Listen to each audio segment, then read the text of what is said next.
Hello, everyone. I hope this works.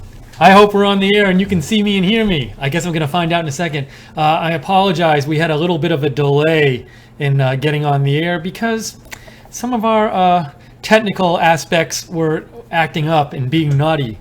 But I think, oops, sorry, you're going to hear double stuff. Hello, everyone. Oh, boy. I hope this works.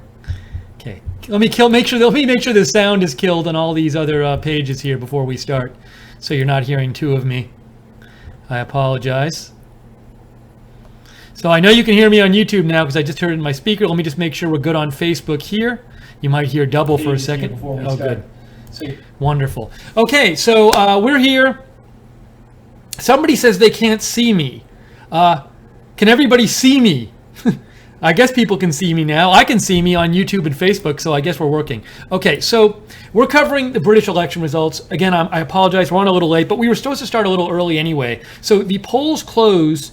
Right now it's 9:45 London time. The polls close at 10 London time. I don't know, is all of the UK on the same time zone? I think they are. So I'll just say UK time. It's 9:45 now, and the polls close at 10 p.m. So results might come in slowly, but we're going to get them to you as fast as we can. Look, I'll show you here. Look. See? So we have 2017 election results. Results expected around, it says results expected around 5 p.m. Central Time. So that's, that's an hour and 15 minutes from now. So we might be hanging out for a little while until we get more results in. Whatever, it might take a while. We'll see, but we're on. We're going to talk about the British election. We're going to get your comments and your feedback. So, but nothing to show you there in terms of results. By the way, let me say this. I think my Jake is going to help out a little later. Oops, sorry, I went behind the picture. Jake is going to help out a little later from home producing, but right now it's just me. So if something happens, feel free, if you're having a video issue or a sound issue or some other issue, just give me a shout on Twitter or in the chat room, or preferably both, and just say, hey Steve, we're hearing double or we're seeing double or whatever, and that way I'll know, because otherwise I might not know. So in advance, thank you for doing that and letting me know if there are issues, but I'm assuming everything's okay right now. And if I look a little tired at some point, it's because I was up very early because we covered the James Comey testimony today. And so we were up early to do that and do a pre-show on that. But I'm excited to be here talking about the British election results. And I would especially love to get, if any of you have comments, hello to everybody both on Facebook and YouTube, by the way. If any of you have comments, I would like to hear your comments. Maybe somebody's watching from the UK right now and they can give their perspective, because I by no means am an expert on British politics. I've been reading up, but it's not like I live there. And so if there's anyone out there who's watching from the UK, I know we have that sometimes, and you want to write in and give your opinion, I'd love to hear your comments on the air and read them on the air. So and let me just make sure that I want to make sure we're getting okay audio. So let me do one quick check here. Let's see. I've been reading up. Sounds good to me. So if there's an audio problem, let me know, please. I'd love to get your comments. Wherever you live, I'd love to get your comments on this election. Certainly because I don't think you're going to get that much out of me giving deep analysis of the British political scene, because, again, I am here in Alabama and I've been reading up. But, so I'd especially love, as we sit here doing coverage and looking at these, waiting for these results and getting the results, I'd love to hear from you. So let me know your thoughts if you want to reach out. My Twitter is @Lookner, @LOOKNER. My email is steve.lookner@rsbn.tv. It's all on your screen at the bottom of the screen. The two people up there, that's Theresa May. She's the current prime minister. That's Jeremy Corbyn. He's the head of the Labour Party. And so they're like the two leading candidates, and one of them is going to win. And in case you didn't know, so they don't really, it's not like them two running, like they're running, but they're not running, because what happens in the UK is people vote for their parliament member in their individual area, and there are 650 seats in parliament. But whoever gets the most parliamentary seats, their party's head becomes the prime minister. So like, you don't go in and vote for Theresa May or Jeremy Corbyn on your ballot. Your ballot is for your local representative. But if enough if it turns out that the Conservatives have a majority of the representatives, she stays prime minister. And if Labour gets a majority of representatives, he gets to be prime minister. It's also possible to have this thing called a hung parliament where nobody gets a majority, and then they have to figure out who's running the government, make a coalition or something like that. So we can talk more about that later. But basically, that's what's going on. And so the real question tonight is, and I can show you here, see how it says 0 of 650 seats declared? See, what it doesn't say is, it doesn't say like what percentage of the vote Theresa May is getting and what percentage is Corbyn getting and what percentage is everybody else getting. It talks about how many seats they won. So the real key here is what party wins the majority of seats. And if one party has a majority, that means that they get their leader is the prime minister. So there you have it. That's our very, very, very brief summary of what's going on. So I'll talk a little more about background in a second, but I already see somebody sent me a message. Let's see if it's relevant to this. Let's see. So somebody sent me, Stiteless Seer said, this is a relay question from the chat room asked by Fit to Be Tied, but they don't have a Twitter account. Fit to Be Tied says, Steve, you should probably give a quick rundown of what exactly they're voting for. Most Americans are not familiar with how British politics work. I think I actually just answered that question, even though I wasn't even trying to answer that specific question. But people are voting for who gets to be their parliamentary representative in the House of Commons, I believe. And again, the party with the most representatives, if they get a majority, their leader gets to be prime minister. But it might happen, there's a chance it could happen at the end of the night that nobody has a majority, and then we won't necessarily know who the next prime minister is going to be. Because I think the way it could work is like, let's say like Conservatives get like 43% and Labour gets 40%, but Labour forms a government with like 10 other percent. So Labour like combines with a couple other smaller parties and they get 50% of the representatives, then Jeremy Corbyn would get to be prime minister, even though he got fewer percentage, his party got fewer seats than her party did, because his party is the head of the coalition, that the majority coalition. So hope that all makes some sort of sense. We can talk about it again. Anyways, would love to get more of your comments. Oh, Connor Wells, happy day. Connor Wells is from the UK, and Connor Wells is writing in. This is very exciting. So Connor Wells says, I'm from the UK, and I just want you to let you know we use a first past the post system and we elect 650 parliament members. Now, first past the post is when it's whoever gets the most votes for a seat wins the seat. So like, if 3 people run for a certain seat in a certain area and somebody gets 33% and somebody gets 30% and somebody gets 25%, even though the person who got 33% didn't get a majority, they get the whole seat. The seat isn't like divided up. So that's my understanding of what first past the post means. So in every locality, all the 650, there will be somebody who wins that seat, and that's the person with the most votes. And Connor continues, when we elect 650 members of parliament, a party needs 326 seats for a majority. There are also more than 2 parties too. So I've talked about Conservative and Labour. Another party would be, Tim Farron is the head of this party, the Liberal Democrats. So I'll talk a little bit about them, but I don't want to interrupt Connor Wells. But Connor, keep writing if you want. I'll keep talking. But so she's in the Conservative Party, and he's in the Labour Party, and they're doing the best in the election right now by far. I think the last poll I saw, she was up, Theresa May was up by about 8%, or her party, the Conservatives, was up by 8% on the Labour Party. Although it's a little funky when you do nationwide polls, because it's not a nationwide vote for one candidate or the other, it's nationwide vote for each of the seats. So the poll of the nationwide preference of party doesn't necessarily tell you how the seats are going to work out. Anyways, so the Conservatives and the Labour Party, they're both committed to Brexit, by the way. Brexit has been approved by the British people, and the Brexit negotiations are supposed to start in 2 weeks. I'll actually explain why this election happened in a second. But both of them are committed to both Corbyn and May are committed to carrying out the Brexit negotiations, and also their position in this election are they are accepting Brexit and are pro-Brexit at this point. But the Liberal Democrats, they are the party who's like coming in third, at least in the polling. They are more of a globalist party. They would like to have no Brexit. They would like to forget about Brexit, and I'm not sure if the Liberal Democrats campaigned on wanting to reverse Brexit. I think they might have. But anyways, the Liberal Democrats are not going to get many seats. So, and then Labour Party is more like the Democrats in this country, and Conservative Party is more like the Republicans in this country. It's a very, very rough way of looking at things. More right, more left. So, so that's a little summary there. A little time check. We have 5 minutes till the polls close, and my best understanding is that when the polls close in 5 minutes in the UK, you will not have results immediately flowing in. They're going to kind of trickle in. We'll keep an eye on them. Look. I'm going to show you. Let me show you.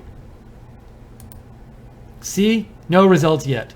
So as I said before, Conservative, Labour are going to be the two big seat getters. Liberal Democrats, they're in third place. I don't know that much about the other parties. There's a Scottish National Party, a Green Party. I know there's a UK Independence Party, but they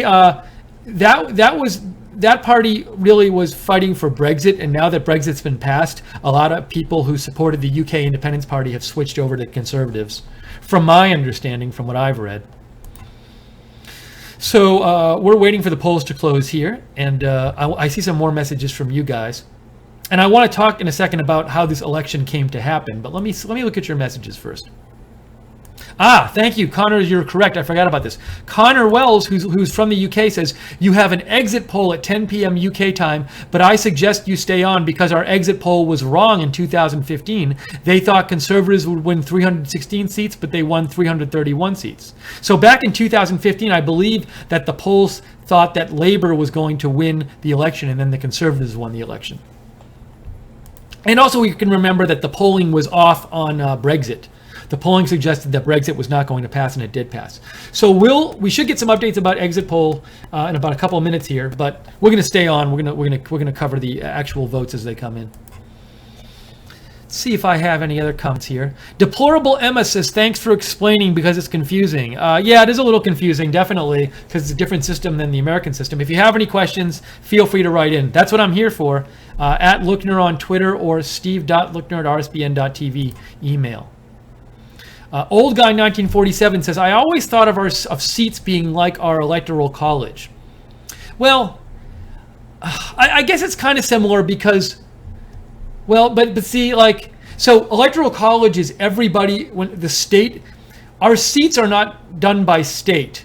Our seats are done by, our electoral college votes are done by state. So if you win a state, you get all the electoral college votes, but you might not have all of the House of Representatives seats in an area. Whereas each seat somebody wins, each seat in the House of Commons counts as one vote for who the Prime Minister will be, if that makes sense. So but you need the majority of seats. I guess it would be like in this country if the president was chosen depending on who had the most representatives in the House of Representatives. That would be a way of thinking of that, of if our presidential election was like their prime minister election. Okay. Jake just woke up. I think he's probably watching. So I will assume Jake is watching and know that I got my problem fixed, Jake, if you're watching. So that's what I was calling Jake about. So Ryan says the first result doesn't be confirmed for another 2 hours. I had heard that there might be an initial one large result in like an hour. I might be wrong, Ryan, but I had heard that. But look, we're going to stay on anyway. It could take a number of hours. We're going to stay on. We're doing this. We are doing this. Chris Rocco said to me, let's see, is this a response to me? No, that's different. That's a different tweet. Okay, I want to talk. All right, so but I'm going to keep my eyes peeled here because it's 4:59 p.m. What I want to do is on my TV over in the corner here. I'm going to turn on the BBC just to sort of have them see what they say, because maybe they'll say exit poll and I can tell you about it. And I'll also be looking at my Twitter feed and stuff like that. So if you, while we're on the air, if you see like a tweet, something or some kind of story with a news update, feel free to give me a shout and say, hey, Steve, check this out. I got this tweet. I saw this tweet about the election, about a poll or something. Give me a shout on Twitter or email me, and I can put it on the air. And I want to remind you before the polls close, right before, Right Side Broadcasting is viewer supported. We can only do coverage like this because you out there, you all support us. So if during the broadcast you're enjoying our coverage, I don't think the mainstream media in America is really covering this election tonight. They're certainly not doing hours of coverage like we are. If you enjoy our coverage, I hope you consider donating to us because your donation helps us stay on the air. It allows us to stay on the air. So if you'd like to donate, you can go to rsbn.tv/donate. That's rsbn.tv/donate. Or you can go to the YouTube chat room and you can click on the $ at the bottom of the chat room. And if you click on the $ at the bottom of the chat room, that lets you donate. What's the other way you can donate? Oh, you can also go to our Patreon page and get free stuff in exchange for setting up a monthly donation. That's www.patreon.com/RSBN. And also thank you to the moderators for moderating the chat tonight. I see Miss John Johnson there and JC there, and there's a bunch of others there. So thank you, moderators, and thank you for the moderators moderating the website chat. It's so weird. I have BBC America on, and like the lead story is Comey, maybe because it's BBC America. So I'll check them later. But let me, I'm going to do a little search now. Okay, so it's 10 p.m. UK time. The polls are now closed in the UK. So I think soon we might get some sort of exit poll. Let me do a little search here and see if I can find an exit poll to show you.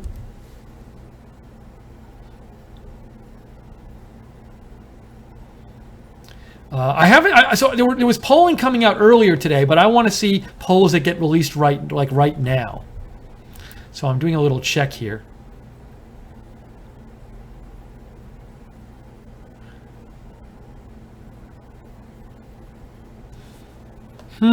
I'm seeing some interesting things here. I'm seeing some reports about an exit poll saying the parliament might be a hung parliament and Labour gained seats. But all these tweets are not from reputable people, so I'm still looking here. Let me look at something. Hold on. Let me try something here. I just had a good idea. I think I had a good idea. And you might be messaging me now. Hold on a second while I do this.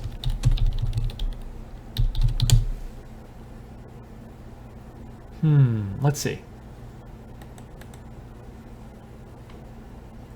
I got it, folks. Hold on a second. Check this out. We have an exit poll there. Okay, hopefully I'm not playing the volume, so we should be good here. This is the Sky News. Wow, that's amazing. This is the Sky News exit poll, okay? And the Sky News exit poll has no majority. It has the Conservatives with 314 seats. That's not enough for a majority. And Labour has 266, and you have the Liberal Democrats with 14 and the Scottish Independence Party with 34, who I have to confess I really know hardly anything about, Scottish Independence Party. Maybe, are they winning all the seats in Scotland? I'm not kidding you, because Scotland is part of the UK. So this is fascinating because if this result held, there would be a hung parliament. There would be, as of the end of tonight, there would not be a prime minister. Well, there would be a prime minister. The previous one stays in office. But I'm not exactly sure what would happen here. I don't know. Could Labour form a coalition government with the SNP and the Liberal Democrats? Because if they did, Labour would have enough votes to get a majority. Now, this is very surprising. Just so you know, a little background here. Theresa May, who's in the middle there, she took over for David Cameron once Brexit passed. She's never been elected. She took over for Cameron, and she had a 5-year term, and the next election wasn't supposed to be till 2020. But she has the right to call an election early, and she did because her thinking was, we will get a huge majority in this election. When she first called this election, the idea was the Conservatives were going to have a giant majority and they were going to totally increase their lead. They had a small majority and they were going to totally increase it. But over the last couple of months, the polls have narrowed, and she hasn't. There's been a lot of complaints about her campaign style. She's supposedly, pretty stiff, and some people call her what do they call her? Maybot, like she's a robot, and she had some issues where she first had this big proposal that she was going to make seniors pay more for social care, and then 4 days later she reversed it. So, but the polls have been tightening some. But at the same time, I read polls today which said conservatives going to win by 7 or 8 points, and they're going to have a majority.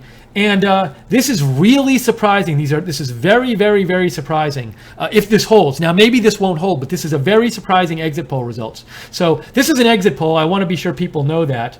People maybe are looking and thinking these are the results. These are not the results. This is an exit poll.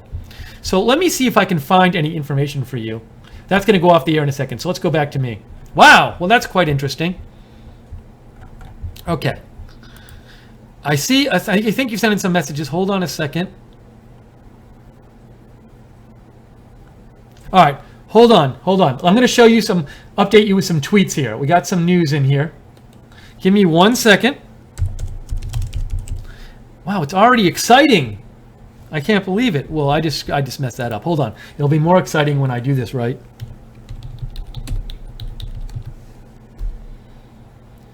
Okay, ready?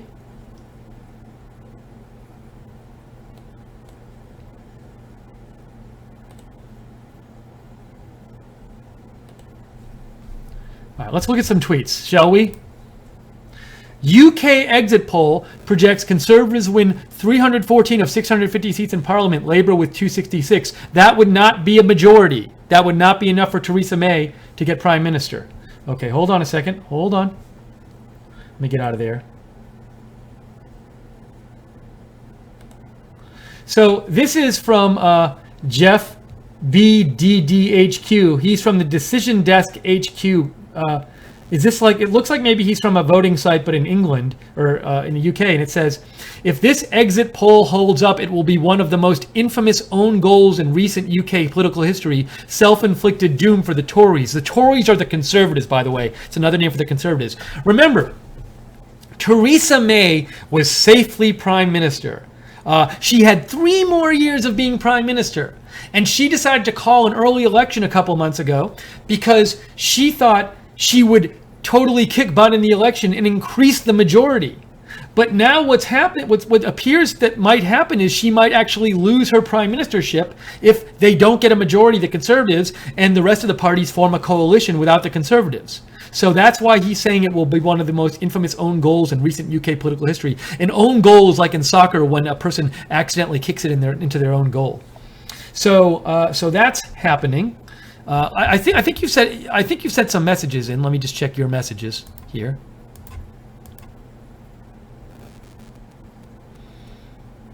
Connor Wells says the first result is expected at 11 p.m. UK time. Thank you, Connor, for that. Let me check further messages. Keck sent me a photo, a meme, and I can't really show it. It says bridges, not walls, and it has like people dead on the London Bridge or the Westminster Bridge. So I'm not going to show that because of tastefulness concerns, but I described it, Keck.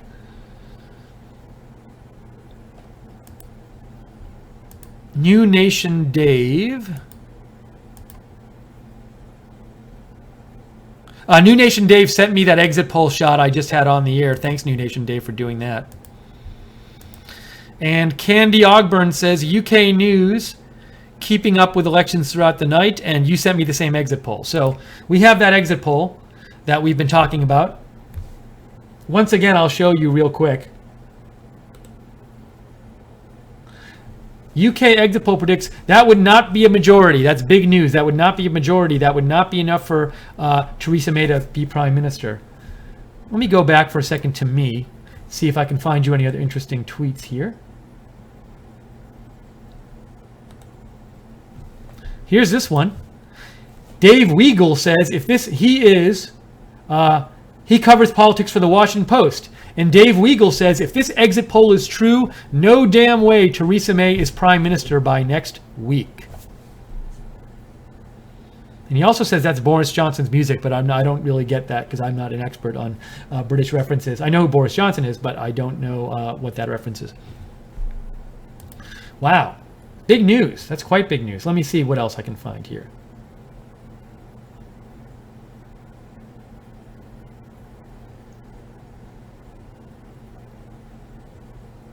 Here's an interesting tweet.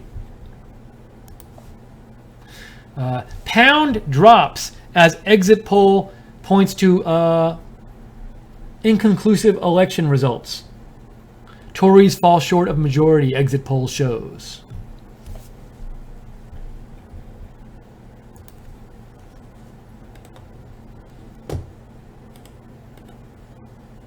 Just checking my news feed here.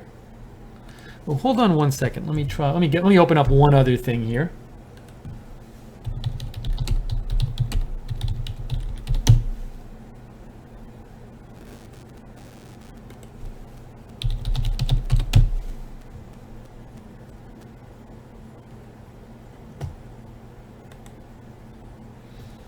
Sorry, I'm just, here we go. Is this? Ah, I got it.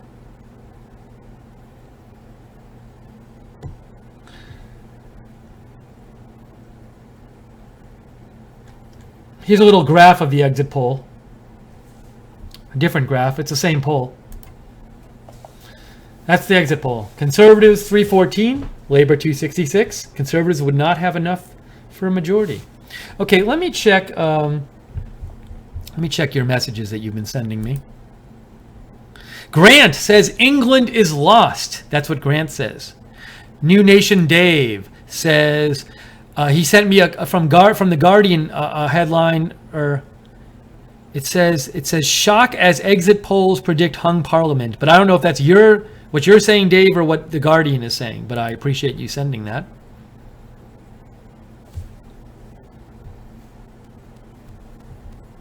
Let me find something else here. Hold on.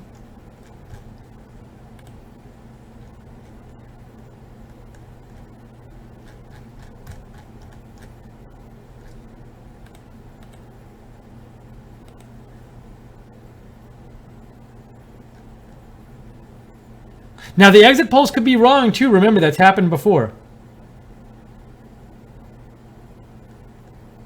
I'm just trying to find some other couple other things to show you here. This is kind of funny. So people are posting things like this. Ooh, let me get that here more fully. Can I get that up there? Now I gotta lower it a little bit. There we go. That's Jeremy Corbyn, and it says, hold on. Conservatives short of Commons majority according to exit poll. So Jeremy Corbyn could end up being the prime minister. So that's a little meme somebody created there. This is Right Side Broadcasting. We are covering the British election results. There's no actual results in, but there's kind of a shock exit poll out that says the Conservatives will not have a majority. And what that might end up meaning is that Theresa May no longer is prime minister as of, I don't know if it would be a couple days in the future or next week or something, because the other parties could form a coalition and they could form a majority. And Jeremy Corbyn of Labour might end up being prime minister.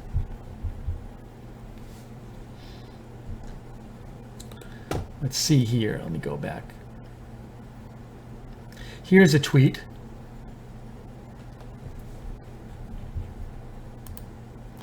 From Brian Class, he says, remember, the 2015 exit polls put the Conservatives on 316 seats and Labour on 239. The Tories ended up winning 15 more than that and Labour 7 fewer. So exit polls, there's no guarantee they'll be correct.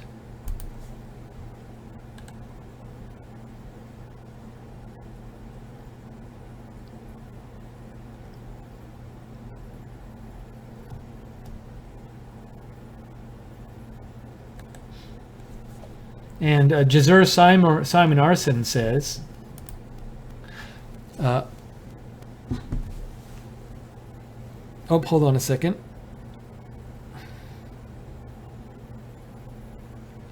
I just have to tweet Joe. Text Joe. So Jazur Simon Arson says, possibly losing majority is a huge failure for Theresa May, especially when she thought she would win seats. So again, this is Steve Lookner. We're covering the British election results. The actual results are not in yet, but the polls have closed. But we have this crazy election poll that says that the Conservatives won't have a majority, that they'll be short of a majority. So this is quite surprising. We're taking your comments and your questions. So if you'd like to write in and give us your thoughts, shoot me a message on Twitter at Lookner, at Lookner, or email me at steve.lookner@rsbn.tv. Let me just I want to get that exit poll on the screen again, and then I'm going to go back and talk to you and answer some of your questions or take your comments and stuff.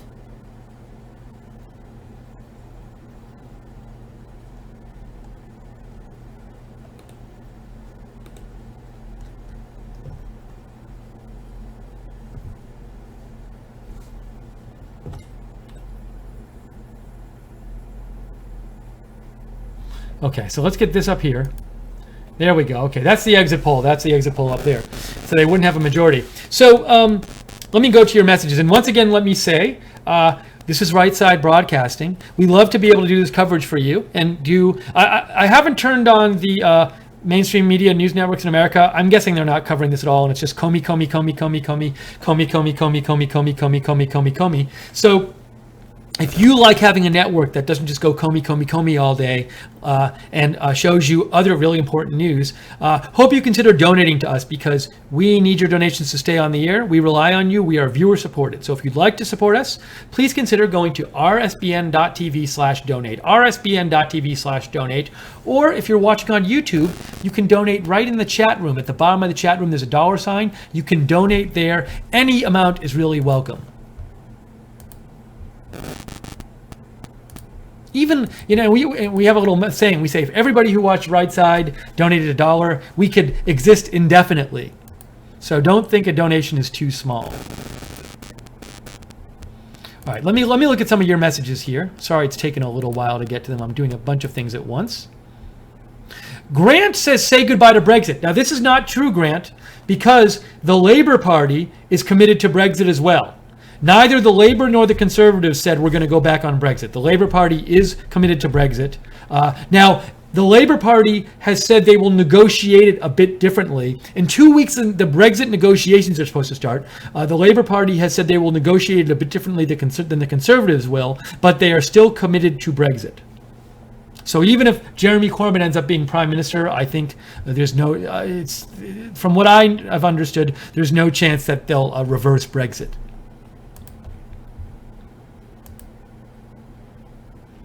Bethany Louise writes in and says, if the exit polls are right, Labour, the Scottish National Party, and the Liberal Democrats wouldn't have a majority if they formed a coalition. Let's see here. You might be right about that. Well, let's see. 48. You know what? Here's the deal. Bethany, it's an excellent point. If you add 34, 14, and 266, you get 48 plus 2, you get 314 to 314. So I wonder if the exit poll, there's some seats that are too close to call. Maybe that's what's going on. Is that what's going on? Or there are like other splinter parties? This is it's a fantastic question, because there's 650 seats total, and you need 326 for a majority. But it looks like if you add up all the numbers on the screen right now, it doesn't add up to 650. So I don't know if some of them are too close to call. Now, if they're not too close to call and they're like other parties, could we have nobody be able to get a majority? Or, well, I guess they'd have to try to cobble one together. That's a great question. I honestly don't know the answer to that right now. I'll try to get it. If anyone has any insight on that, please write in and let me know. Thanks, Bethany Louise. Old Guy 1947 writes in, how accurate are the UK exit polls? They're terrible in the USA. Well, they've been inaccurate in the past. They were inaccurate on the election in 2015 and inaccurate on Brexit a couple of years ago as well. So, take these with a grain of salt. Jane says, I am in the UK. Sky has blocked Fox today due to reporting on election, but I can still get CNN. So you're saying, Jane, that you think that Sky News or the Sky Cable favors CNN over Fox, it sounds like, Jane. Hello? Hey, Jane, we'd love to hear what you think about this in the UK if you want to write back. Let's see what else we got here.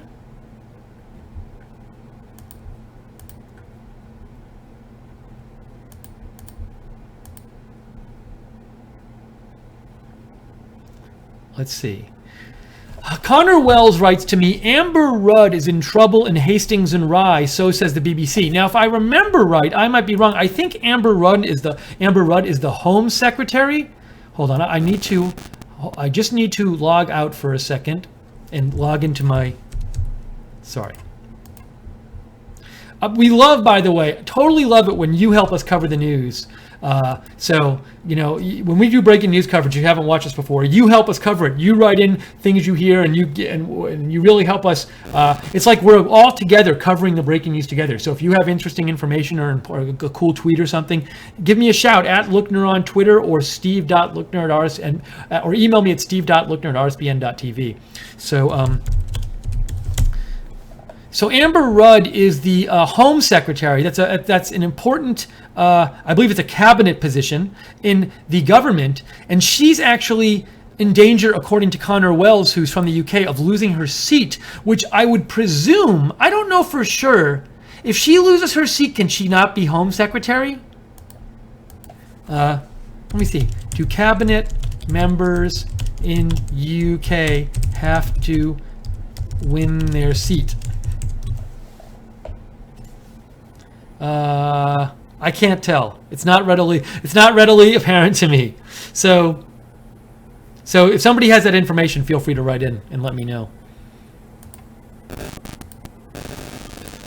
Okay. I need to take about a 30-second break here. So I'm going to disappear. I'm going to leave this up on the screen. Don't go away. I'm going to be back in about 30 seconds. I'd say 30 seconds to a minute. I'll be right back. So our coverage will continue. Hold on 1 second. Let me just make me disappear and I'll come right back.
I am back. So this is Right Side Broadcasting. We're covering the British election results. So no results in yet, no actual votes in yet, but we have this exit poll that shows that Theresa May, the current Prime Minister, would not have a majority and very well might not be the Prime Minister if the other parties can form a coalition. That would be a giant upset because the whole reason she called this early election, she didn't have to call election until there didn't have to be election until 2020. She called this election early because she thought she was going to win in a landslide and increase the Conservative majority. And now this exit poll says she won't even have a majority. So that would be quite an upset if this happened. So we're following along here. Let me go back to me and get you some updates. If you want to write in, we're also having you write in, give your comments. We're reading your comments on the air. We're reading your questions on the air. Also, people are sending me news tips. So if you have any news tips about this election, if you have a cool tweet you want us to look at, give me a shout. Help us cover the news. Write to me at Lookner on Twitter, at Lookner, or email me, steve.lookner@rsbn.tv. And also, what was I going to say? Thank you to the moderators for moderating the chat in the chat room tonight. And what What else can I say? I want to go and check up. I want to check your messages, and I also want to check the Twitter feed. There's so much going on here. So much going on. Hold on a second. So, show you. So just so you know, I'm checking this. See, there's no actual votes in yet. No seats won yet. So I'm keeping an eye on that.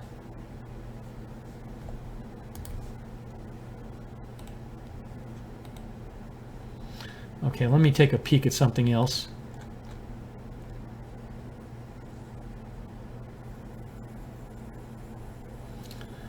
BBC Breaking News is tweeting out the same exit poll results. Let me just pull that down. BBC Breaking News, they say exit poll projects Conservatives 12 seats short of majority. You can see that there. See, I want to look at some of your other messages here. Roxanne Harrington writes in, the first thing she says is, if our elections were like the UK's, Trump would still have won. Then she says, how would this affect military families stationed in England? I have families stationed out there, just curious. As far as I know, if say Labour formed a government instead of the Conservatives, I don't think it would be a big change at all. Labour is a major party, just like the Conservatives are. So personally, I'm not expert in this, but I don't think there would be any kind of big changes in terms of American military there. That's my amateur analysis of this. Feel free, anyone, to correct me on that.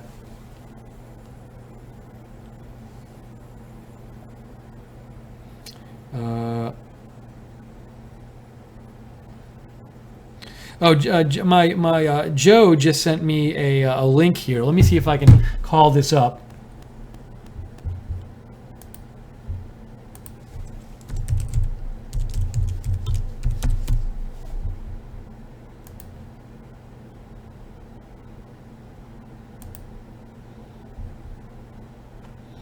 I'm looking here. Here, let me show you what I'm looking at. You can read it along with me. How does that sound, guys? You can read it along with me.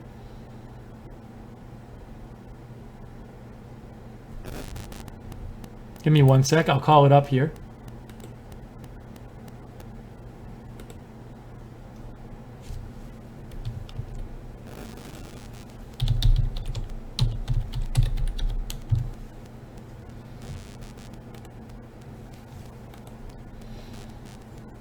So here's what I'm looking at.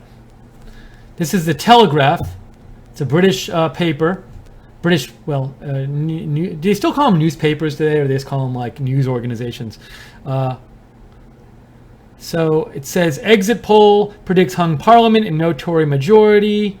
Let's see. So I'm going further. It says, the Conservatives are set to be the largest party, but without an overall majority. Okay, we've heard that before. They'd be 12 seats short of the 326 they need. Okay, we knew that. Let's see. I'm trying to find information about, like, what's the deal, like, if nobody has a majority, and who would form a coalition. And all right, so I haven't seen anything. I'll keep an eye out, but I'm trying to find more information about, like, what exactly will happen. Like, say the exit poll is borne out and nobody has a majority. Who do the experts think will then be the prime minister? That's what I'm really trying to get a handle on right now. And we saw one person tweet out from the Washington Post. They thought that Corbyn would be the prime minister.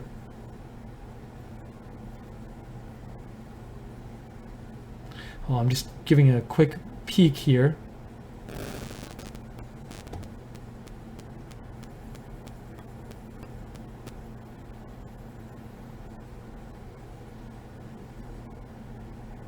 So look, this is what the BBC says. It says Theresa May. Oops, sorry. BBC Breaking News says Theresa May has played a high-risk political game, and it appears she may have lost her gamble. I'll peek out and see what that is. Let me go back to me for a second.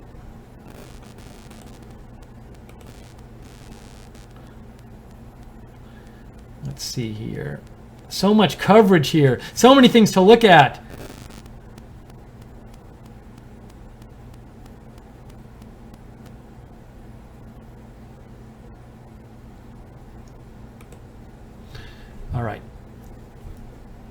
Too many things open. I need to consolidate. I have too many windows open here. Just trying to get you more good information. I see some people wrote me, so let me see what you had to say.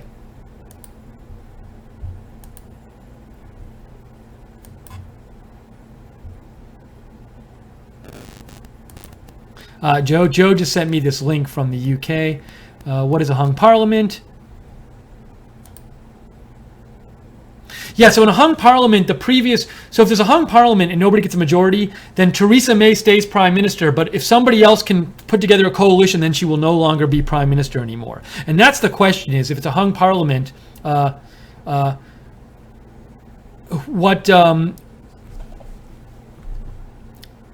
if there's a hung parliament, then we have to see who forms a new government. Now, I found kind of a neat. Joe sent me a neat little article here, and I want to show it to you. We can go through it together, but I think it's helpful.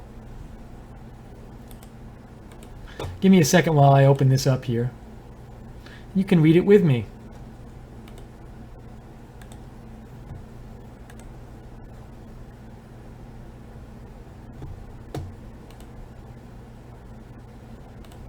Here we go. So I want to show you some stuff from this article. It says, what is a hung parliament? It's from the Telegraph. Blah, blah, blah. It says, what's a hung parliament? A hung parliament means A hung parliament means no party has won enough seats in a general election to have a majority in the House of Commons. If no one and that's what the exit poll says is going to happen. If no one gets a majority at the election, who will be prime minister tomorrow? Theresa May. In a hung parliament, the incumbent prime minister stays in office and lives in Downing Street until it is decided who will attempt to form a new government. Okay, let's keep going here. How is that decided? According to the cabinet manual, the closest thing Britain has to a rulebook here, the incumbent parliament is entitled to attempt to form a government, then stay in office until parliament meets, when they can ask members of parliament to approve his Queen's speech. Parliament is expected to meet for the first time after the election on Tuesday, June 13th. So Miss May would be prime minister until parliament meets again? Not quite. The cabinet manual also says that an incumbent government is expected to resign if it becomes clear that it is unlikely to be able to command that confidence and there is a clear alternative. That could allow Labour to argue that Mrs. May should quit before a certain date if there is clearly an anti-Tory majority in the Commons that would inevitably reject her Queen's speech and support Mr. Corbyn as PM. I'm not sure what this Queen's speech thing here is. I should look that up real quick and tell you if I can find out quickly.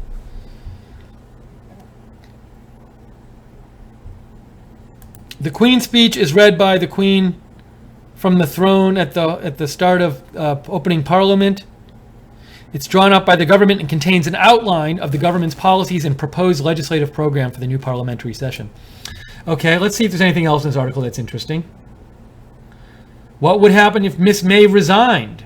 Mr. Corbyn would be then the first in line to have a chance to form a government, which would put its Queen's speech to the Commons to see if he could win the support of a majority of MPs. So basically, the basic idea here is that if no one gets a majority, some leaders got to try to get a majority of the people in Parliament in the House of Commons to vote for them. And so by Queen's speech, they mean they'll give their proposal to their proposed, what they want to do, I guess you could say their platform to the Parliament, to House of Commons, and they can see if they can get enough people to approve and to go with them. Does a hung parliament mean another coalition government? Not necessarily. A majority coalition is a formal agreement between two or more parties who between them have more than 323 MPs. All the parties then get to provide ministers in the government. The Conservatives, Lib Dem, blah, blah, blah, blah, blah. But there are other options. A new prime minister could decide not to seek a coalition with any other party and instead rely on a confidence and supply deal with the smaller allies. That means the smaller parties would support the government on financial matters, blah, blah, blah. So here we get into little technicalities. But basically, if nobody gets a majority, for the time being, Theresa May stays as the prime minister, but if the other parties, besides the Conservatives, basically want to gang up, it looks like there's a chance they could have enough votes in the House of Commons to take to that, say, Jeremy Corbyn, the leader of Labour, could become Prime Minister. I'm trying to get some expert analysis out there as to what people will think will actually happen in UK if the exit poll results hold. Now, they may not hold, so we'll see. Thank you, Joe, for sending that in. That was helpful. Okay, we are, let's see, it's 5:34 Eastern Time, 10:34 London, UK time. Just to show you again that there are no results in. See, I'll show you, I'll prove it to you. No seats have been decided. Hearing that maybe in like 25 minutes we might get like the first concrete results. So we'll go back to that when it happens. For now, I want to try to get you some more information. Actually, let me do a quick check of your messages.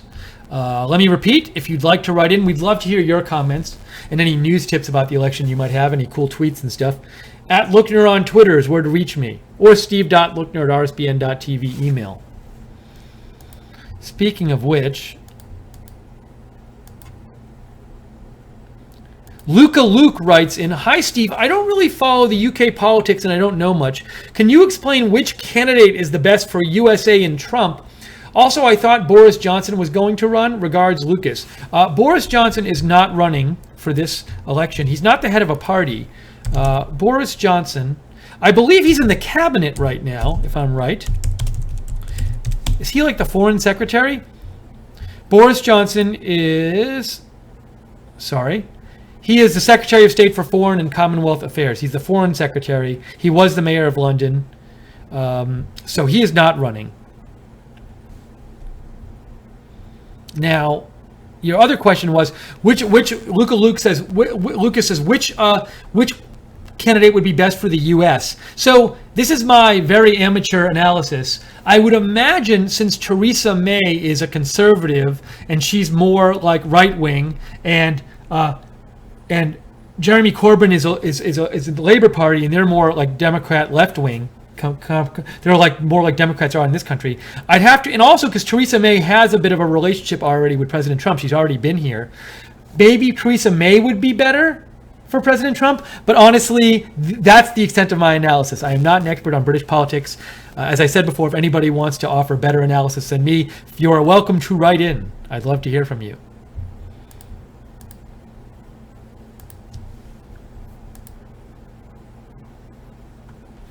Kim Jong-un parody account says Comrade Corbyn can now free island people of Malvinas from imperialist absolutists, just as he promised. So once in a while we get messages from the Kim Jong-un parody account.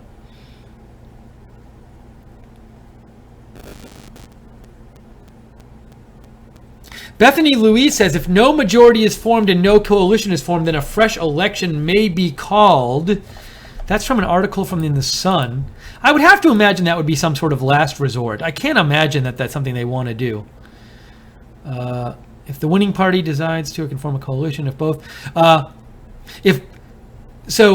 looking at this article right now, and it says, if no party wins election majority, there can be a coalition. Or there can be no coalition, but if enough smaller parties team up with the minority party to pass legislature, they can still run the government. And it says if both options fail, Parliament could be dissolved and a fresh election called. I have to imagine that's a last resort. I have to imagine that's probably unlikely, I would think, because I hadn't really heard about it. Maybe a technical possibility. IB Dog says, at least in the UK, different parties can come together. Too bad the GOP can't get itself together. That's from IB Dog. Ghost Mode says, where did the Comey day wander off to? Funny how it got really, really quiet from the Dem side after their Comey dud. Deplorable Aaron sent me a screenshot of Fox News. So we heard... this was from Sky, I think. So this is, hold on, I'll see if I'll show you that. Oops, hold on a second. I'm confusing everyone.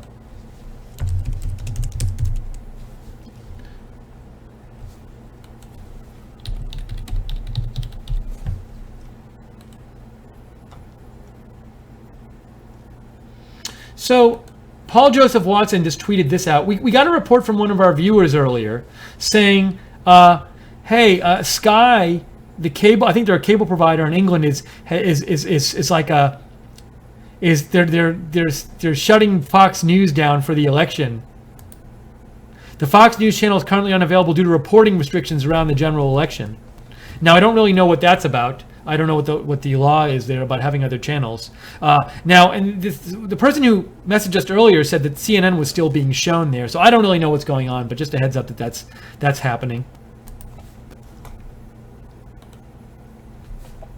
JC just gave $1. Thank you, JC, so much. One of our moderators. Appreciate it.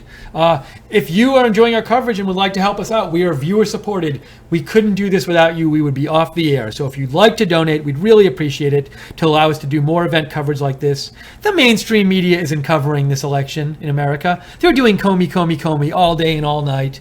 We think this is important. It deserves some coverage too.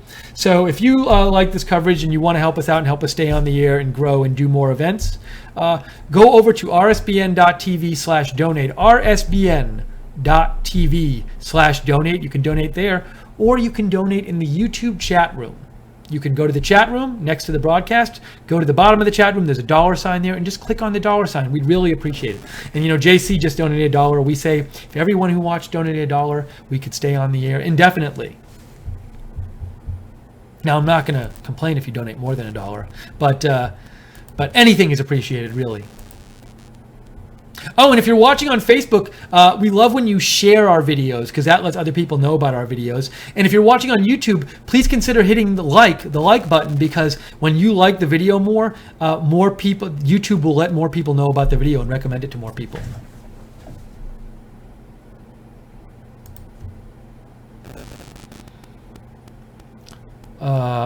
Robbie Ripke sent me a tweet from Nick Reeves, which says the exit poll could be wrong by 10 to 20 seats, but whatever the outcome, May's election will result in yet more instability. Thank you, Robbie, for sending that in.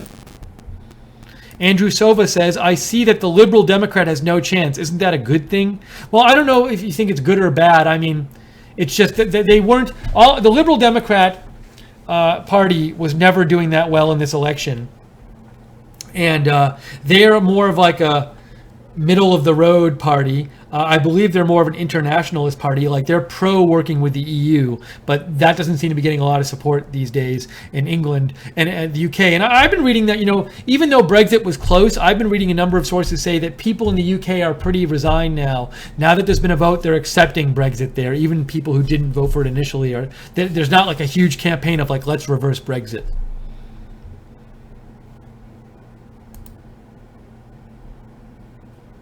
Okie Basis writes in, BBC World News is all about Comey too.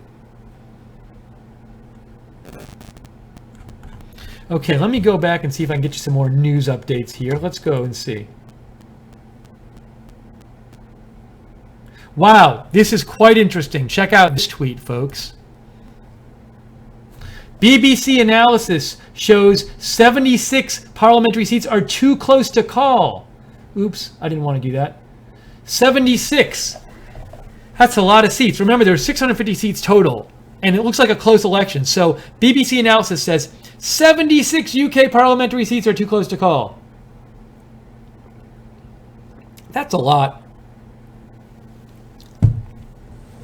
I also want to encourage you, please follow, if you'd like, RSB Network on Twitter, at RSB Network. And if you like breaking news, feel free to follow me on Twitter. I'm at Lookner, at Lookner, and I tweet a lot about breaking news stuff. So if you like that kind of thing, follow me and follow Right Side Broadcasting. Okay, so that's 76 parliamentary seats, too close to call. This could be a very long night. And it takes a while for the results to come in. So we're on for now. We're going to keep staying on for a while. Bethany Louise writes in, Corbyn is not a fan of Trump. May would be better for relations with the U.S. Thank you, Bethany Louise, for writing in with that perspective.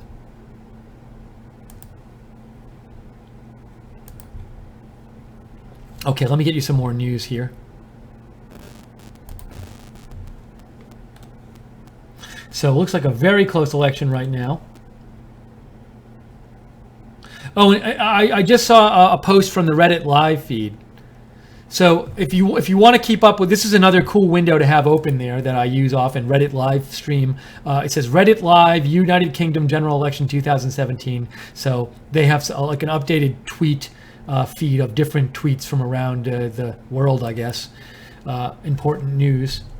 But they say that there are going to be votes that start actually coming in shortly.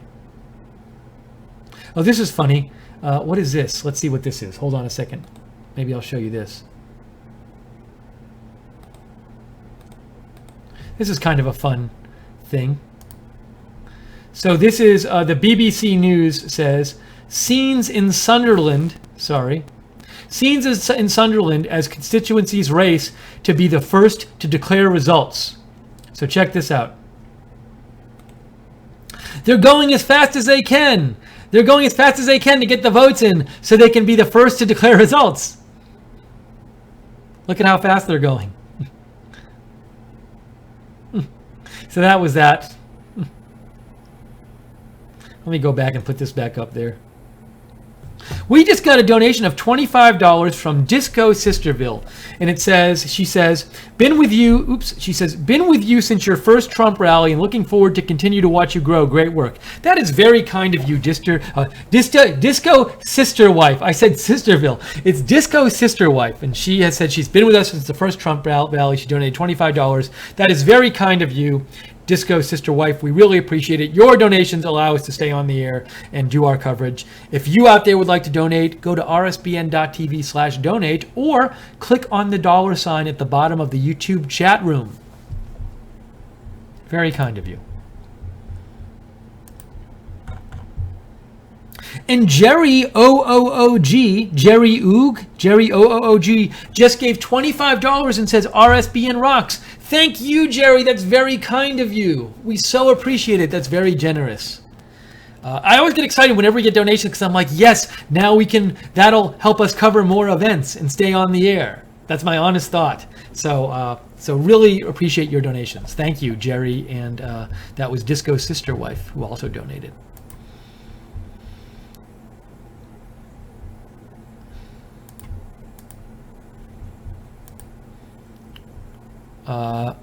Robbie Ripley sent me a tweet from Westminster, UK that says senior labor source tells ITV no coalition. Now there is this thing though where I was doing a little reading before where you can, like, let's say Labor didn't get a majority. They could form a coalition or they could try to run the government with support from other parties, but it's not an official coalition. I'm not exactly familiar with the difference between the two. Like coalition, I think, is a formal agreement between parties of some sort, whereas parties might also say, well, we're not going to officially be in a coalition with you, but we'll support your legislative proposals, and then they can govern. So there's a bit of a difference there. Sorry, I'm not more familiar with this. Thank you, Robbie, for writing in. Okay, let me try to get you some more info here. Oh, look, guys, we have a result coming up, I think, soon. 61% turnout in Sunderland, result due in 5 minutes. I'm looking up Sunderland now to give you some perspective. Sunderland is a city in England. The population is 275,000. And they currently have 3 Labour MPs, it looks like. So maybe there's like several different districts there. So we'll see what happens there. Maybe we'll get some perspective. I need to check. So much going on. I keep having things to check here.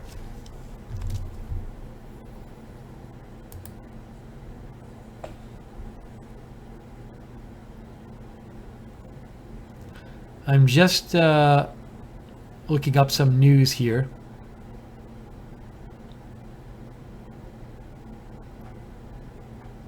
Trying to find some new news for you.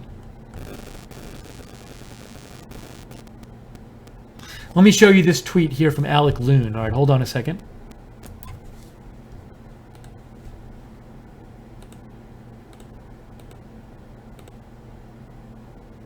Oh, look, hold on. I want to show you this. So we have, that's Sunderland and Newcastle. So in Sunderland, it looks like they're getting ready to report their results or something. I'm not entirely sure. I'm going to try to listen in for a second. Let's see if I can not mess this up. Ready, folks? Hold on a second. Hold on here. I'm going to see if this works. Actually, no. Let's see if this works. Hopefully you're not hearing lots of crazy things right now. Let me know if the sound messes up, folks. I'm trying to let you hear this for a second.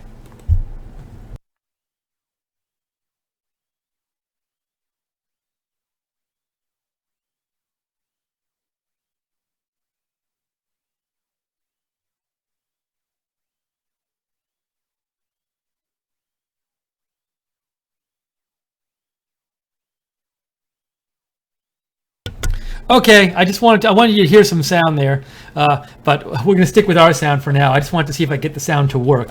So, if hopefully you're hearing me hearing me well right now. Let me just do a quick check and make sure I didn't mess anything up sound-wise, because I messed with a couple of settings. Hopefully. Okay, we're good. We're good.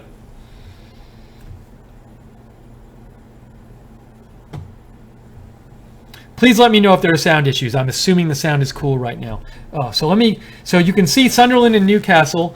They're working hard to get their votes in, it looks like to me. Let's go back to me for a second. Okay. Well, I wanted to show you this tweet I just saw.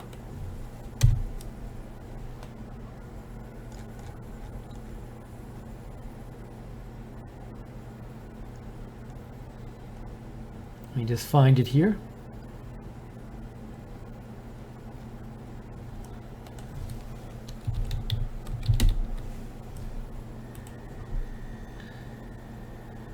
Here it is. Oops.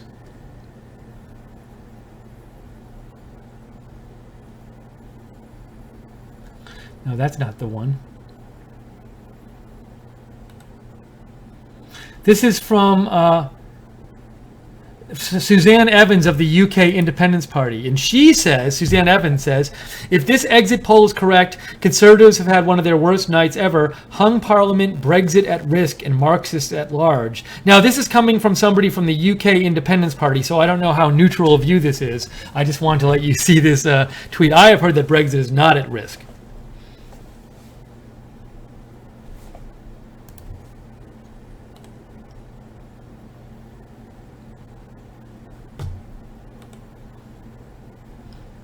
Let me try to get you some more updates here.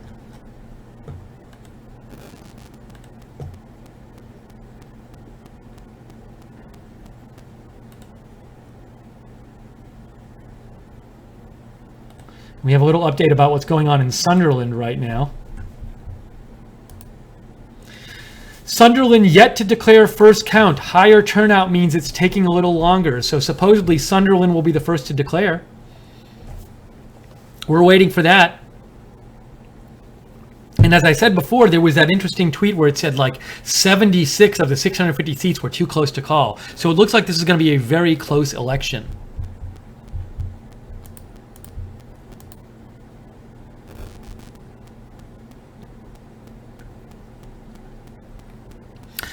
Jake, if you're watching now, I have a question for Jake. I'll text it to him. I just have a quick thing. I see whole chat room for Facebook. Okay. A couple of you sent me messages. Andrew Sova says, when I think of a liberal Democratic Party, I think it is the same thing as our Democrats that are one universal party trying to take over the world to create a one world government. I can't be wrong. Well, I don't know if that's the goal of the Liberal Democrats in England. I'm not too familiar with them, but I haven't read that being part, Andrew, of their platform. I might be wrong though. Robbie Ripke sent me a prediction from yesterday that somebody posted, where Election Data posted a prediction where they said conservatives would have 387 seats, and at that we get 387 seats. That seems to be way off, that prediction, from what we're hearing so far.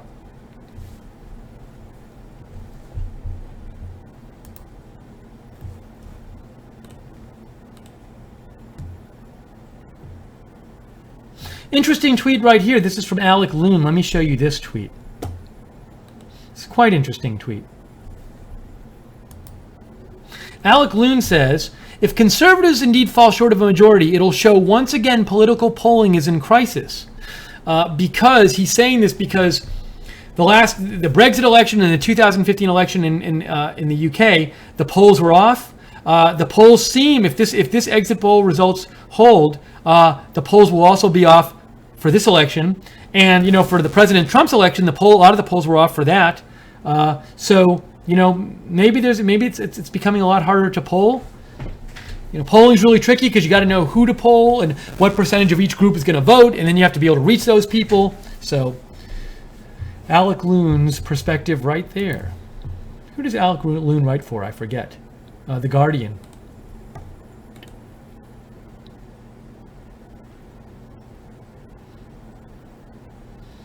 Just looking for some more info.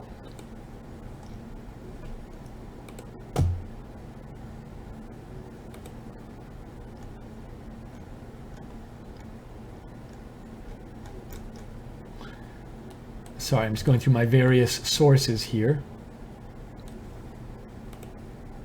So again, this is Right Side Broadcasting. This is our British election results coverage. We wanted to give you British election results coverage.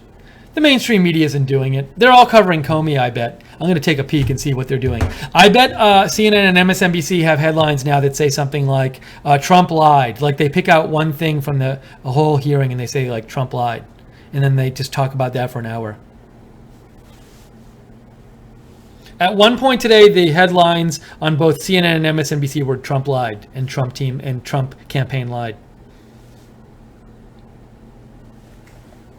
So CNN right now, what are they doing?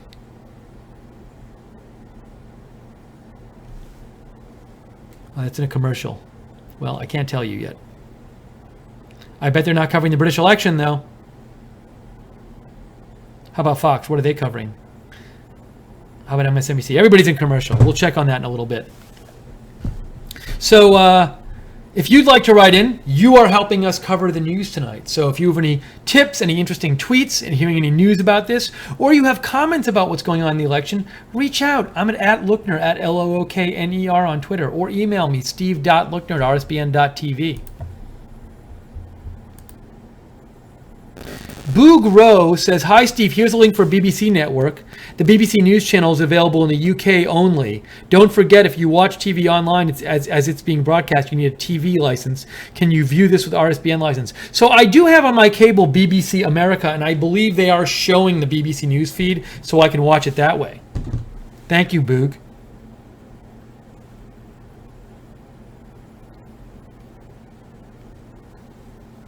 I'm going to see if I can... Showing the BBC. Oops! Whoa! Okay. Let me stop that. Sorry, folks. I see what's going on. What I wanted to do is be able to see the entire chat room. I'm just saying a quick hi to everybody in Facebook watching. I see people in the chat room: Kathy, Marlene, Norek, Richie, MJ, Vicky, Mark, Charlie, Paul. So plenty of people in the Facebook chat room. Just wanted to say hi. And also, of course, in the YouTube chat, we got Miss John Johnson, Stefano, History B, Ernie, Coda Rex, E. Rosenbaum, Juggo, Charlie. So a lot of people in there. Hello to everybody. We'll say more names later, but for now, I want to keep covering this election. Oh, so MSNBC isn't covering it. They're covering. Why did I even look? I know that the mainstream media isn't covering the this election in America. So really isn't really covering it. So if we're covering it for you, we want to do this for you. If you'd like to help us out with a donation, your donations keep us on the air. They allow us to cover events like this where viewer supported. You can either go to rsbn.tv/donate, rsbn.tv/donate, or you can click on the $sign at the bottom of the YouTube chat. There's a $sign. You can click on it. All your donations are super appreciated because they let us be on the air and do this and cover news and give you an alternative to the mainstream media, which we love to do. Speaking of news, I'm trying to get you more stuff.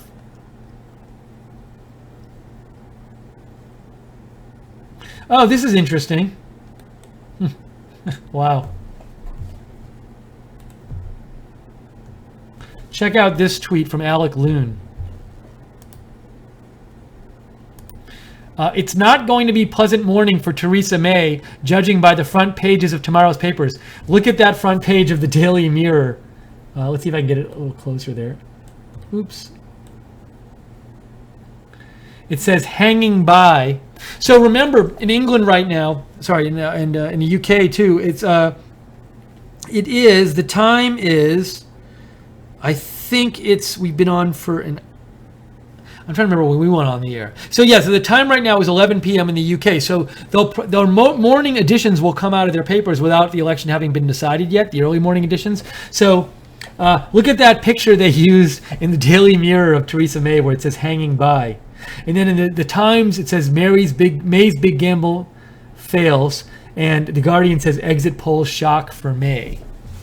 But that Daily Mirror picture is quite something there.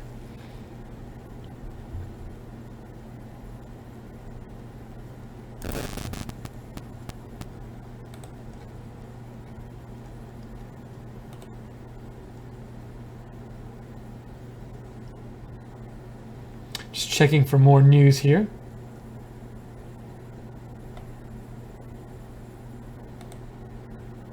Here's a tweet. CNN says, if it's a hung parliament, Prime Minister Theresa May will have thrown away first Conservative majority government for 18 years. And she will have thrown it away because she didn't have to have an election until 2020. But she called this election because she thought she was going to expand her majority. And it seems like this could have been a very bad decision. But we'll have to see how the votes turn out. All right, I know a lot of you probably want me to get that CNN tweet off the screen. I thought it was an interesting tweet, though.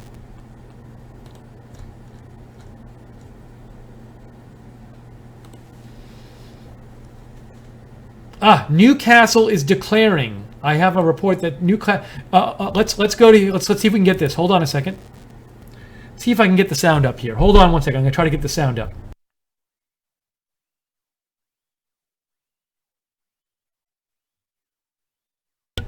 Well, I was going to get the sound up, and then they changed to this footage. So it looked like they were going to the sound. All right, I'll go back to me. It looked like they were going to announce election results, and now they start just showing footage of the city. I don't know why they did that. So I'll keep an eye on that for you. Oh, okay, here we go. We have a result in. Let me show you. We have a seat result in. Labour hold Newcastle upon Tyne Central, giving them a total of 1 seat. So Labour held the seat they already had before. Let's see, does it show it on Google yet? No, Google has not updated yet. Let's try to update this again and see if it updates. That has not updated, but we do have a report that Labour has 1 seat. 1 seat for Labour. Give me a second. Let's see if I can find another up-to-date. If anybody has like a better up-to-date than the Google map of the number of the results, let me know. I'm gonna do a quick search here.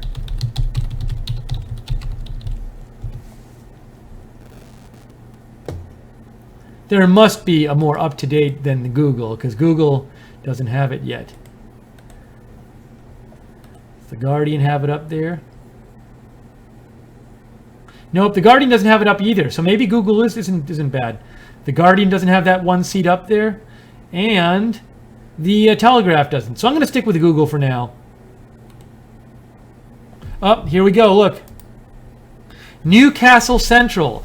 Labor's Chi Onwurah, and I don't know any of these people, but Chi Onwurah wins the seat, and they hold that seat. So that's a seat that Labor had before. And you can see on the right there, Labor now has one seat, 326 seats needed for a majority. So we have our first seat in. How about that? I'm going to check your messages now. Boog Rose says first results are expected at 22:45. Well, we just got one in. With seats in Newcastle and Sunderland competing to be first to declare. Thanks, Boog. Yeah, Newcastle just declared one.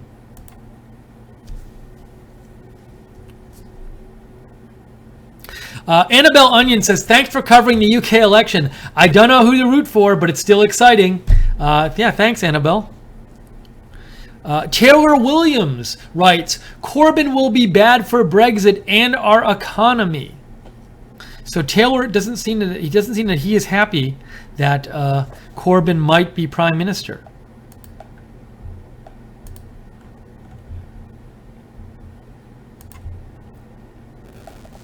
Let's try to get you some more info here.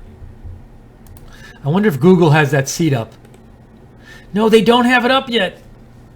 So I'm kind of looking for like a place that has like a list of the seats, but that it has like the most up-to-date results. Oops. And Google seems to be dropping the ball. Ooh, the Google now has percentages up. So they have the 0 up. So maybe Google will update. No, seats 1. It says 1 out of 650 declared. Hold on. Let's refresh Google. See if they get their act together. Let's keep refreshing Google. Jeez, that must be so annoying to watch this on your TV. You know, Google, it says 1 seat declared, but no, there's nothing up there.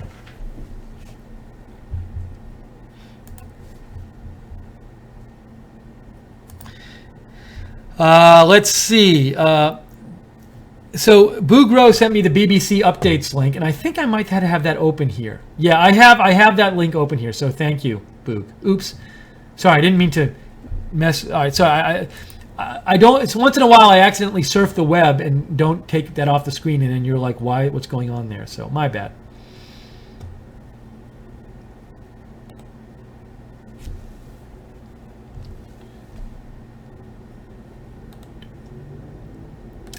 I'm still trying to find a good page with just a list of the seats. One.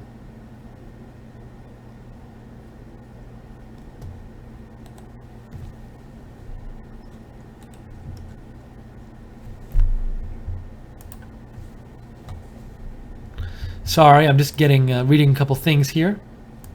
John Stanton writes in and says, yeah, John, I literally just showed that result from Newcastle. I'll put it up on the air again. There's that result from Newcastle Central.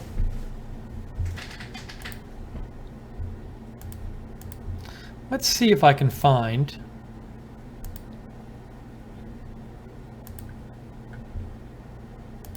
See if I can find a good page. I'm just trying to find a good page that we can stick with, that's going to list all of the seats won by the different parties and update fast. Because Google does not seem to be updating particularly fast, as I'll show you. See, they don't have that seat up yet, and they should.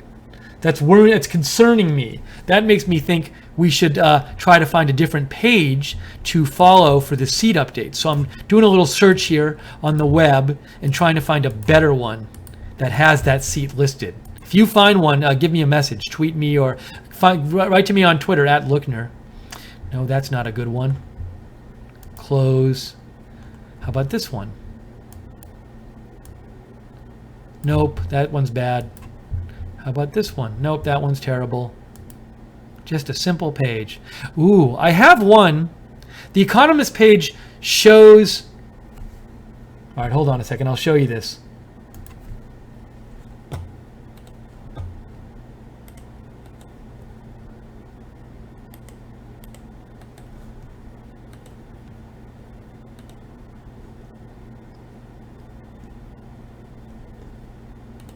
So here's the Economist page. It's sort of annoying.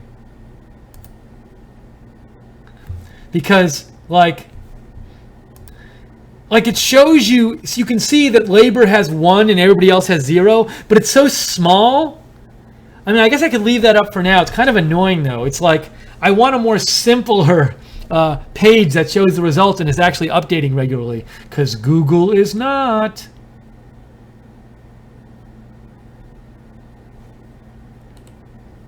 Sorry, I'm kind of obsessing over this, but it'd be nice to just get that out of the way. We get our page that we're going to go to, and it makes it simple.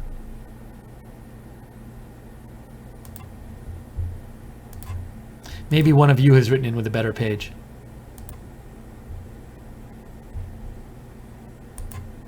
Boog Row sent me one. Let's see.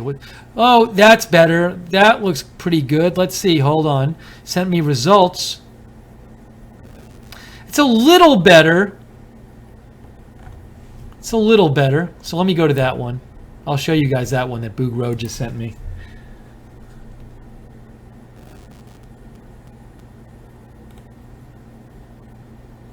Oops. Let me get... Sorry.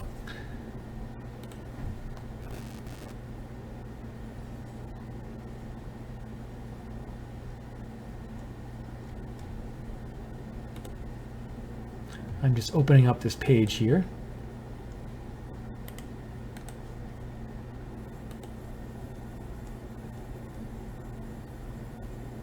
Okay, there we go. That's a little better. I'll show you that one. Look what I found. So Boog Row sent me this is the BBC page, and you can see that shows you the number of seats won, the votes, and the vote share. So for now, I'm going to stick with that page. It also has a little map up there. Oh, and you can see on the map, you know what's kind of neat is in the map you can see a little dot. That little dot is where where that one seat is. I'm going to it right now.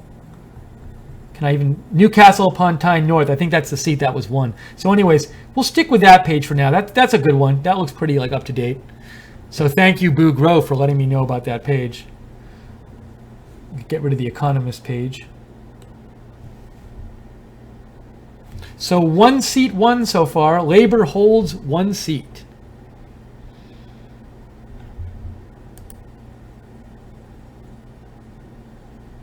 Some other people sent me different pages. Thank you. I think I've checked a bunch of them, so I'm gonna stick with that. I think I'm gonna stick with the BBC one for now. I like that one.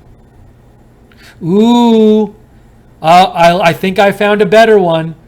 I'm sorry, Boog Row, but I think I just found a better one. You know why? Because this one has like fun cartoon representations of the candidates. Oh, this is exciting.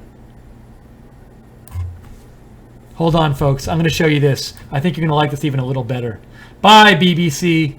You had your run as our page, but no more, because we found a better one. Courtesy of OG Wiz told me about the Guardian page. OG Wiz, you did a good job. You done well.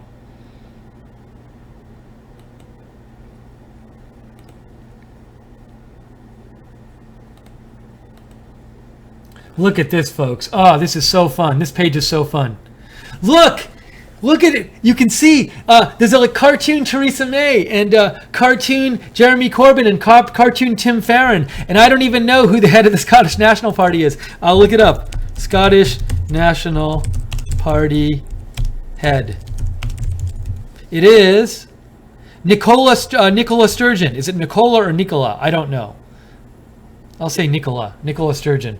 And so you can see there's 1 seat won by Labor. Oh, and then look, and I can go to, there's like a map there too, and the map's like better than the other one. Look at, see, we can go to the map and we can see that's where they won their 1 seat, right there in Newcastle. Okay. I feel so much better now. We have our page we can look at. And our page has cartoon characters on it. Oh, so wonderful. Good. Let's see if I can get you some more news now about what's actually going on. Oh, so we have some more updates here. More updates. Ready? Sunderland South. Labor holds. So Labor held another seat. We've heard about 2 seats, and Labor has held both of them. So No gains for either party yet. This is Bridget Phillipson. Bridget Phillipson won this seat from Labour. So they hold, and you can see on the right there that Labour now has 2 seats, but they haven't gained anything yet. Let me go back here for a second. I'll keep that up there for a second.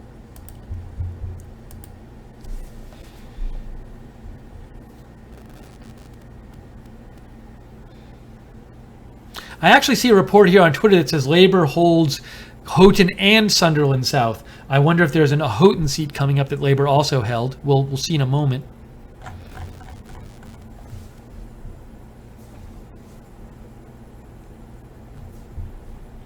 Let me go to me for a second.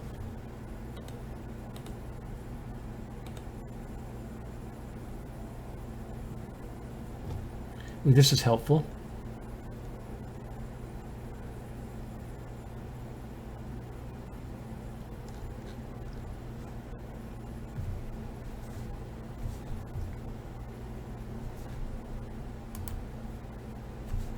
I like this page better. So we've heard about 2 seats. Labour's held both seats. What will happen? This is going to be such a close election. It looks like it's really close. Reportedly, 76 of the 650 seats are too close to call. What will happen? What will happen in the British election? It's more exciting than I thought it would be in terms of being close. I thought it was going to be like kind of a blowout. So very, very interesting to see what happens. And it's possible that Theresa May could like really lose this election, and she chose to have it 3 years early. So there's such a big storyline, such a gripping storyline here. Now here's a tweet. Here's an interesting tweet I want to show you.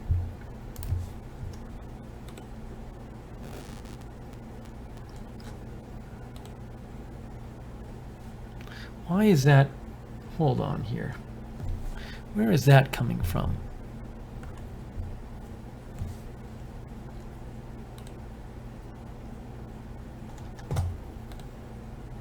Here, this is from Tom Barton. And Tom Barton says, Lib Dem Tory coalition impossible? Everyone so far is saying it is. So in theory, the Tories are the Conservatives. If the Tories have 300 whatever seats and the Liberal Democrats have a bunch of seats, could they work together to try to form a coalition?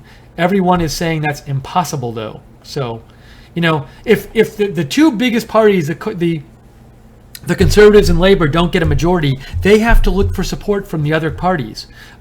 And they might not, and so it becomes really important who these other parties want to support, because they'll determine who the Prime Minister is going to be and who runs the government. Let's go back here. Ooh, new results have come in. Look, new results have come in. Oh, see what happens? Look, I want to show you. Oh, I can't show you. I'm gonna refresh this. Ready? I think it's going to say 2. There we go. Oh, our cartoon page is updated. See? So exciting. Okay, I need to take a 1-minute break. I got to get a little more water. Take care of a personal need, and I'll be back in a minute. So hang tight. I'll be right back.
Okay, I am back. Let me just make sure there's no new seat updates yet. I think that's all the seats we have now, 2 seats in so far. So I know some people might have joined us a little late. So let me just really briefly summarize what's going on here. So the Conservatives currently are in power in Britain, and the Prime Minister is Theresa May. So on our page there, she's the one in the top left with the gray hair, and she is Prime Minister, and she was going to be Prime Minister till 2020, but she decided a couple months ago to call an early election, and her thinking was she had a small majority, and the general thinking was, well, if I call election now, we're going to totally kick butt in the election, and our majority is going to go way up. So we'll have much more support, and it'll be easier to govern. Also, the Brexit negotiations start in 2 weeks, and she wanted to have a stronger position for that. So she decided to have an election, and when she first called the election, I think the Conservatives were up by like 20 percentage points. And just the elections, the results, the polls have gotten closer over the last few weeks, but even the polls I saw today had Conservatives ahead. But when the polls closed today, the voting polls closed, and the exit poll came out, it came out that like the Conservatives didn't even have a majority. They're not even projected to win a majority. And if they don't win a majority of seats, then you get to be Prime Minister if you win a majority, if your party wins a majority of seats in the country. And if they don't win a majority of seats, it's possible that Labour, who's like the second most popular party, they could maybe form a coalition with other parties, and Jeremy Corbyn, who's the cartoon on the top right with the beard, he maybe could become Prime Minister, which really would be a gigantic upset. So that's basically the scene right now, and the votes are starting to trickle in. It looks like the way they do it is they announce like who won what seat, I think. Well, maybe I'm wrong about that, but we're getting these announcements of who won what seat, what by one. So let me see if I can get you some more up-to-date information.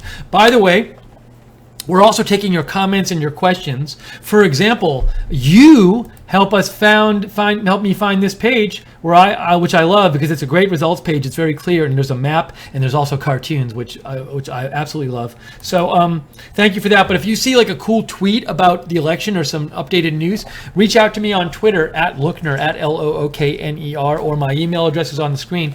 Also, if you have any comments about what's going on in the election, I'm happy to read them on the air. So write to me and let me know. Speaking of which, I should just check real quick and see if there are new comments. Okay, I'll check that in a second. Also, as I will say periodically, because it's important to say, we at Right Side Broadcasting, we are viewer supported.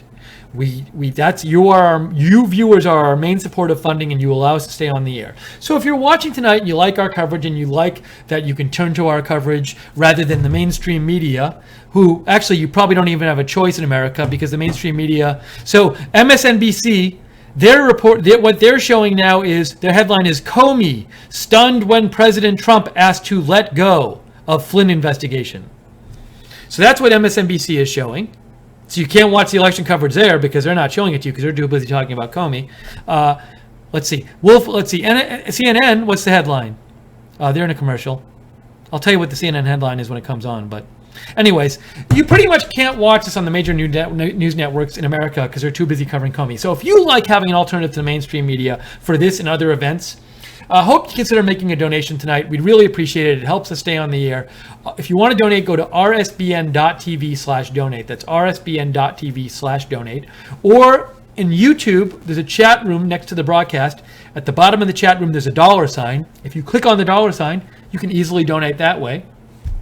Or if you want to set up a monthly donation and get free stuff in return from Right Side, like cool Right Side gear, go to our Patreon page, which is www.patreon.com/RSBN, and Patreon is Patreon. Thank you to the moderators very much for moderating the chat tonight. Very appreciated. And also hello to everybody on Facebook and YouTube watching. We appreciate you watching. Okay, I'm going to try to get some more election updates here. Let's see if any more seats are updated. So give me a second.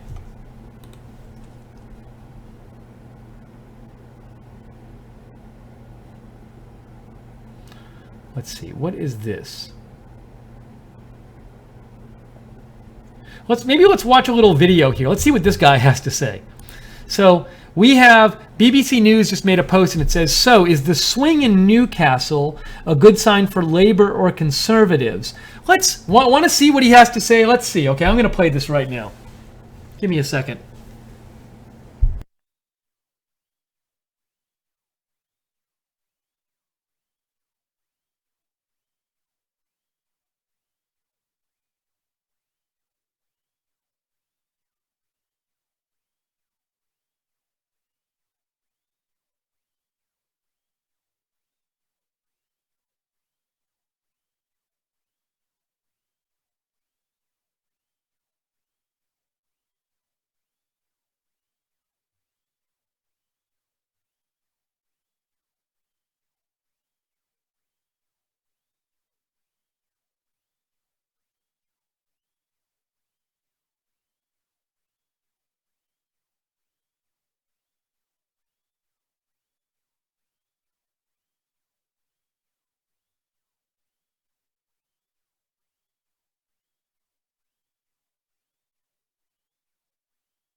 Expect Labour to do as well in Sunderland as we thought they would do in Newcastle. But I think what we should note at this point is simply the direction of travel. It is a 2% swing. I apologize. So I thought I had the sound going, and then I noticed I had a setting wrong. So that video was not particularly interesting. So I apologize that I was showing you that, but I have now fixed it. So now in the future tonight when I play videos, you should have sound. So I apologize for that. Okay, we're back. I assume you can hear me now. So my bad on that. But next video I play, but trust me, it was a video, unless you live in England, a lot of what they were saying you couldn't understand. So I apologize. Let me just make sure I have sound here. Let's see. Okay, we're good. We're good now. We're back. We have sound. So let me try to get you some more news. Let me go back to my page here. We still have 2 seats given.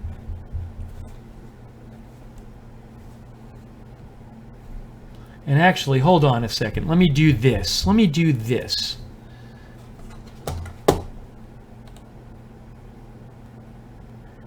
Why is Sky News showing Comey testimony? That's kind of confusing.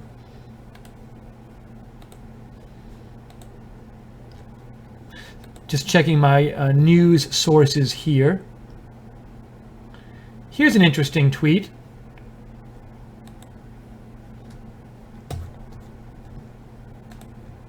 Sorry, I'm just getting this tweet up on the screen for you.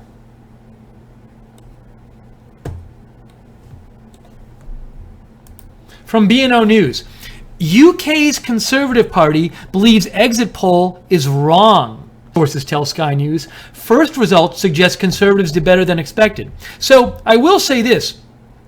In that video I started to show you a video and we couldn't hear the sound. But they were saying that one of the 2 seats that had already declared, I think it was the Newcastle seat, that first seat, they thought that even though Labour won that seat, the voting results were actually better than expected for the Conservatives. So the Conservatives think they're doing better than the exit polls say, which could be the case. So we'll have to just see what happens.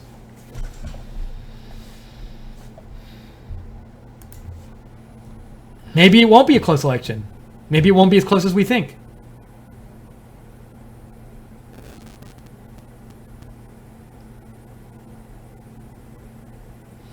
I'm looking to get some more updates here.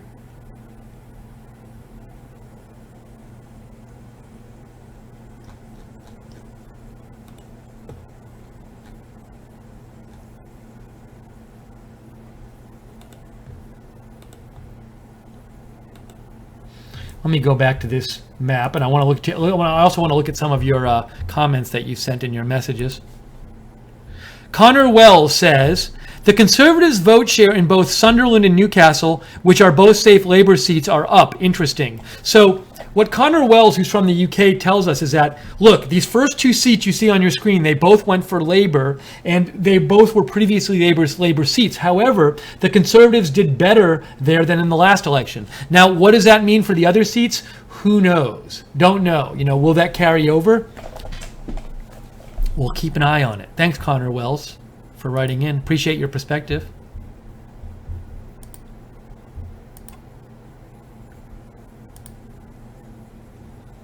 John Stanton sent me, I think you sent me the Economist page. Ooh, this is an interesting page too. Is that better? There's no cartoons on that page though. Let me see. Maybe I'll let you guys decide which one you think is better. Oh, that is the Economist page. All right, hold on one second, folks.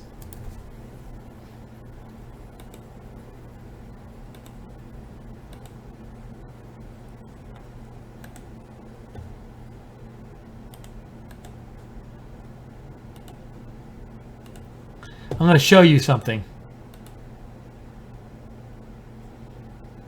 So this is, I kind of like the other page a little better. This is the Economist page, which looks a little better right now. So that's the Economist page, okay? And so the Economist page shows you the different parties, how many seats they have, and it shows you a map. I don't know, I kind of like the Guardian page better. I like that the Guardian page shows you the cartoons, and it shows you the numbers, and it also shows you, like, now you don't see the map, but we can see the map if we want to. We can do this. There's your map. So I'm kind of feeling the Guardian page a little more than the Economist page. Yeah, I'm going to stick with the Economist page, the Guardian page. But John Stanton, I appreciate you sending in that suggestion.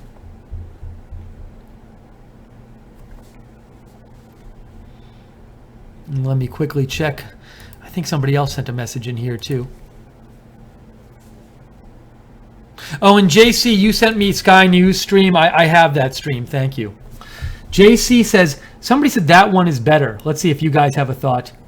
See, now JC says Economist page. I don't know, JC. I think I might, as the host, I might, as the host, make an executive decision here and keep the Guardian page. I like that Guardian page a little better. Summer Sunrise says cartoons for sure. Summer Sunrise, I'm with you. The cartoons are more fun. But thank you, JC, for the suggestion. Okay, let's try to get you some more updates here.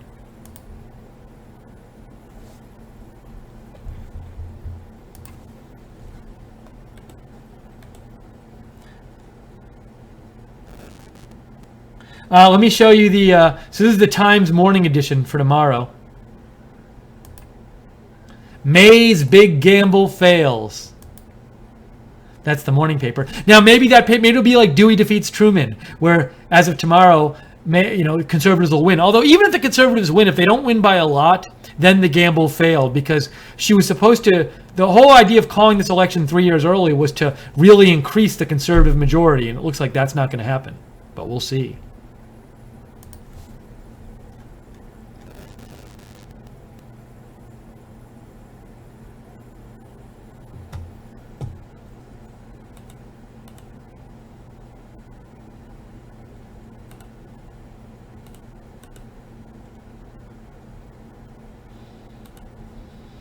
Just trying to get some more updates here. No, we don't want that. We want this. Selection results coming in slowly here. They will speed up, I assume, at some point soon, but it takes a while to get these results in there. Let me read some of your messages while I have a chance. John Stanton says, Steve, you can compare 2017. Oh, John Stanton says The Economist shows the comparison between 2017 and 2015. Let me see what you're talking about here. Hold on a second, John. I can always keep both pages up.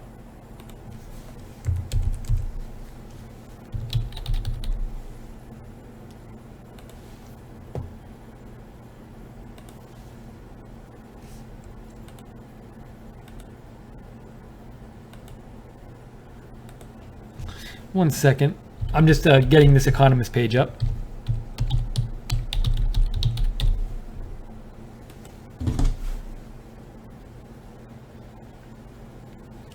Hold on. Going to have it up in 1 second for you.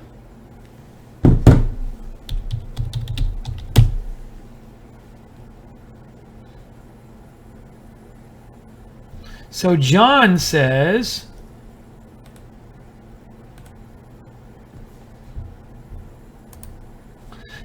hey, on this page you can compare 2007 to 2015. I see. So I can click on 2015 and I can get that.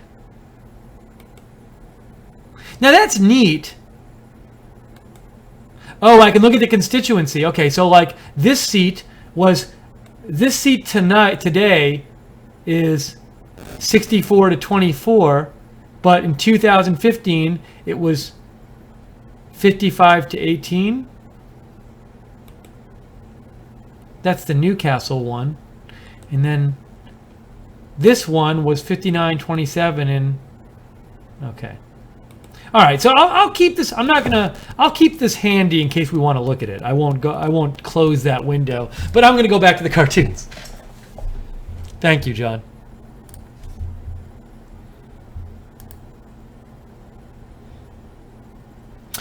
Taylor Williams writes in, I think the Brexiteers may sway this vote in favor of the Conservatives. Now, Theresa May doesn't want. She's not going to go back. She's still going to negotiate Brexit. But I believe, if I'm right, am I right about this? That maybe that the Conservatives would be like negotiate the Brexit in a more conservative way. Like there's different degrees. There's different things that can be negotiated. I know some of the parties, like the parties differ on like whether there should be whether there should be no more migration or whether there should be bigger cuts in migration into the UK from other countries or not. And that's going to be part of the negotiations. But I can't even recall from my reading who believes what. As I said, I am not an expert on UK politics. So Taylor Williams says, I think the Brexiteers may sway this vote in favor of Conservatives. George, the PG stuff, says senior Liberal source confirms no coalitions. Yeah, we saw that before.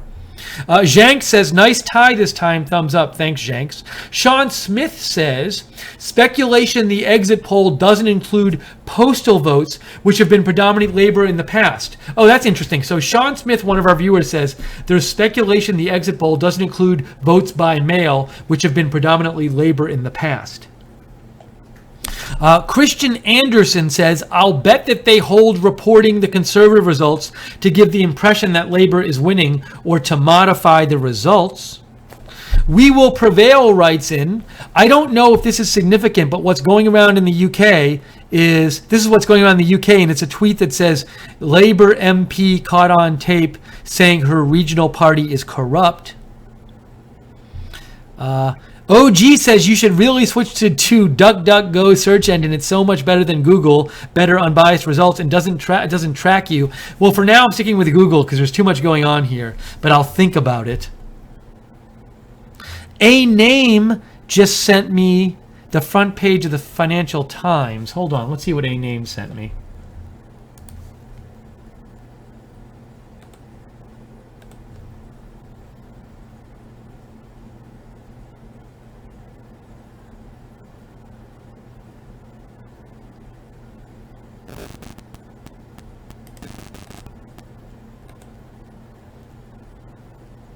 This is the Financial Times tomorrow edition. You can see that courtesy of A Name.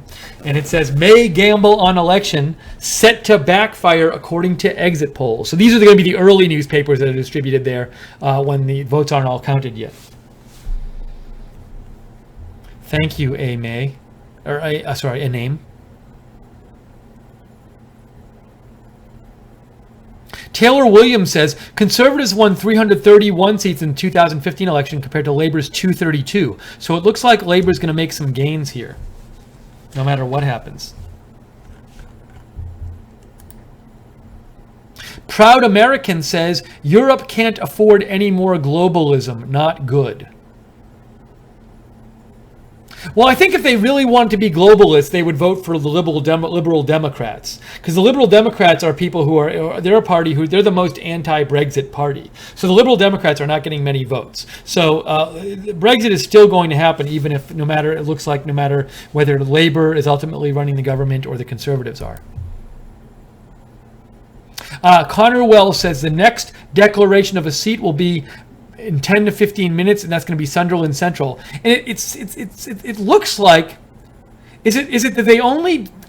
I'm wondering if, like, do you not get updates on seats as they're being counted? Do they only announce the seat once it's totally counted? Maybe that's what happens, so you can't follow along, or maybe you can. I don't know.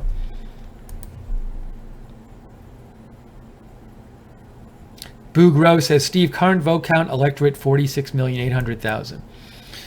Okay, let me try to get you some more news here. Ooh, I should go back. So we still have only 2 seats in, This is Right Side Broadcasting. We're covering the British election. Looks like it's going to be quite close and quite interesting. Maybe go late. We're going to be here covering it.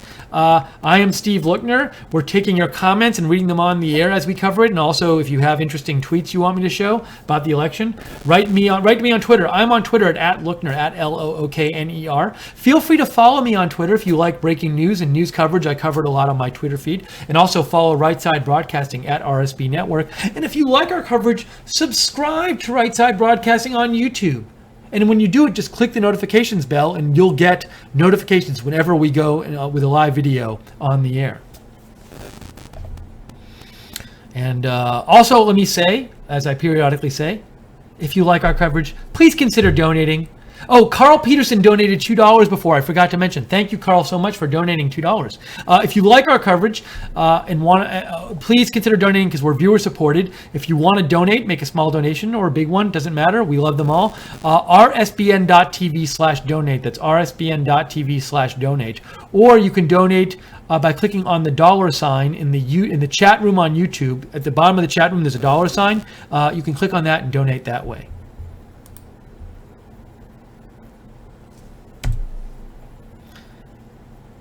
Billy Joyce writes in. Billy says, if I can open your message, Billy, I'll read it. Steve, half of Europe, including France, is lost to the globalists. I fear for Britain if Corbyn wins. I want to look up here. Does Corbyn have globalist? Is Corbyn a globalist? See what I get.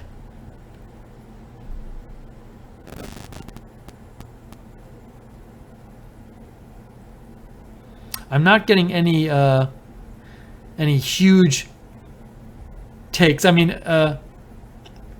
Corbyn is for. He has said he's going to carry out Brexit, so he's not going to reverse Brexit if he became prime minister. And I apologize for my limited knowledge of the specifics of UK politics, just the way it is. But we want to come on anyway. But if anyone else has expert info out there, you are welcome to write in and help us cover this.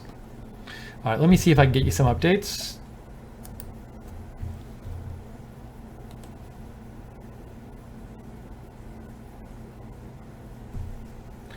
Sunderland, let me show you this. Sorry. Sunderland Central, if you look at the top there, Sunderland Central expected to declare next. Again, taking longer than expected due to higher turnout. So we're waiting for Sunderland Central next. Oops, that's not the page I wanted. Actually, let me go back to me for a second.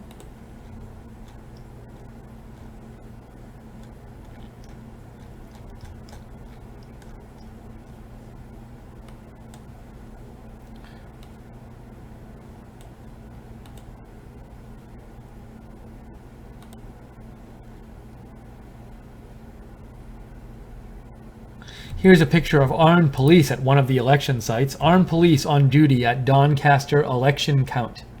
Oh, it's where they're counting the votes. So there's armed police there.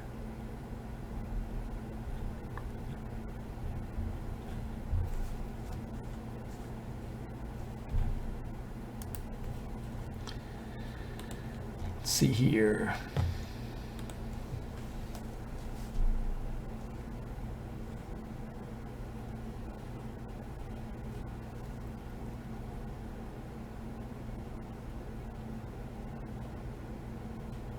This is a tweet from Oliver Carroll. One of our viewers talked about this before. Conservative Home Secretary and possible leadership candidate Amber Rudd may be on course to lose her seat to Labour in Hastings, according to the BBC.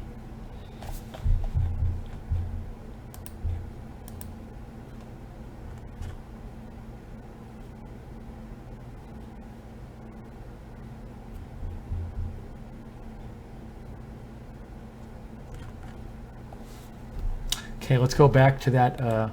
So we still have only 2 seats here. Only 2 seats are declared. They're just counting. All over England, I think now, they're counting their votes.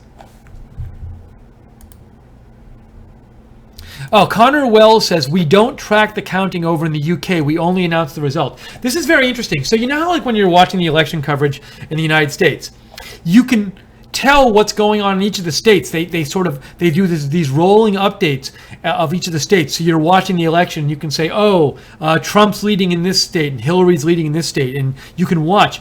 And according to Connor Wells, in the UK, they don't do that. What they do is they count all the votes for a certain seat and then they announce. So what we can't do is we can't like go around and see like who's leading in this seat, because that information doesn't exist. They only announce when the vote is completed for a seat, and that's why it takes so long. So we only have 2 votes up there. We only have 2 seats showing because those are the only 2 where the votes have been completed for those seats. And there will be more coming in, but that's why it takes so long. So thank you, Connor Wells. And we also can't show you like, hey, who's leading here or leading here, because we don't have that information.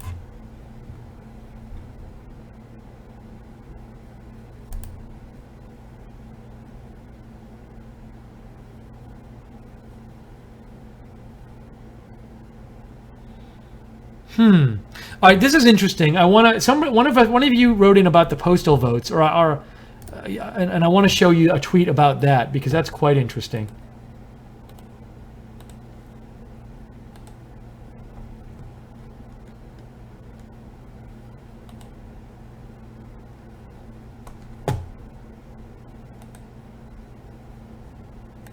This is from Robert Peston. He's from ITV. Let me show you his tweet. He says, so it is definitely going to be a long night because Tories doing better in early results than exit poll, possibly because of postal votes. So Tories are the conservative. So I wonder if is what Robert Peston saying that so the exit poll shows certain result and then the conservatives are doing better, but maybe that's because the mail votes haven't been counted, and maybe does it take longer to count the mail-in votes? I don't know. I don't know if they vote on equipment there. But if today's votes are like on actual like equipment and not just paper ballots, I could see the postal votes being like the last ones to count, maybe be counted if they're on paper. So if there's some close elections and they're waiting for the postal votes to come in on them, that means it could be a long night, and some of these seats might take a really long time to declare. We'll see. We got a lot of seats to go. Now my question is, I'm committed to staying on. I'll stay on the whole time. There might become a point at which I have to take an eating break. So maybe what I would do is like, I could eat with no sound on, so people know I'm here. Otherwise, they might think nothing's going on. I won't make you listen to me eat, but we'll figure that out when we come to it. But it looks like it could be hours and hours. So I'm committed.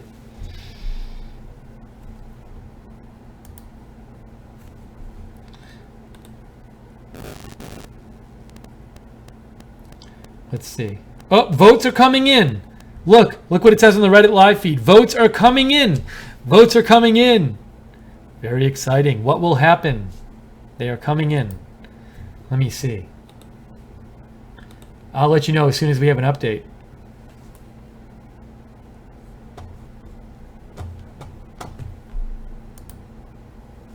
There it is. There's only... Now think about this. I mean, if this is like a close election, we got to wait for all those seats to come in. What's going to happen? Who knows? I think this is a very exciting election myself.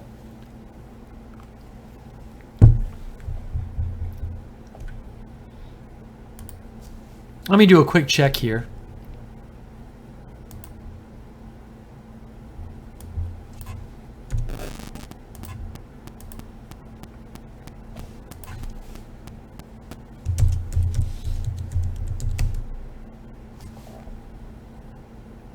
I think we might have gotten. Oh, those are earlier. We got a couple donations earlier today, which was very nice from people. So I appreciate that. And once I check the PayPal donations once in a while. So if you do donate at rsbn.tv, I'll check later and I'll give you a shout out on the air. Again, we're viewer supported. We can't stay on the air without your support. You keep us on the air. You let us do coverage like this, which we so appreciate. So if you want to donate during the during the broadcast, even small donations really help us out. Go to rsbn.tv/donate, rsbn.tv/donate, or in the YouTube chat room, you can click on the $sign at the bottom of the chat room and donate that way.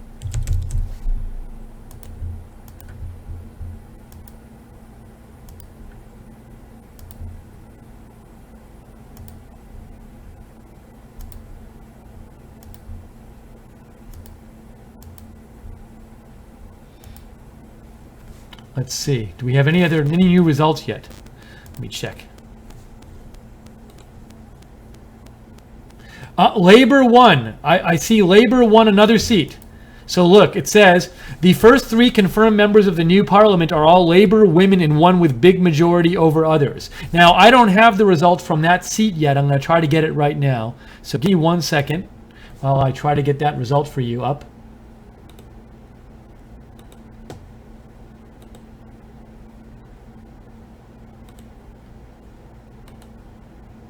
Oh, I closed something I didn't want to close.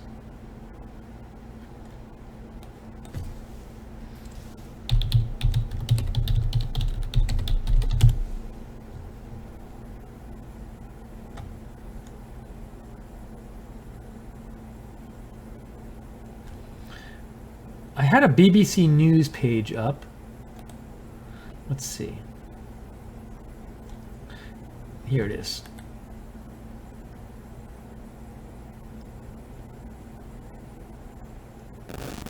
Ooh, I have it. I have the next seat up from Sunderland Central. Here it is. Ready? Labour holds in Sunderland Central. This is Julie Elliott. She wins. So that's the 3rd seat for Labour. They have held 3 seats so far. Those are the three seats that have been. There have been 3 seats declared so far. They were all previously Labour seats. Labour has held all 3 seats. I wonder if The Guardian has updated. Has The Guardian updated their... No, The Guardian still says 2. But we know it's 3. Oh, and The Economist has it up now too. See, The Economist has it up.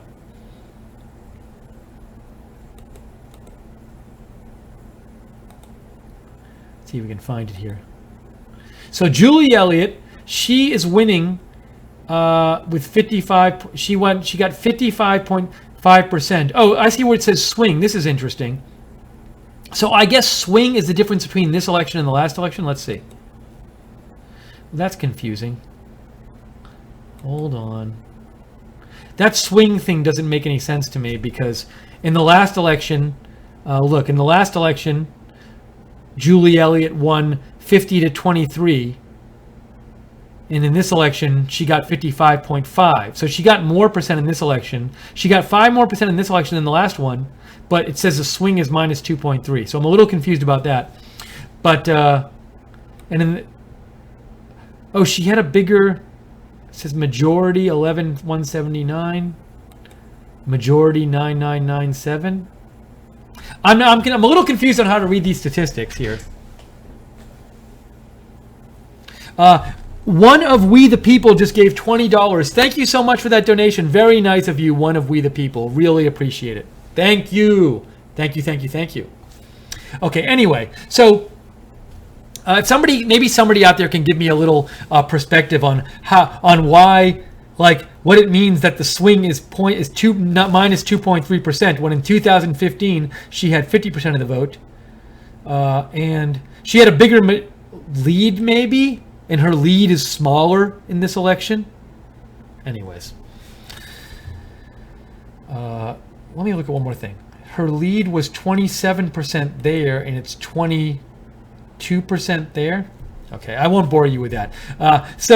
Anyways, we have 3 seats declared now officially, but they're still showing 2.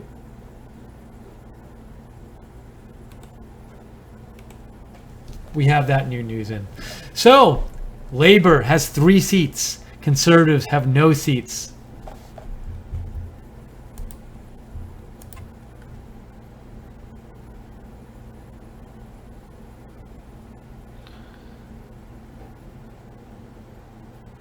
Let's see.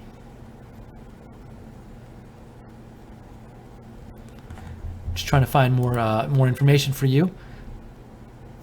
Connor Wells says the general trend, and Connor Wells is from the UK, he says the general trend is that the Conservatives seem to be doing better than expected in Labour seats, possibly due to the collapse of the UKIP vote and Leave vote as well. So, from what I understand, the UKIP is the UK Independence Party, and people who wanted to leave to get out, wanted Brexit to pass. Some of them were voting for the UKIP party, but now that Brexit's passed, they have less of a reason to vote for the UKIP party. So some of those people could be voting for Conservatives now, and so that's a theory that Connor Wells has on why the Conservatives might be doing a little better in Labour seats than they'd done previously.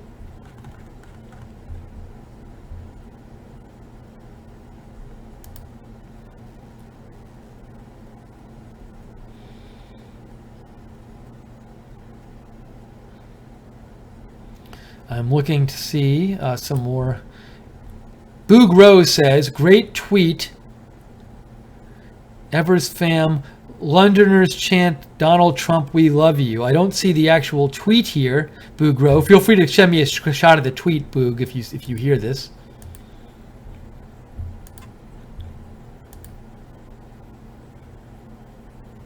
Let's see. George writes in Newcastle. 2.1% swing Tories to Labour, minus 2.1 Tories to Labour. Oh, okay, I see. So there's been 3 seats declared so far. In Sunderland Central, there was a 2.3% swing from Labour to the Tories. In Houghton, there was a 3.5% swing from Labour to the Tories. And in Newcastle, there was a 2.1% swing from the Tories to Labour. I see what you're saying. Thanks, George. Oh, and Taylor Williams sent me a article that says Tories may be on track for a huge landslide despite hung Parliament exit poll. Let's look at that. I'll show you that. Let me show you that article right now that Taylor Williams sent me.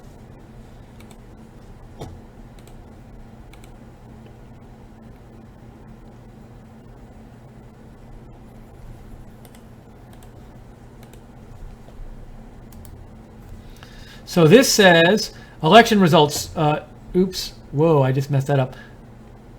Tories may still be on track for a huge landslide despite hung Parliament exit poll. The party could win a 100-seat landslide. This is in The Independent. Let's see what it says. Initial results appear to be less good for Labour than expected, with the party winning fewer seats from the Conservatives than the exit poll predicted. The exit poll, which is very rarely wrong, the exit poll, notice, is very rarely wrong, suggested the Conservatives would be the biggest party, but they would fail to score a working majority. That would result in a hung parliament, with any government having to rule as a minority or in a coalition. But pollster Peter Kellner, the head of YouGov, said that initial results in the 2 seats that have declared, Sunderland and Newcastle, were far less good for Labour than had been expected. If the exit poll was that wrong across the country and in the same way, then the Tories would be on track for a 100-seat landlord, he suggested. So this article is basically saying that the exit poll said the Conservatives would win like 310 or 314 seats or something like that, which wouldn't be a majority. But if you look at the actual results from the 3 seats that are in, Conservatives seem to be doing better than expected, so maybe they still could win a sizable majority. That's what this article says, speculating, but we'll have to see. Thank you, Taylor Williams, for sending that article in.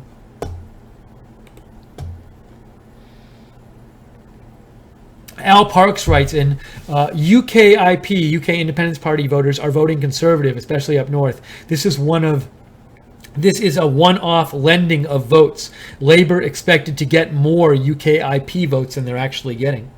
Joanne Goldsnyder says this is what Fox is saying on Twitter. And it's a tweet from Bill Brinkle that says, wow, not a good outcome for the UK if it's a hung parliament.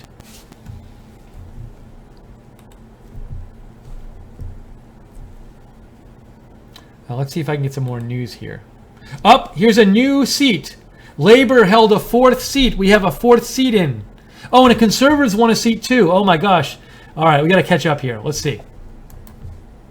Okay, so Newcastle East. Labour holds Newcastle East. Nick Brown wins there.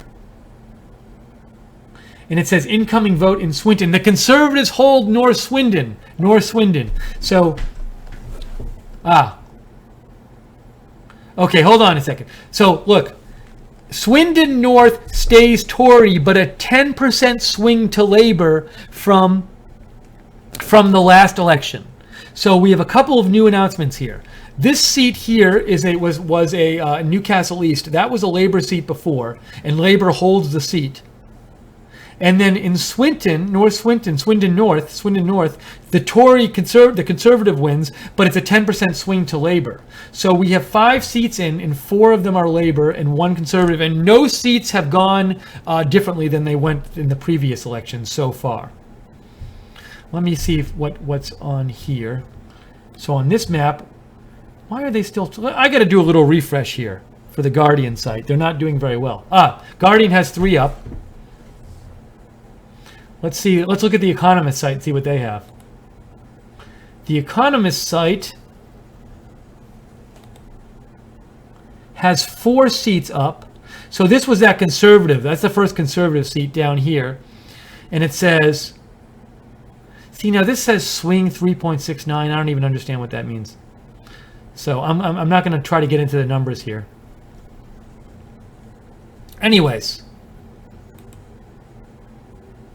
Look at this tweet here from David Dimbleby from BBC. I've never known an election with so few results known at midnight. So it is now midnight in the UK. It is midnight there. And only 5 seats have been declared. The results of 5 of these seats. And all 5 of those seats, what happened is the party that won the last election won in this election.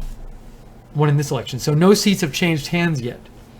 Yet there's that very interesting post we see from Paul Mason where he says Swindon North stays Tory, but 10% swing to Labour. We've heard some people saying the first couple seats that came in that Labour won, well, Labour won, but they're not doing as well as expected. This seems like maybe in this seat that the Conservatives won, Labour did better than expected.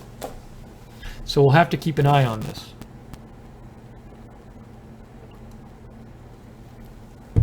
Okay, I think I'm going to take a really quick 1-minute break. I think I'm going to eat a couple crackers or something just so I don't die of hunger. So give me a minute. I'm going to leave this up there. I'm going to leave the results up there real quick so you can see them.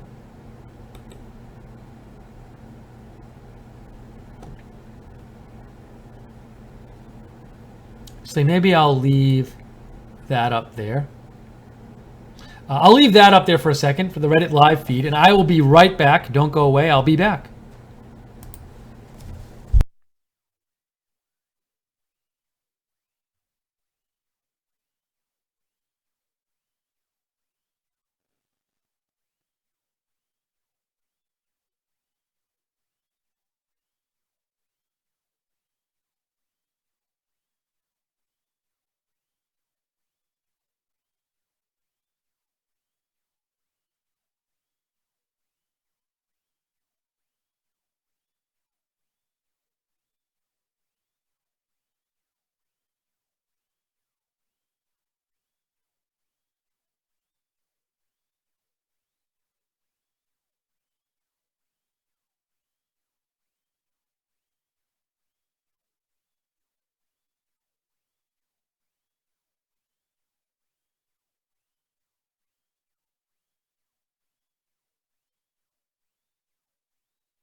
Hello again. Sorry for the break.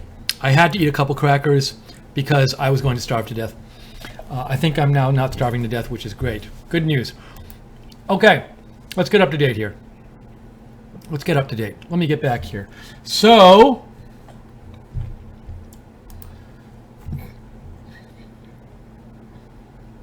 we have a new seat announcement, which you might have already seen. This is Sunderland West. Labour wins another seat. So Labour has won 5 seats so far, and Conservatives have won 1 seat, but there are no changes. Now I'm wondering, in this Sunderland West seat, what if there was a difference in what the difference was between this one and between this election and last election. Let's see if we can find it. Does The Economist have it up yet? No, The Economist does not have the seat up yet, I don't think. Let me check.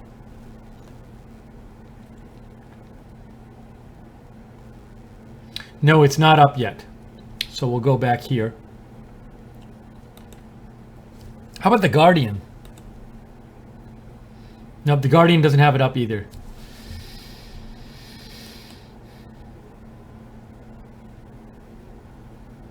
So here's a couple of messages there. We see turnout and Battersea count 73.3%. Massive. Labour very confident here. A lot of high turnout tonight. So we're seeing a couple of reports on your screen of high turnout. We've been hearing about this high turnout in the UK tonight. So I don't know who that helps because I'm not a UK political expert, but there is high turnout, and I think it's contributing to what we've heard. It's taking a while to count the votes in a bunch of these places. It's up after midnight there, and there are only 6 seats reporting in, and no switches yet.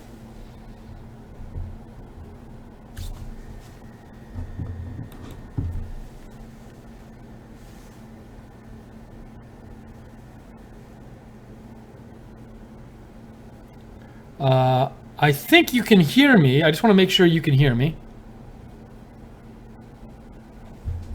Let's make sure. I don't know who that is. Yes, you can hear me.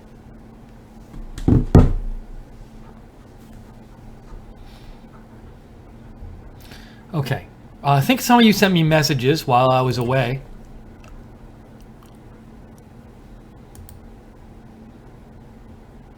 Yeah, Boogro, I have that BBC link. Thank you.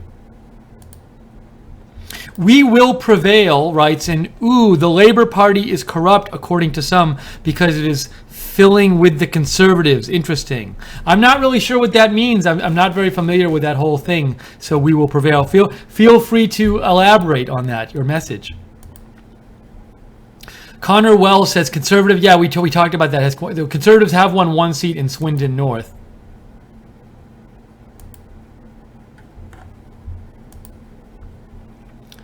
Al Park says, in my opinion, the exit poll is inaccurate in the election. So you think, Al, that the Conservatives will actually win more votes than the exit poll says? Hybrid Apes sent me a page. Ooh, that's kind of a nice page there. That's the... That's interesting. I kind of like that page. That's from Hybrid Apes. Let me. That's the Sky News general election results page. Let me get that one up as well. Oops. Sorry.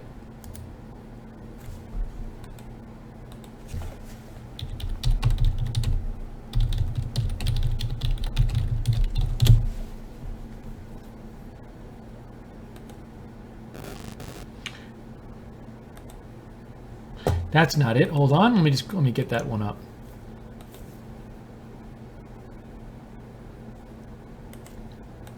See what you guys think of this page.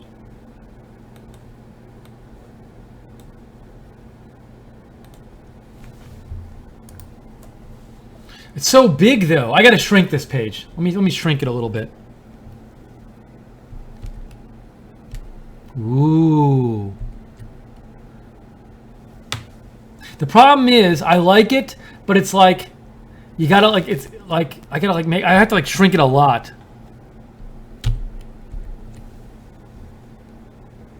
See, then it becomes kind of small. So they at least have the up-to-date results.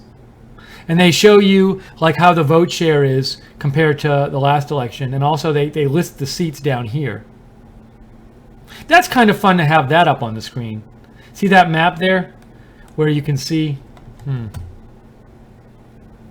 Although I don't know if I can make that a little bigger. Let's see. No, that won't help me. I could use the map. So there's the map. That's interesting. So I'll use this one for the map. And you can see in the north there, those are all the Labor seats that have come in. There's that one seat that have come in for Conservatives in the south. And all the seats are holds so far. The party that won last time won this time too. So that's a helpful map. Thank you for sending that to me, Hybrid Apes. Let's go back here. Have they caught up yet? No. Guardian is not on the ball. You know, I like the cartoons, but they're not on the ball. Economist, they're caught up. Labor 5. Patrick Moat says, what is the Labor Party? Could you compare it to an American party? What would it be? I think it's the party most like the Democrats in America, roughly speaking. The Conservatives are more like the Republicans, roughly speaking. Very roughly speaking. But Labor is more like the Democrats. George writes, in Sunderland West swing to Conservatives, they're up 10 points and Labor up 6 from last election, mainly due to collapse of UKIP. Thank you very much, George. Al Park says high turnout helps Labor, and there is high turnout tonight. Al Park says, I believe the Conservatives will hold on to a slim majority, intriguing stuff. Now, the exit poll says they won't have a majority, but the exit poll could be wrong. We just got a donation. Wow, that's really generous. I of We the People gave $100 and says, investment to RSBN's Honest News. Thank you. That is so kind of you, I of We the People. That is really cool of you. Those donations help us stay on the air. That'll really help us, do more coverage here. So, and as I've said before, we are viewer supported here. We rely on you to stay on the air. Without your support, we couldn't be on the air. You are our main source of operating budget. So, if you want to give to us, if you like our coverage and want to see us do more stuff, and just like that we offer you an alternative to the mainstream media, please consider making a donation. It can be large or small. If you'd like to donate, go to rsbn.tv/donate, rsbn.tv/donate, or you can click on the $sign at the bottom of the YouTube chat room. There's a little cartoon $sign. You can click on that at the bottom of the chat room and donate that way. And it's don't think that it has to be a big donation. The small ones add up too. So we really appreciate it. Thank you again to one of We the People for donating that. That's really nice of you. Let me see if there are more updates here. More results here.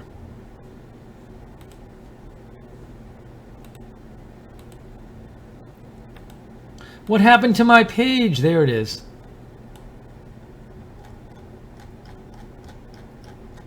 I'm going to catch up on the results here. If there are new ones.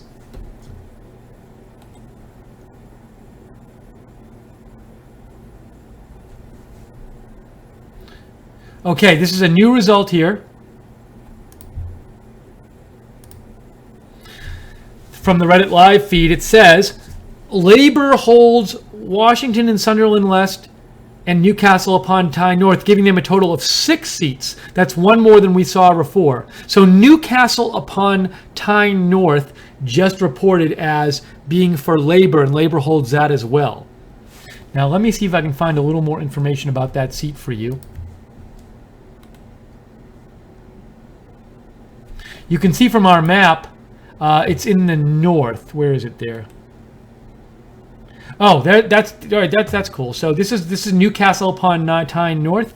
We have Labor getting 55%, and they increased 9% from the last election, and Conservative getting 33.9%, and they increased 10% from the last election. So that's. We'll go back to the general results now. So what you can see now, in terms of the votes that are in so far, the Conservative votes are up 7% from the last, 7.6% from the last election, and the Labor votes are up 9.2% from the last election. But these are very few. These are only seven seats in so far. And as we said before, Those 6 are all in the north that Labour have won, and those are all seats that they held. And these are all hold seats, and the Conservatives held the 1 seat here. So no seats being switched yet.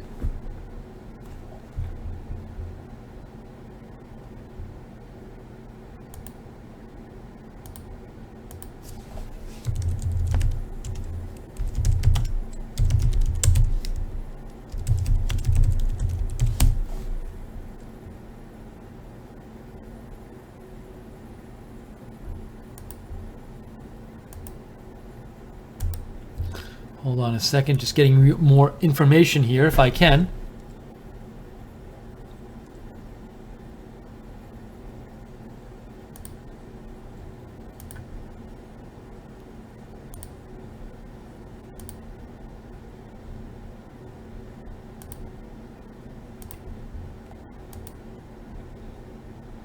OG writes in, you have to keep refreshing the Guardian page. It's up to date. I refreshed it before and it wasn't up to date, but let's see if the Guardian page is up to date. I'm going to refresh it right now. See, they're not up to date because they're missing a seat. Labour has 6 seats, not 5. Look. See, that's 6 seats there.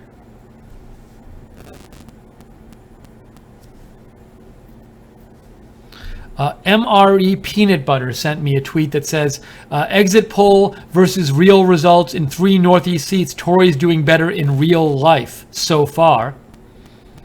Al Park says, all right, so Al Parks, this is helpful. Al Park says the UK Labour Party would be equivalent to a Sanders-led Democratic Party. So according to Al Parks, Labour is pretty left-wing.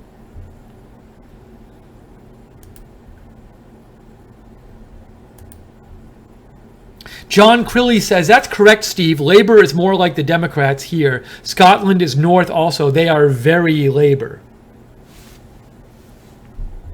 Thanks, John.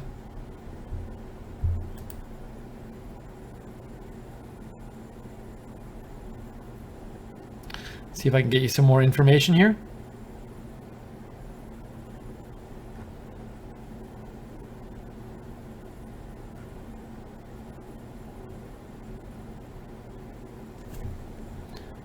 Okay, here's an interesting tweet I'll show you.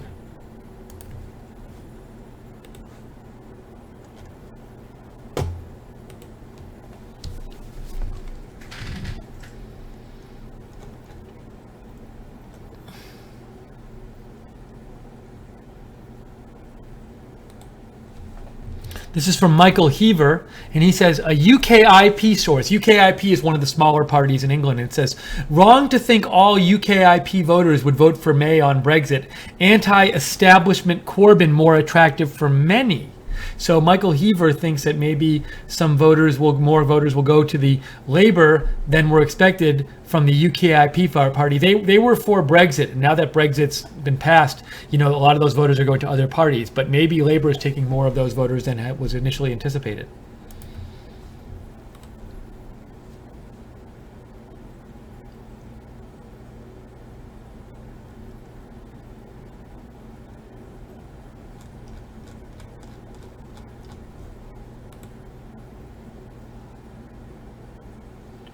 What do we got here? So there we have the one. I'll show you what we got so far.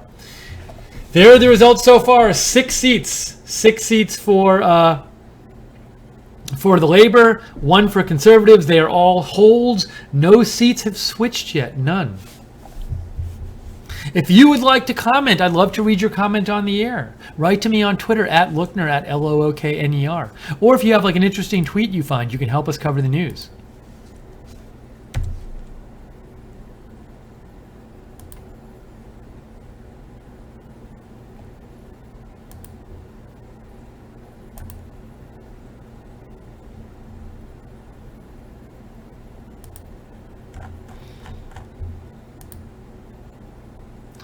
Let's see. By the way, also feel free to follow us on Facebook, Right Side Broadcasting on Facebook. Like or follow us there. Also, if you're on Facebook watching, feel free to share our videos. We love that. And also subscribe to us on YouTube and click the notifications bell when you subscribe so you can get informed about all of our videos right when they come on the air. Oh, this is what is this here? So the YouGov, I think they're like a polling outlet. They had a model for this election, and I want to show you this. So YouGov's prediction, this is not results, this was a prediction, but YouGov had predicted 302 for conservative, 269 for labor. And here's what, look at what Kieran Pedley says. Kieran Pedley says, YouGov model holding up pretty well so far. Sorry, there it is. YouGov model holding up pretty well so far. If this was right, then Labor plus Liberal Democrat plus Scottish National Party plus Plaid plus Green equals 328. So Kieran Pedley is looking at a way that these different parties can come together and form a majority government. But it's going to be very close. Every seat looks like it's going to matter here. Let's see if the Guardian's updated yet. Yeah, so the Guardian's up to date. 6-1.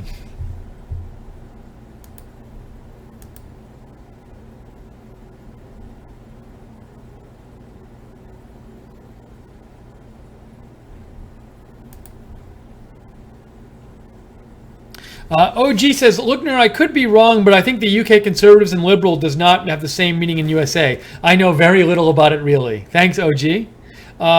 George says, what site are you on? So if you're looking at the site this site here, where I'm getting a lot of live updates, it's a Reddit live stream.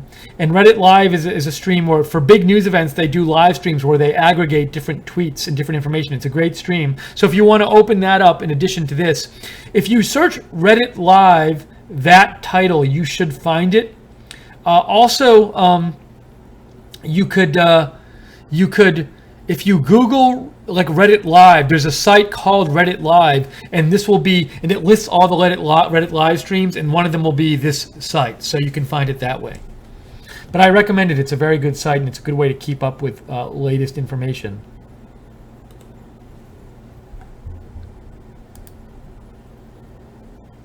Proud American says, Steve, excellent election coverage this evening. Keep it up. Thank you, Proud American. I appreciate you all watching. We hope you're enjoying our coverage at Right Side Broadcasting. So you can actually watch the election coverage and not hear Comey, Comey, Comey, Comey, Comey all night.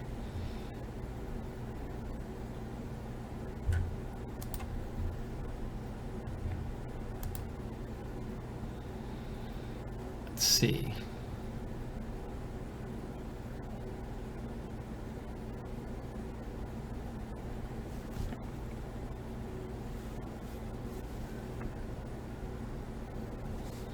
Tom Barton posted a tweet I'll show you.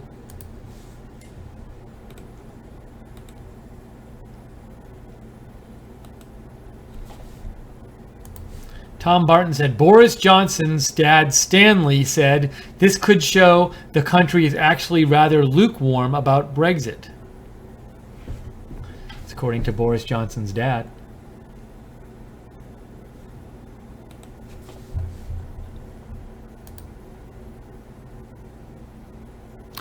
The Conservatives have just won another seat. Let's see if it's up here yet. Hold on. I'll get you that in a second. There it is. Election results update. Conservatives hold Kettering, giving them a total of 2 seats. Let's see if BBC has posted it yet. Ooh, more sites. All right, hold on.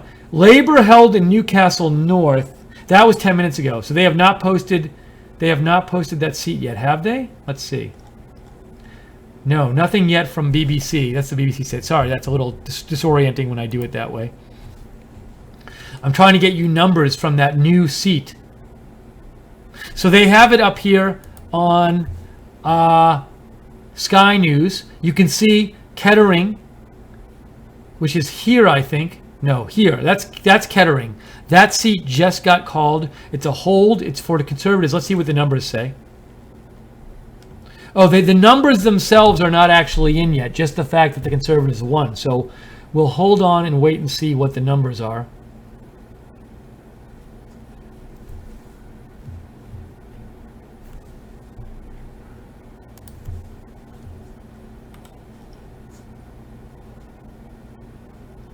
Waiting to get those numbers from you. For that, from that new seat that just went Conservative.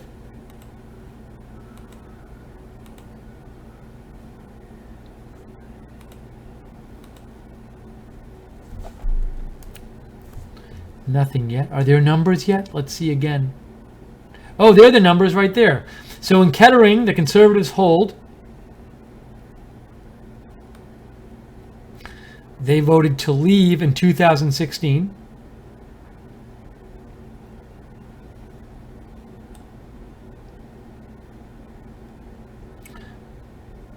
But it's, we don't have numbers. I thought we had numbers before, but we don't now.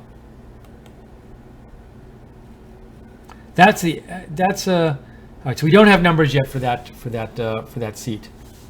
So I'm trying to remember. So I'm trying to think to myself, and I can't. I feel like maybe I read something about this. I can't remember. Like, with Brexit there was leave and remain. If you were for Brexit, you voted leave, and if you were against Brexit, you voted remain. I don't know if there's a clean divide between the Remain voters go with Labour and the Conservatives vote with, and the Remain vote goes with Labour and the Leave vote goes with Conservatives. I'm not sure. Maybe there are people in both parties who wanted to go for each of those things. So I apologize. I don't have a better grasp of that. We just had a new seat come in. Conservatives hold in Nuneaton. So that's Nuneaton is, I think, here. That's Nuneaton. So another Conservative hold there. Let me see if I can get you some numbers on that. Here's the numbers for Kettering. And by the way, you might hear a little bit of screaming outside. I'm coming to you live from my apartment studio tonight. Once in a while, there's some kids running around outside. They shouldn't be out there long, so I apologize if you hear a little screaming. So that's Kettering. Maybe we can find out from that map how Kettering was compared to last time. There's Kettering. Do they have numbers yet? Ooh, Sky News has no numbers up there yet.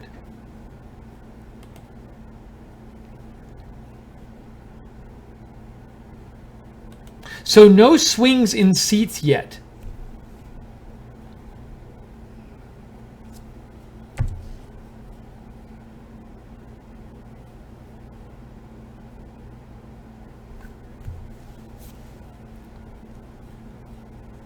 So we have the Conservatives hold Kettering, and we have 6-2. I should be 3. This should be, it's The Economist. There we go. 6-3. This is Right Side Broadcasting. We are covering the British election. The results are slowly coming in. Remember, there are 650 seats. It's after midnight there. It's 12:30 a.m. there, but only 9 seats have been declared.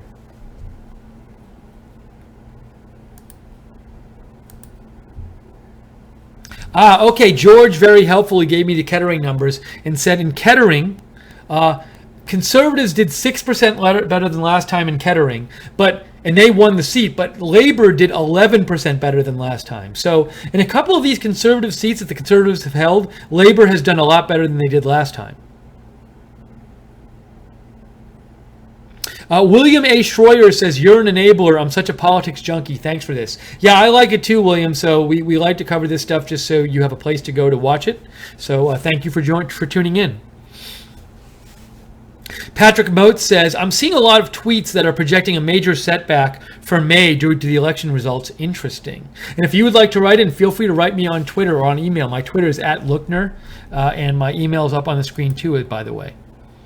Oh, and also George sent me numbers from Nuneaton. In Nuneaton, Conservatives won in Nuneaton, but in Nuneaton, both the Conservatives and Labour did 6% better than last time. So really, the Nuneaton, not much change there.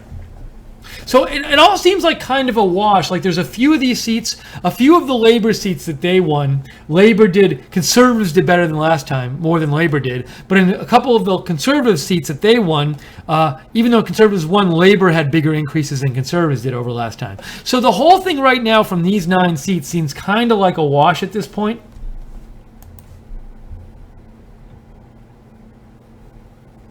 And Al Park says, forget the Brexit result when analyzing this election. UKIP was the only party that favored Brexit. That favored Brexit. So I'll say this. I read articles about how Brexit wasn't that important in this election. I read a bunch of them, but the only party I think that was against Brexit was the Liberal Democrats. Both the Conservatives and the Labour said that if they won, they were going to go through with Brexit and they weren't going to fight Brexit. So generally, there's a general attitude in the UK now that we voted for it and we're going through it. That's what I've been reading. Boog Rose says, can you do a split screen so that we can see more of you? So, I could make myself a little bigger, but the problem is that like it gets in the way of I like you to be able to see what I'm showing on the screen. So I'll show myself once in a while too.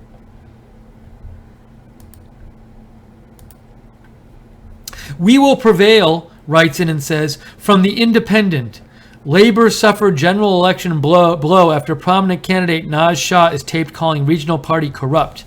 Then you said earlier that there were conservatives within the Labour Party. Did I say that? I didn't. So I thought maybe the corrupt charge was just that, a vague observation on my part. So I was not commenting on that story, which I don't know much about. A couple of you have written in about it. We have a new seat announcement. Broxbourne is a hold for Conservatives. So now we have 6. You can see on your screen we have 6 Labour holds, 4 Conservative holds. It's interesting. You can see how the South is going Conservative, at least from what we have so far, and the North is going for Labour from your map there. Let me see if I can get you some more numbers on those seats.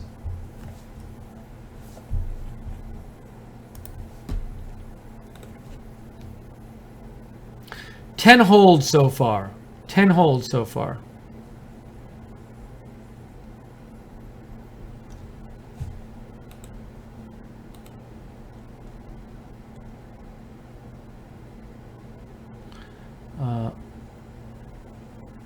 Hold on, I'm just seeing if we can get some more numbers.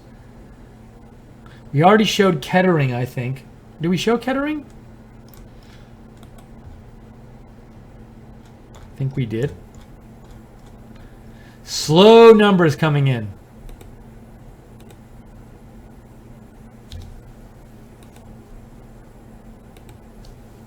Is Guardian up to date yet? No, Guardian is still on 6-2. It's 6-4. Guardian, you're way behind.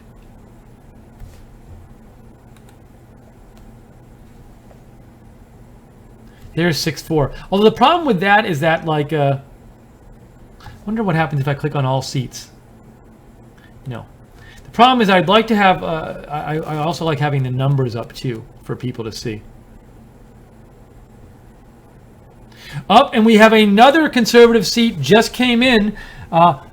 Basildon and Billericay? Basildon and Billericay.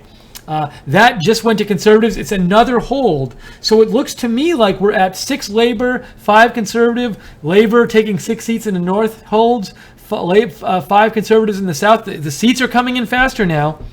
But all of them have been holds so far.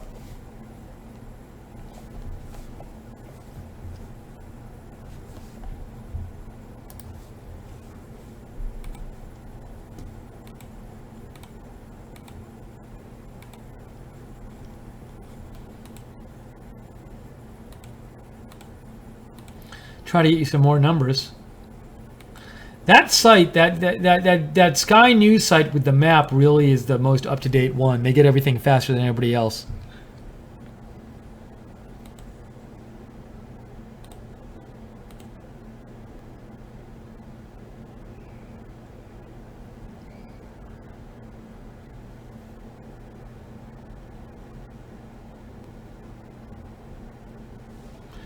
Okay, just looking for some more numbers here.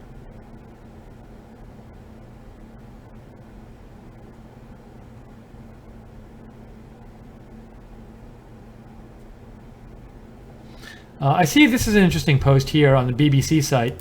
It says, could Labour secure up to 6 seats in Scotland? And it says, Labour sources are very confident of taking 6 seats in Scotland, which is part of the UK, at least 4, potentially as many as 6. Maybe the public have defied the political establishment absolutely well and truly. So I take it to be that normally Labour wouldn't get that many seats in Scotland, and maybe they're doing better than they normally would in Scotland.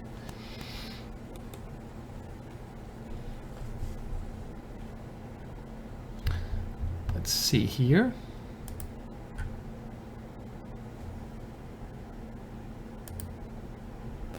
Parade driver says, "Show more. Are you wearing trousers?" Parade driver always asks what kind of pants I'm wearing. I'm not wearing. I don't even know what trousers are exactly. Parade driver. Thank you for writing in though. Okay, so George, some more helpful information. In Broxbourne, which was won by the Conservatives, Conservatives won. They won by like 34%, but Conservatives gained only 6% over last time, while Labour gained 10% over last time.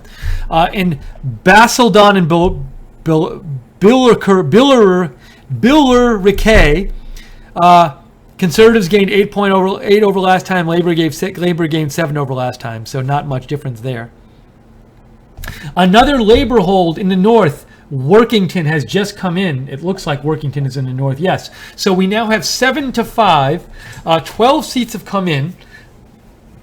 Every seat has been a hold for the party that previously held that seat. No changes yet. You can see it on your map. Really divided between the north and south there. I want to check and see if I can get you some other posts.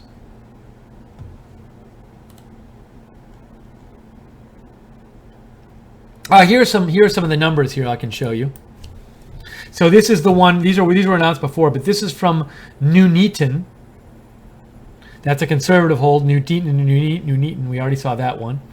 Then Broxbourne. We saw that one. Another Conservative hold.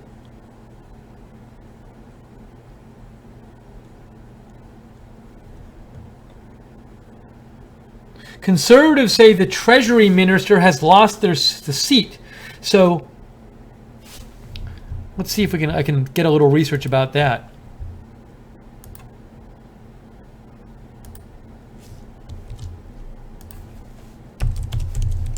Now, does that mean they can't be Treasury Minister anymore? I don't know how that works there. Like, do you have to have a seat to keep your cabinet? Do you have to keep your seat to keep your cabinet position?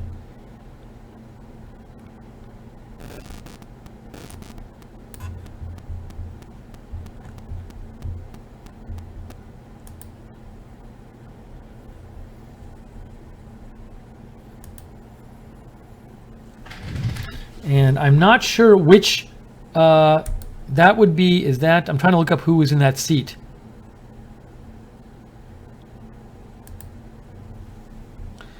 Seat, is it him? I'm not sure. Anyways.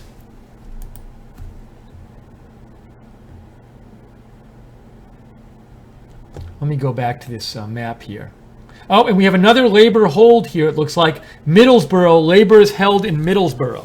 So all holds so far. We have 8 seats in the north going to Labour and 5 seats in the south going to the Conservatives. All holds so far. Nothing has changed from the last election.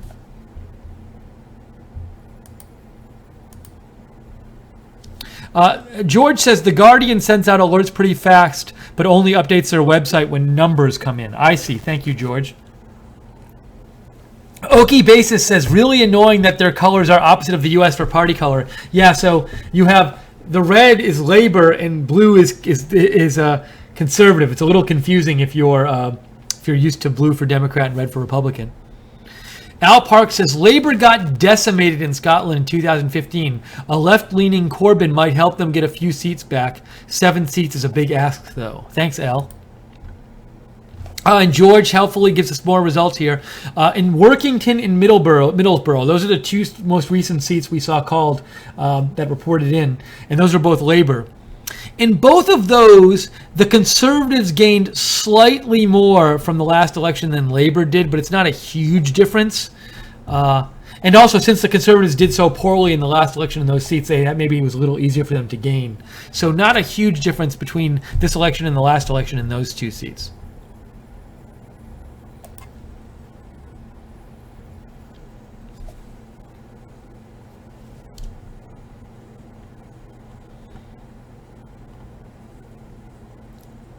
see if we can get some more updates here.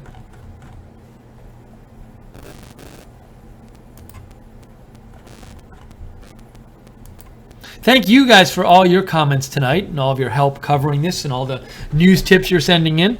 Appreciate it. Again, if you want to write in, happy to read your comment on the year. Or if you have like some updated election info or a tweet you want to show us, you can write to me at Lookner on Twitter, at Lookner, or email me, steve.lookner@rsbn.tv. 650 seats total. We've only have about, how many are in so far? 8 to 5, only 13 in so far. Let's see if they update. Has the Guardian updated yet? How up to date is the Guardian? Now they have 11 seats in, so they're missing a couple seats there.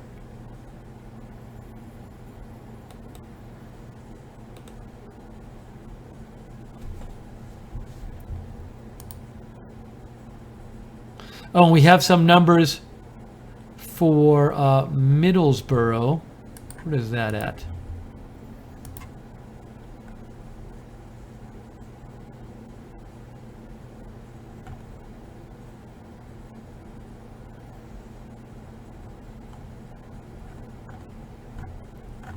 I'm looking at a possible other page here. No, that's not up to date either. This page right here is the most up-to-date page, the one I have on the screen right now. They get everything faster than everybody else.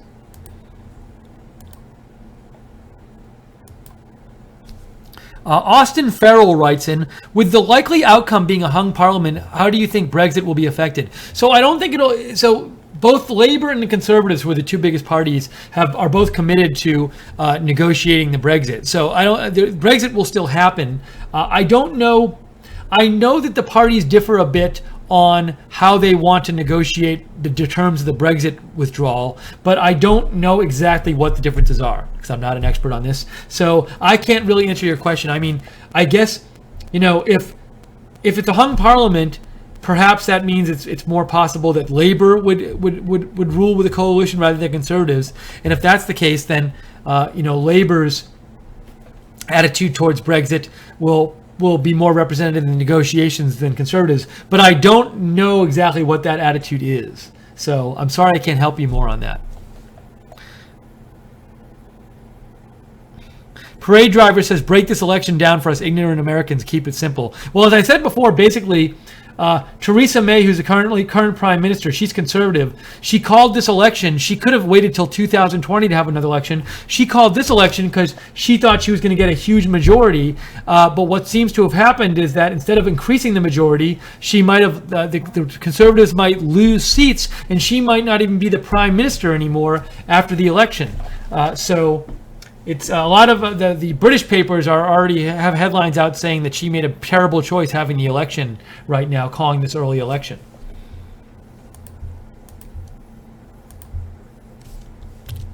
I'm just going to look something up real quick here. Excuse me while I look this up. It's election related.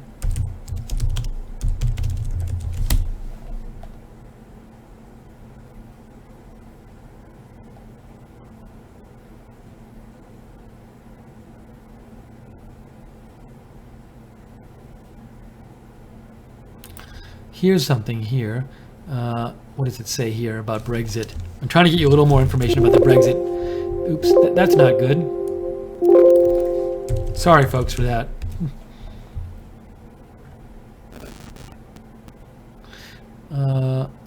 Nope, can't find that information right now. Any more seats? Nope, same amount of seats in right now, it looks like. Or no. Now I'm confused. I did something wrong. Wait, we had this map up before. Oh, the seats disappeared. Now they came back. 8 to 5. There we have it.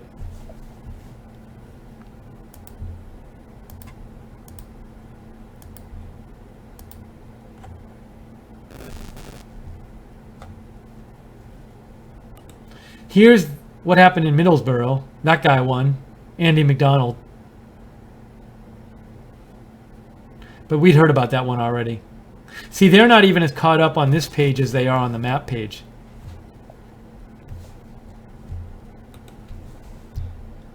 Is anybody tweeting anything interesting about this? Let's see.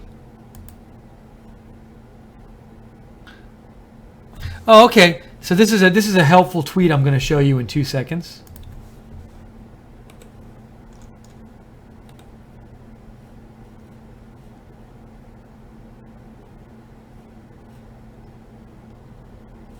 If I can find it, I'll show you. There it is. So Nate Silver posts average gain loss across 13 constituencies, the ones that have reported so far. Conservatives have gained 8 points on average. Labour has gained 9 points on average. UK Independence Party has lost 13.6 points, which makes sense because, Brexit already passed. So a lot of those people who were voting for UKIP, the UK Independence Party, aren't going to vote for them anymore. And so there's not much difference. I mean, Labour has gained 9% in these first 13 constituencies, and Conservatives have gained 7.9%, but not a huge difference there.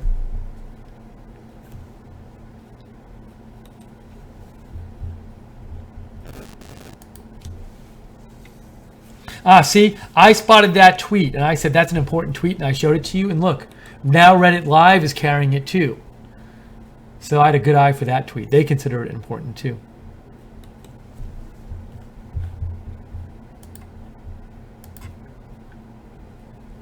Grant says that Labour will have a watered-down Brexit.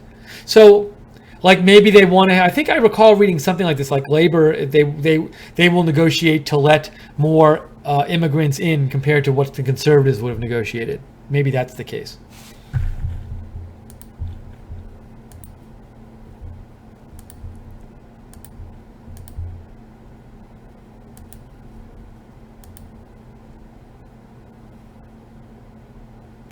Whoa, this is kind of crazy. Let me show you this tweet. Ready for this one? Well, when I get it up there.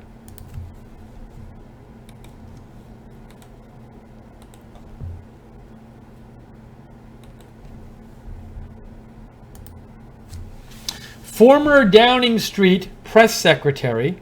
So Downing Street's like the White House. Former Downing Street press secretary Alastair Campbell tells the LBC that the UK may need another general election.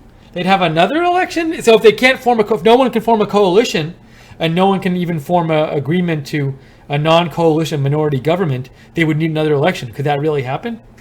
We'll cover it if there is another election, by the way. That's an interesting tweet. No more seats yet.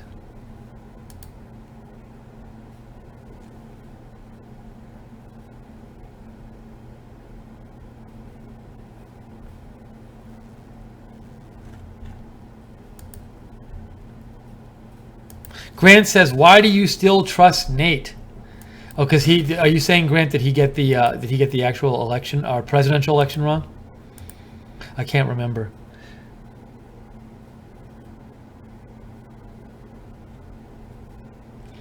Trip Fields writes in, particular attention should be given to the West and Wales.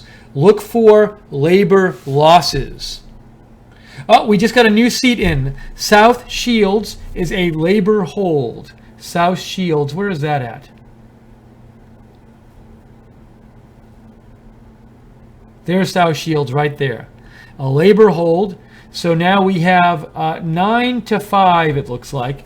All held seats. No seats have switched yet from last election. George says, in my opinion, May made the correct choice when calling for the snap election, but really stumbled on the campaign trail while Jeremy Corbyn did well. And I have read a number of news stories that said that Theresa May did a very bad job campaigning. So perhaps she did make the right decision. She just didn't campaign well. That's possible.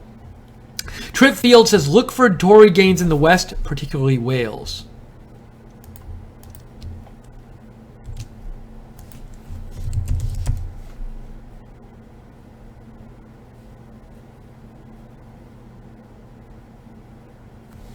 And I think I'm just going to do a little peek here.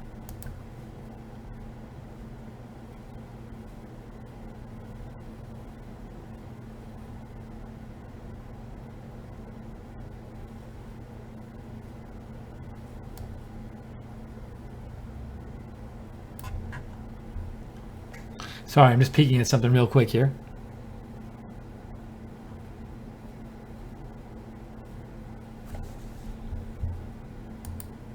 Ooh, something else came in. Am I right? Yes, Darlington came in. Another seat hold for Labor. Where is Darlington? Let's see if we can see that.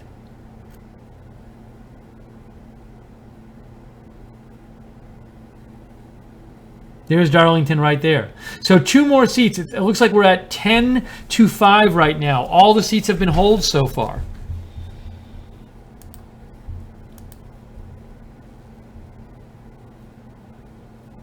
Al Park says, what can be seen in this election is a consolidation of the Labor and Conservative vote, minor parties being abandoned. We Will Prevail says, when you take a minute to eat, why don't you throw a commercial on? We're not allowed to throw commercials on We Will Prevail. I'd also rather just have you be able to see, the screen when I take a minute to eat.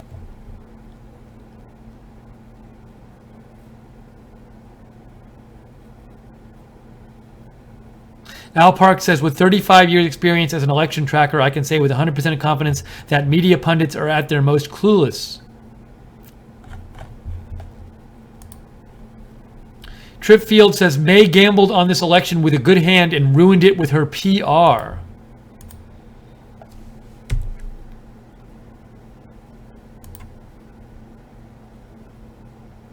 So right now, 15 seats have been declared. They're all holds. No side has gained from the last election 2 years ago. No, it wasn't 2 years ago. I'm sorry. Or was it 2 years? It was 2015. Yes, it was. It's still 10 Labor, 5 Conservative. And there will be a lot more results to come, obviously, because there are 650 seats.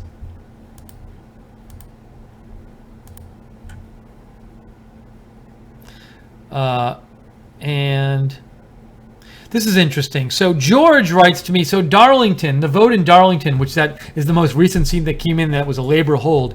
George says Darlington was predicted to be a Conservative win. That's what George says. And so that's an interesting piece of information. I don't know about that myself, but George, thank you for that.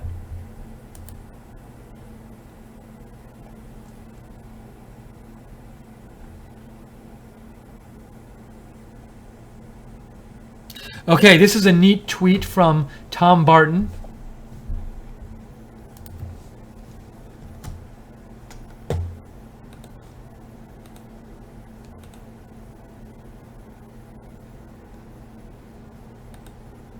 Tom Barton says, this election could well change the kind of Brexit we have, feeling only that less appetite for hard Brexit than previously thought. So maybe people are looking for less of a Brexit. Maybe they'll compromise a little bit more on. People are looking to compromise a little bit more on how much they're going to pull back from the rest of Europe, and they're expressing that by voting for Labour, perhaps.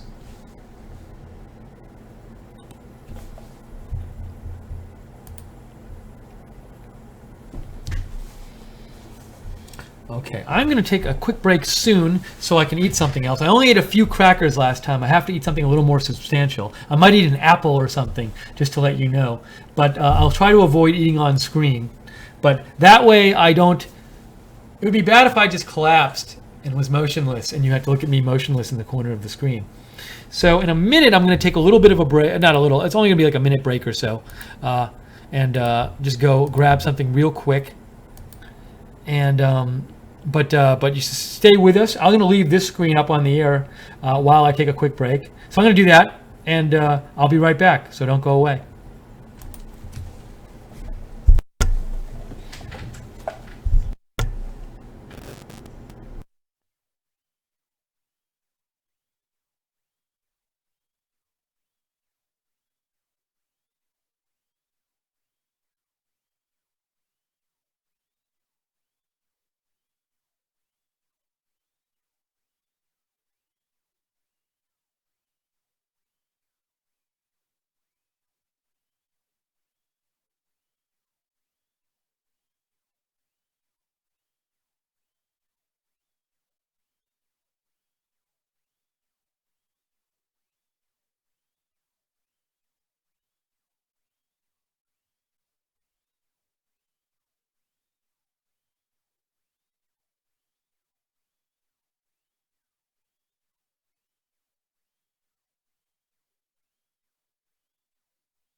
Okay, I am back. I hope you enjoyed the break. I did. I ate an apple. I feel better. So what happened since we were gone? Let's see here. It looks to me like one more seat came in. Basildon South. It's a conservative hold. So we're at 10-6 right now. All the seats have been holds so far. So no changes from last election. We'll see what happens. When are we going to get the first seat that's a change? Let me catch up here. Here's a little thing from... It says Conservatives hold Basildon South. There you go from there.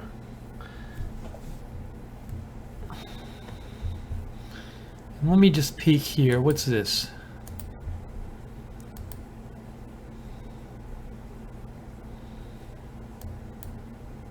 Oh, they have that up.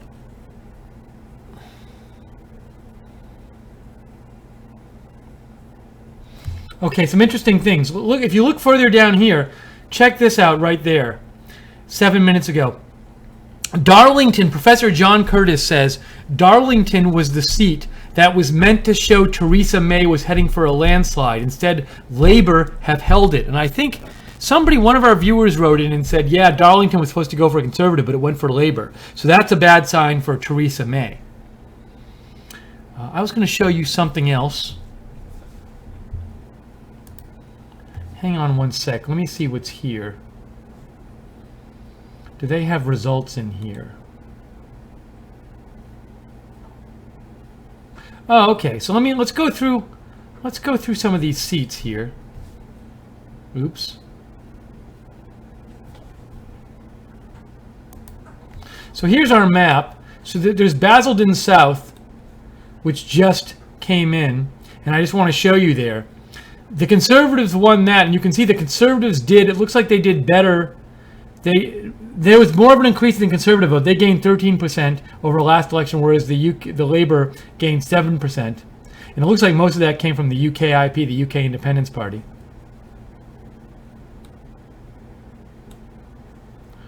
I say they have Darlington numbers yet. Yeah, and this was the one that Conservatives maybe were supposed to win, but Labour won that seat. All right.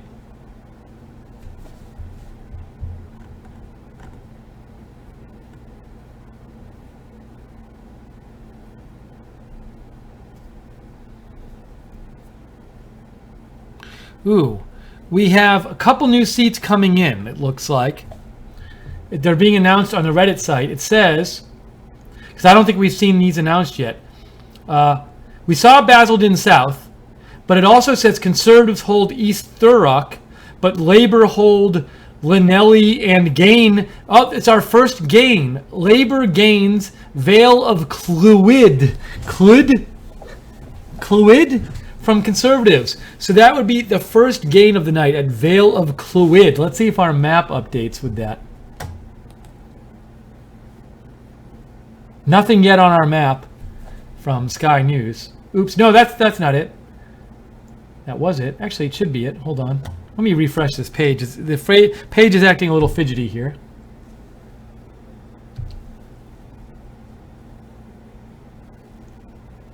See now, why isn't it?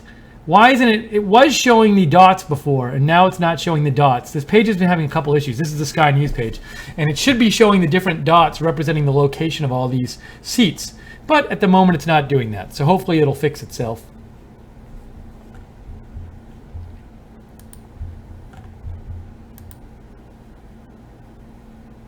Proud American says, I think tomorrow night I may watch a replay of the election last year. It was a blowout.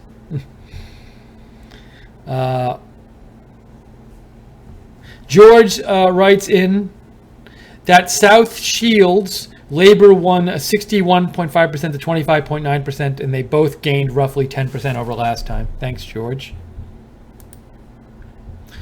Austin Farrell said, would it be possible for you to tell us your position on this election and why you side with the party that you do? I really don't have a position on this election because it's so, that political world is so unfamiliar to me, and I would need to know a lot more about, what the big issues are in Great Britain and how it affects the different in UK and how it affects the people there. So I really have no position. I just find it interesting, just as a news story, that Theresa May a couple months ago decided to have this election when she didn't have to have election for another 3 years, and she was supposed to get this huge majority and or a sizable majority, and now it appears she might not be prime minister anymore. That would be kind of a crazy story. So that's my thoughts, Austin Farrell.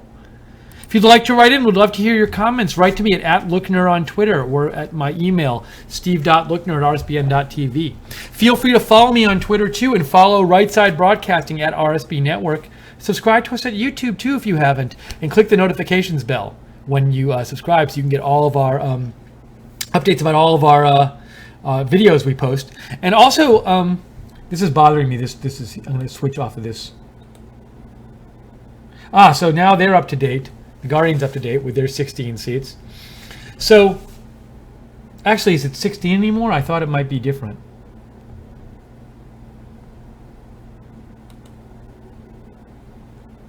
Sky News seems to be having an issue, though.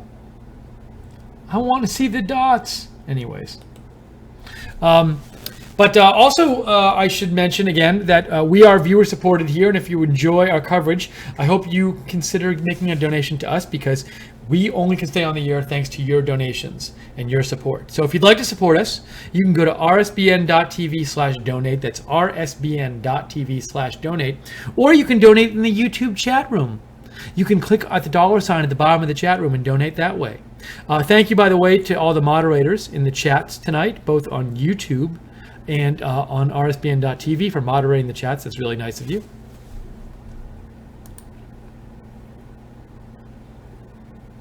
George says 0.8% swing from the Tories to Labour so far. Also, Vale of Quid hasn't declared yet. Some broadcasters are being very premature. Thank you, George. Let's see what I can find here.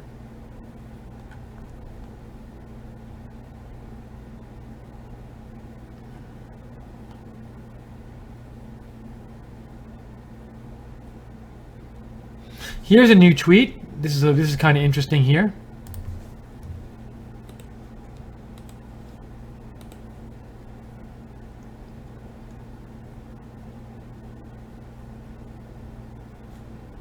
If I can find it for you.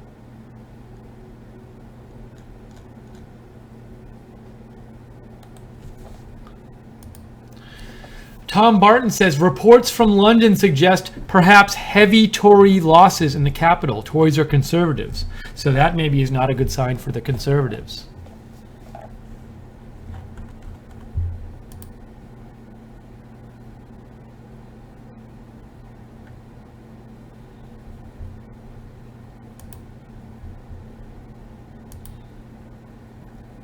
You know, I was thinking, it's funny, you know, normally I think we probably have a fair amount of viewers watching this from the UK. The problem is in the UK right now, I think it's 1:11 a.m. So a lot of people probably just aren't watching election coverage there because they're asleep. So but I know maybe we have a few people from the UK watching.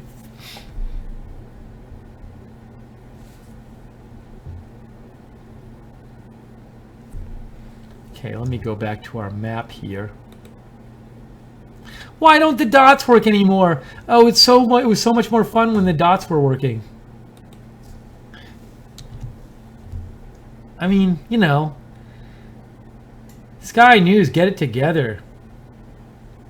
Ooh, these are new. Okay, so Wrexham, that just came in. That was a Labour hold. Llanelli, we heard about before, a Labour hold. They haven't posted the seat that switched yet.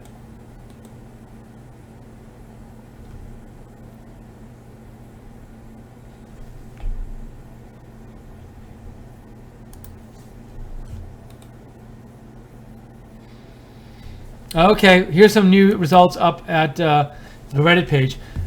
Labour held in Jarrow, Tooting, Halton, and Wrexham, giving them a total of 16 seats. Independent, I didn't even know about the Independent Party, hold North Down, giving them 1 seat. Conservatives hold South Swindon, giving them 7 seats.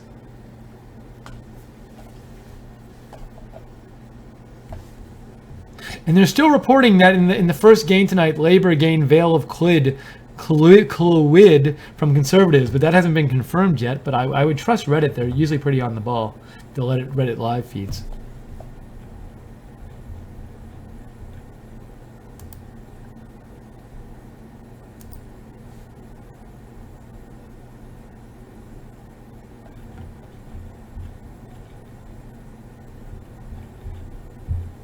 Sorry, I'm having a bit of an issue. Let me just clean out this here with my mouse. Just make an adjustment here. That's better.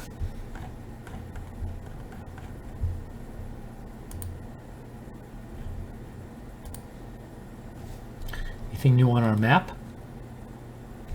Keep the map up there. The dots still aren't working anymore, sadly.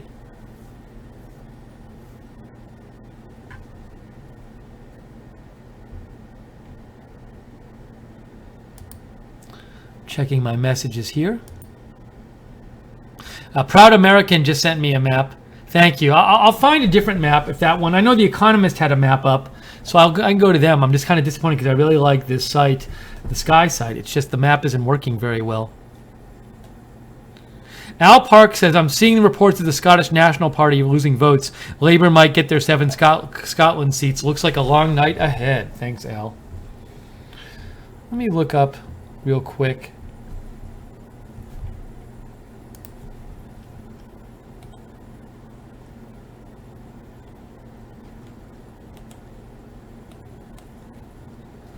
Isn't that working?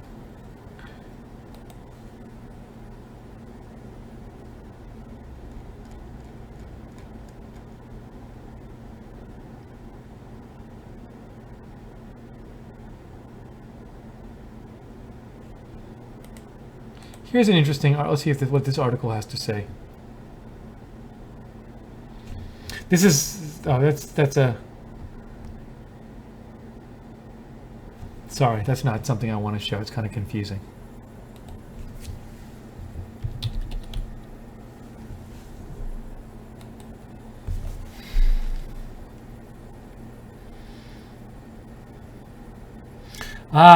Economist map is there. Economist, the dots are working on the Economist map, so let's go there. There, you can see it there. Now, they're not totally up to date yet, I don't think. But I'll show you. Hold on. So there's the Economist map.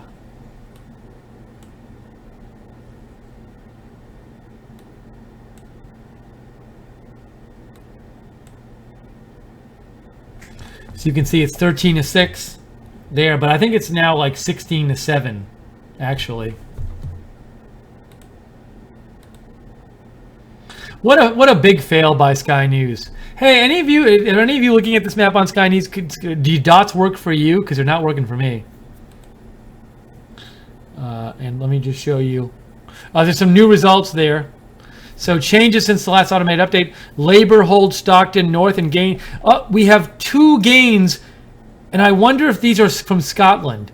Labour holds Stockton North and Birkenhead and gain Rutherglen and Hamilton West from the Scottish National Party. That's 2 more gains, so we have 3 gains total for Labour. Conservatives hold Harrogate and Knaresborough. Interesting.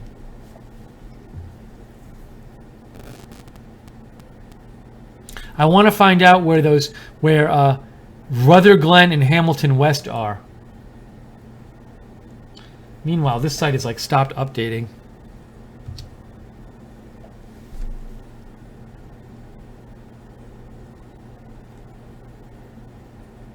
Sky News, now the Sky News site literally isn't updating. I just refreshed it. I think their website crashed or they're being hacked. So, way to go, Sky News, on your biggest night of the year. Let's see if we can get a new Economist map here. Ooh, Economist is much more up to date now. But this one, what's this one? Is that the independent one? That's the independent seat. North down. Oh, Northern Ireland. I didn't realize Northern Ireland actually has seats too in the UK Parliament. That makes sense though. So we had, that's a Northern Ireland seat. That went to the Independent Party. Now, what are these light blue ones here? What is that? What is light blue? Other. Oh, it's a different, maybe it's a different party. Other party.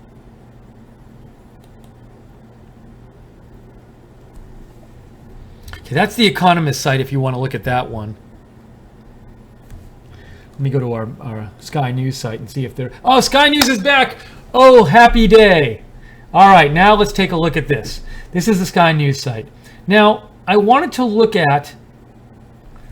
What I wanted to look at was the gains...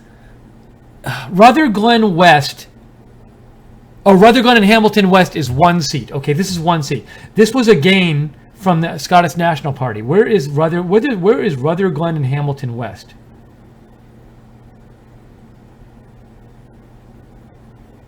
That's it. So is that, I'm guessing that's Scotland. So this seat, Rutherglen and Hamilton West up here, is in Scotland. And that was a Labour gain from the Scottish National Party. We've been seeing some reports that Labour might gain some seats in Scotland, and that's the first one it gained. So that happened. And then this seat is in Northern Ireland, and that's the one non-Labour Conservative seat that's gone so far. And that's gone to the Independent Party. That's in Northern Ireland. Okay, so I'm glad to see this is back. We're back up with that map. Good job. And where's the number count?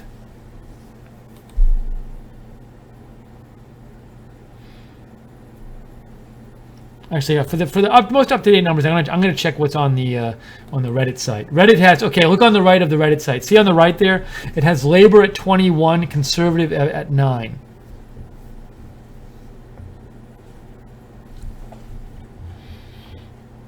I'm gonna check and see. George says, looking like Labour is going to gain Rutherglen and Hamilton West, which they have. Hybrid Ape says, dots are back. Yeah, thank goodness the dots are back. Thank you. Hybrid Apes, yeah, you let me know that a few minutes ago. If we figured that out. Thank you. George says the dots are working for me. So I did reset the map and the dots are working again. So as I said before, we are going for these dots. Sorry. Here are the dots. Okay. Okay, we have a new result in. Check this out. Conservatives hold Hertzmere in the first Conservative gain of the night. The Conservatives gained Strangford from the DUP, giving them 10 seats. Now, what is the DUP? I don't even know what party that is.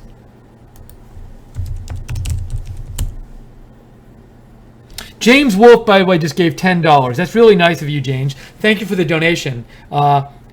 I keep saying it because it's true. We are viewer supported. We can't stay on the air without your support. So, James, very much appreciate your support. If you'd like to make a donation, we really appreciate it. You can go to rsbn.tv/donate. That's rsbn.tv/donate. Or you can do what James did and click on the $ at the bottom of the YouTube chat, and you can make a donation that way. What is the DUP is the Democratic Unionist Party. That's in Northern Ireland. So the Conservatives gained. So we have a couple updates here. You can see there the Conservatives gained Strangford, which is in Northern Ireland, and then the Scottish National Party won their first seat in Kilmarnock and Loudoun. So let's go look at our map for a second and see what's on the map now on Sky News map. Oops, that's not what I wanted to do. That's The Economist. I didn't want that. I want Sky News. Okay. So, Sky News. Let's update you. Now the dots are back, but they're not being as good on the seats getting in. See, now it's doing that thing. Sky News is doing that thing where I refreshed it and it's lagging again. So they seem to be having some website problems at Sky News. Hopefully they're fixing them. Let's update this map.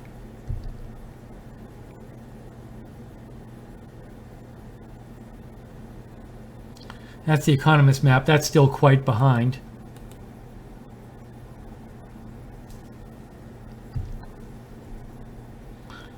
Okay, that's a bit behind. So that's the latest map.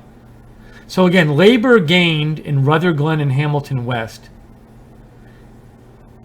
And that was up here.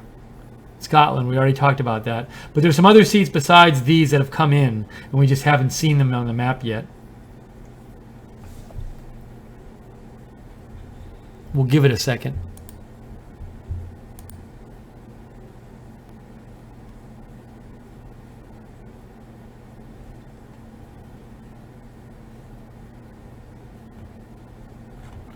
Give me 1 second. Let me check something real quick.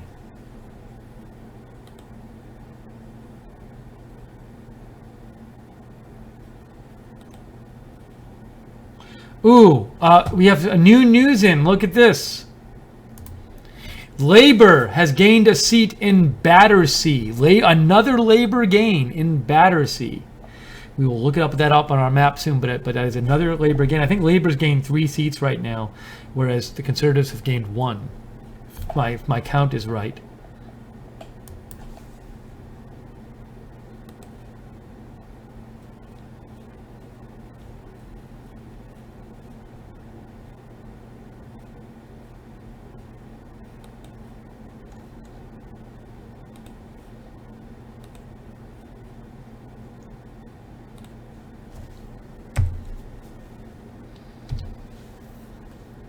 I liked when the Sky News map was updating very quickly, which it kind of stopped doing. Okay, here's some more updates here. So Labour holds Lee and Wigan and gained Battersea from Conservatives. That's important. Labour gained Battersea from Conservatives. I'm going to look up where Battersea is. Battersea.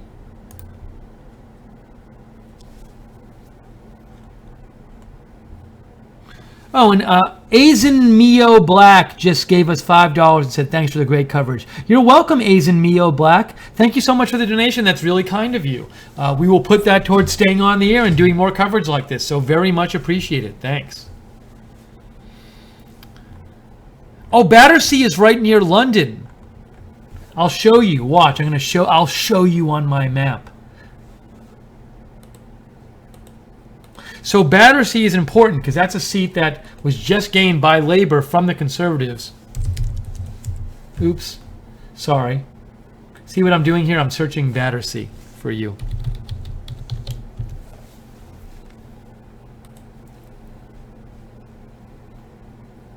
So I'm gonna go back here and you'll see where Battersea is. So see how Battersea is very close to London there? We'll pan out, we'll go out more. So that's what Battersea is, right next to London, it looks like. And that's a seat that Labour gained from the Conservatives. That seat right there.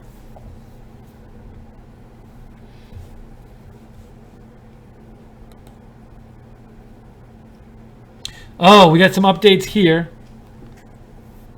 Well, they don't have all the updates yet, but some new updates. I think we heard about these. These were from. They don't have any of the changes here. They're getting a bunch of updates now on this map right here from the Sky News map. But the change seats they don't have yet.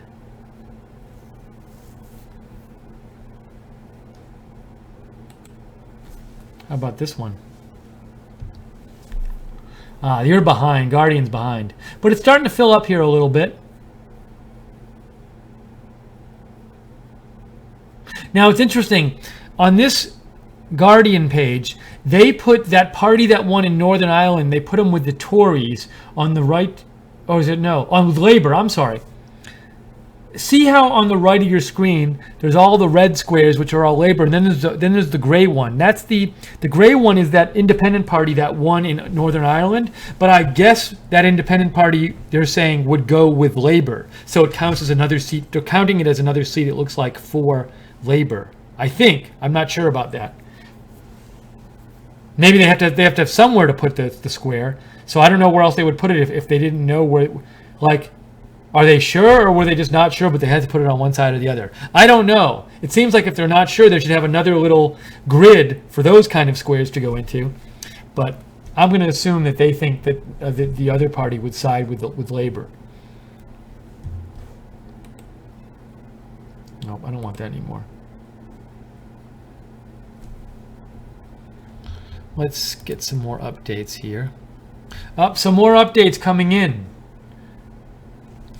Election results update. Labor hold 3 more seats, giving them 26 seats. Conservatives hold Chelmsford. So if you look on the right there, you can see Labor has 26, Conservative has 12.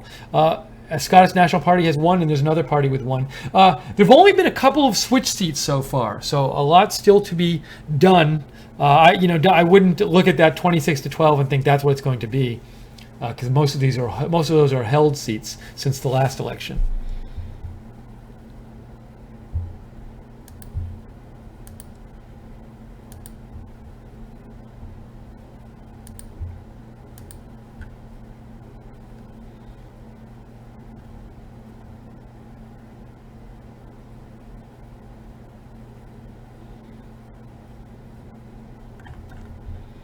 I'm just checking some news here to see. George says Labor is looking like it might hold Newcastle under Lyme. Not looking good for Conservatives if they do. So that's some analysis from our viewer, George. Thank you. Oh, we just saw another. Is that another update? No, I think we're there. Let me go back to our map.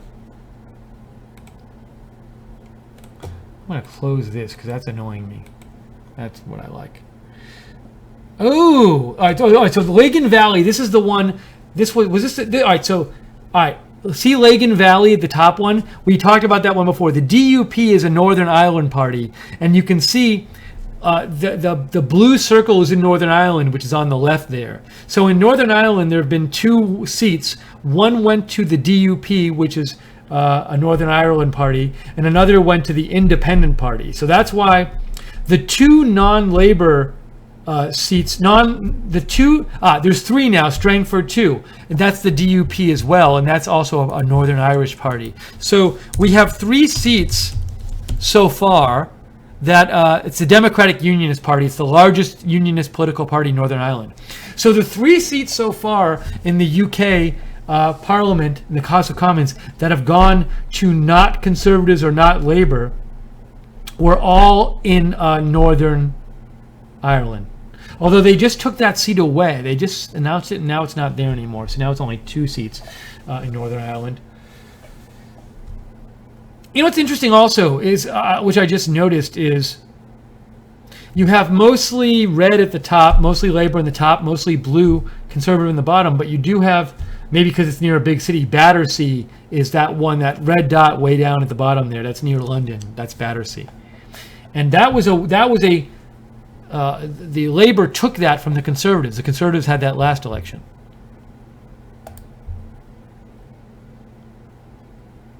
Okay, let's check. And now they have the Scottish National Party up. So you can see that yellow dot is in Scotland up in the north there. And that's the one we heard about before, the Scottish National Parties they held there. They're slowly filling in the dots here on this graph. But there's some more updates here from Reddit, so let's look at that.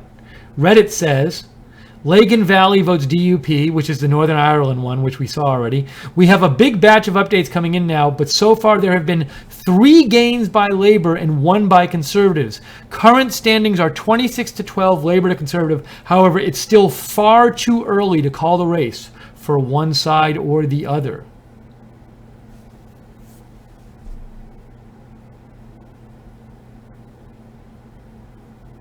So, still very early here. Oh, here's an interesting thing I want to show you. See, that's Amber Rudd there, and it says, at the count in Hastings, where speculation abounds that the Home Secretary, that's one of the big cabinet positions in the UK, she could lose her seat. Amber Rudd says, I'm not going to engage much until the votes are counted. I'm just quietly waiting, keeping an eye on everyone here. She says she's hopeful, but not complacent.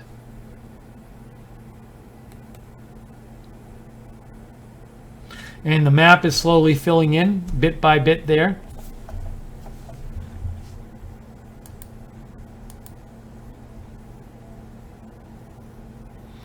Al Parks writes, sorry, I just got a text from Joe. and he just wanted to know how long we're going to be on.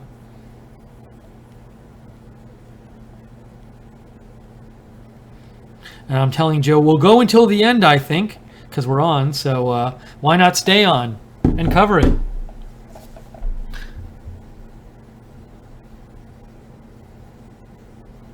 Al Parks writes, in the DUP, Democratic Unionist Party in Northern Ireland, should not be aligned with Labour, likely to side with Tories. So we talked about how on the map, and we're just seeing another SNP hold there, Scottish National Party has 2 seats. Where was that? That was at the Guardian site. So the Guardian had put on the right there, the Guardian put that DUP seat from Northern Ireland, they had put it with Labour, but Al Parks is saying they shouldn't put it with Labour. So it looks to me like all of the non-conservative seats, they're just putting on the Labour side on the right. But because there's 2 DUPs, those 3 seats they have listed on the right that are not the red ones, the 2 dark red and the 1 gray, those are Northern Ireland parties. So it's weird to me that they're putting them on the Labour side. It's a little confusing.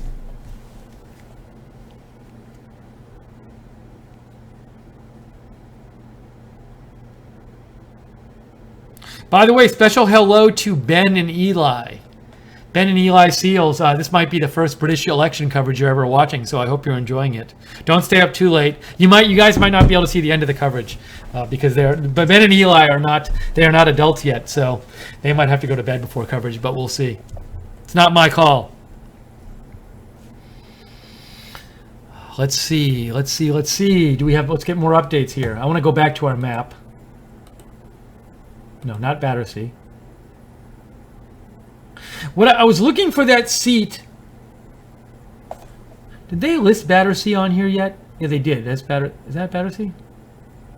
Oh, maybe I had this wrong. I thought that was Battersea down there. Maybe they haven't listed Battersea yet. No, they haven't. So I misspoke before. Battersea is near London, which is down at the south, but they haven't listed it yet. So we can see that the Scottish National Party has 2 holds in Scotland. Those are the 2 yellow dots. Let's go get some updates from the Reddit site. Whoa, I don't know what that is. Here, these are the latest election results here. The updates. So, Labour hold Barnley East and West Bromwich East, giving them a total of 28 seats. Conservatives hold Harlow, giving them 13 seats. Scottish National Party with 2. And the DUP has 2. So you should be able to see it on the right here. You can see Labour has 29, Conservatives with 14, SNP with 2, and the DUP has 2, but the DUP isn't listed there.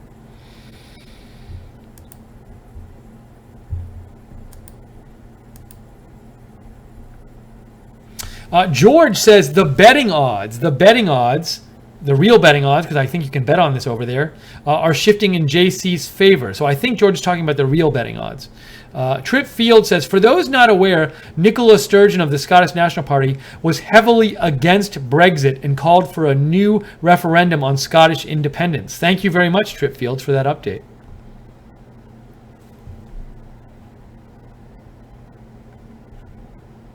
Now, by the way, if you're... Hold on, I'm just going to step aside for 1 second just to get eye drops. If you're trying to reach me, I'll keep talking, but I won't. You don't have to watch me put my. If you're trying to reach me and you want to send in a comment, the best way to do that is really to message me on Twitter. If you say it in one of the chat rooms, in the Facebook chat room or the YouTube chat room, I very well might not see it. So if you have a message, I think the best thing to do is to message me on Twitter or email me. My Twitter address again, @Lookner, @LOOKNER. And those addresses are both on your screen. Sorry, I'm not crying. I just used a couple eye drops.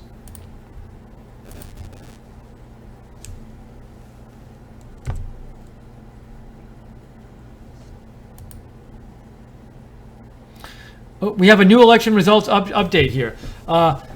Conservatives hold 4 seats, giving them 17. Labour hold 1 seat, giving them 29. SNP holds another seat, giving them 3. So you can see those results on the right side there of your screen. Let me go check the map and see if the map is updated. It's slowly filling in there on the Sky News map.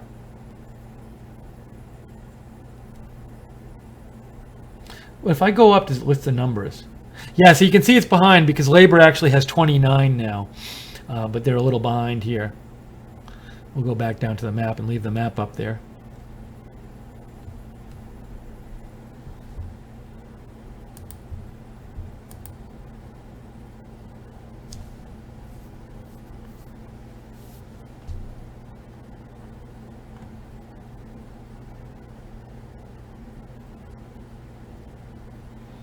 Interesting tweet I'm going to show you from Michael Tracy, who I follow on Twitter. I really like him a lot. So Michael Tracy tweets out about how he thinks like all the Russia hysteria is crazy, and it's like this like big conspiracy theory, and like the Democrats are just like acting crazy by playing up that there might be this Russia collusion going on. But let me find his tweet for you real quick.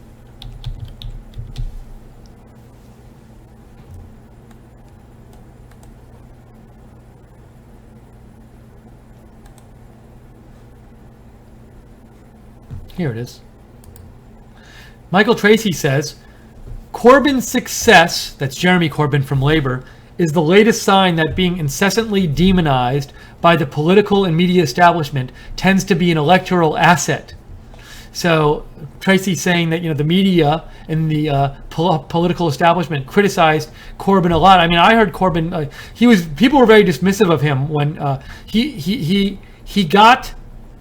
I saw that he had gotten like the head of the party to be head of the Labour Party because like the other head was no longer the head anymore, and it kind of fell to him procedurally. But he wasn't expected. Like a lot of people thought that after this election he would no longer be the head of the Labour Party, but he's doing much better than thought. So Michael Tracy thinks that being demonized by the political and media establishment tends to be an electoral asset.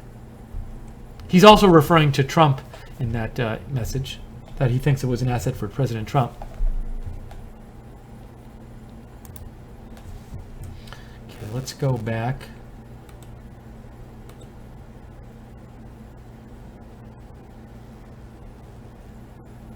Oh, this is a really neat tweet. This is really cool. This is really cool.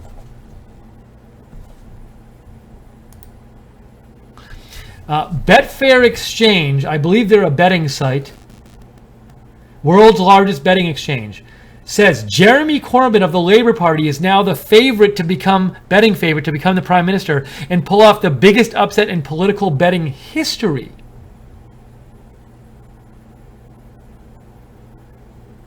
Wow. So I'm looking at those odds there. I'm trying to figure out how to read them. I don't know how to read those odds.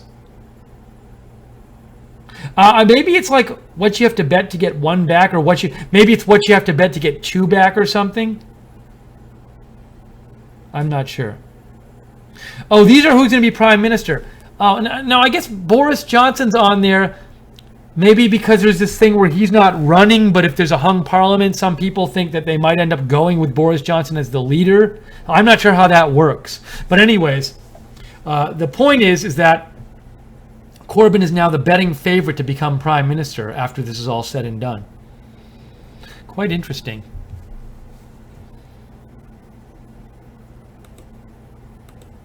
Now I want to go to the map here. Hold on, I'm going to disappear for 2 seconds. I'm just putting in a couple. I have to put in another eye drop.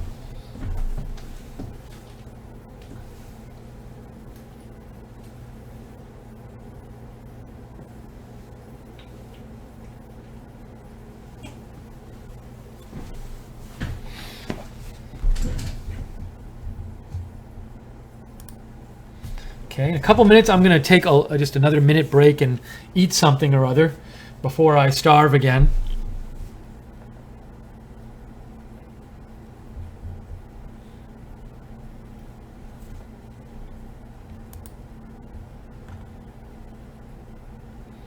There's an update that the pound has dropped 1.8% off the dollar as a result of these election results.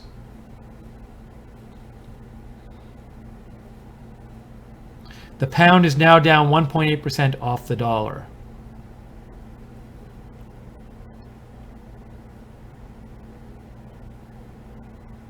Oops, oh, we have another election results update. There we go.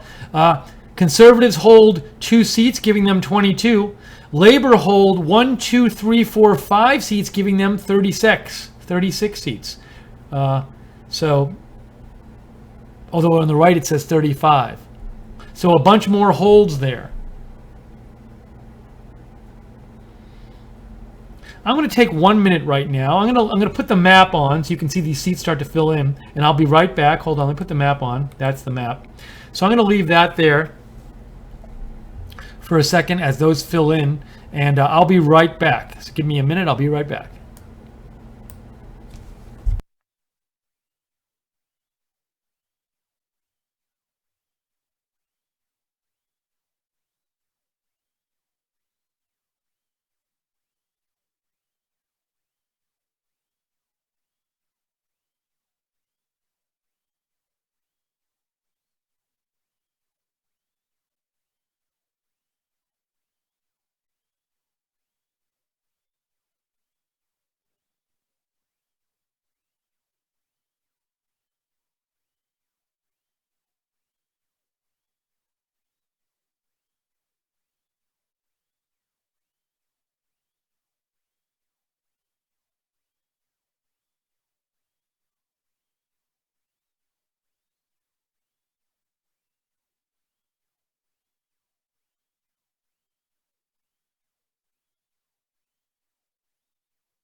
There we go. I am back now. Let me just make sure I'm all good here. Okay, we're good there. We're good there. So let's catch up. Let's catch up on what's going on here. This is Right Side Broadcasting coverage of the British election results. So we have, since the last update, Conservatives hold Stratford-upon-Avon, giving them 23 seats. Labour hold, 1, 2, 3, 4, 5 seats. So they have 41 now. And we can see where it says, with over 65 constituencies reported, or over 10% of Parliament, we're still at 3 Labour gains and 1 Conservative gain. Again, it's too early to make any judgments about the outcome yet, as most declarations are previous holds. Now let me see. Current makeup of Parliament. So in the last election, Conservatives had 330 in the last. They won 330 in the 2015 election. So, and Labour had 229. So if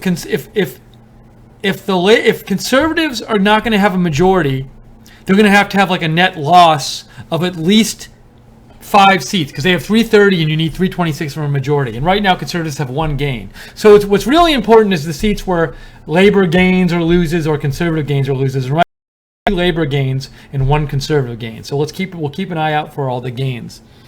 And real quick, what I'm going to do is I'm going to disappear for 2 seconds, because I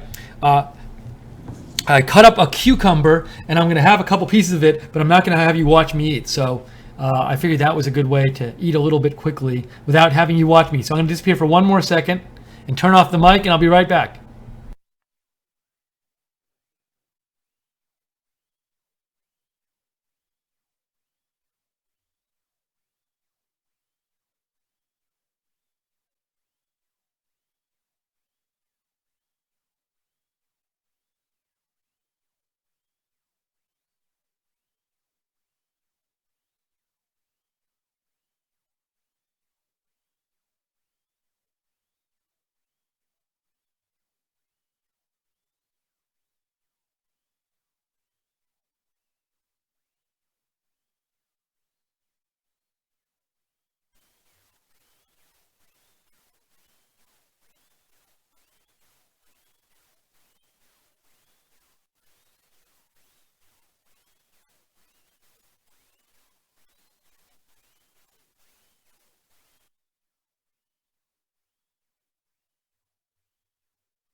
Hey folks, so what I need to do is the Facebook feed, after 4 hours, it automatically ends. So I'm just putting up another feed for the people watching on Facebook. So excuse me while I take 1 second and do that.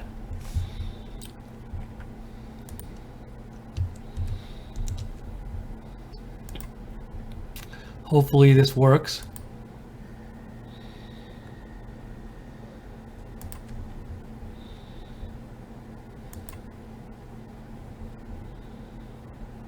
You might hear some volume in a second.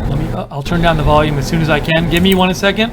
Sorry, it's going to be a little noisy for a second. I apologize. You might hear some... Okay.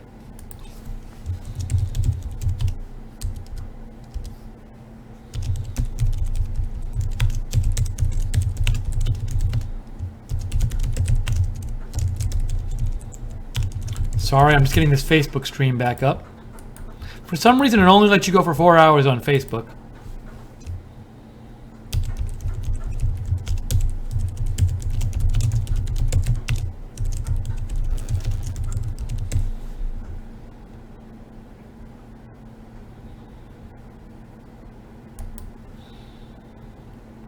Okay.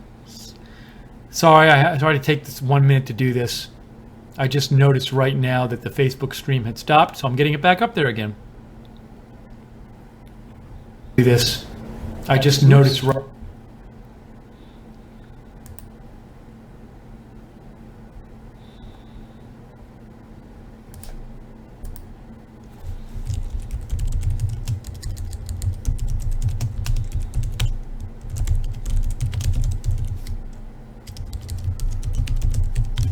Sorry, I'm just typing this one message on Facebook, letting people know what happened to our feed.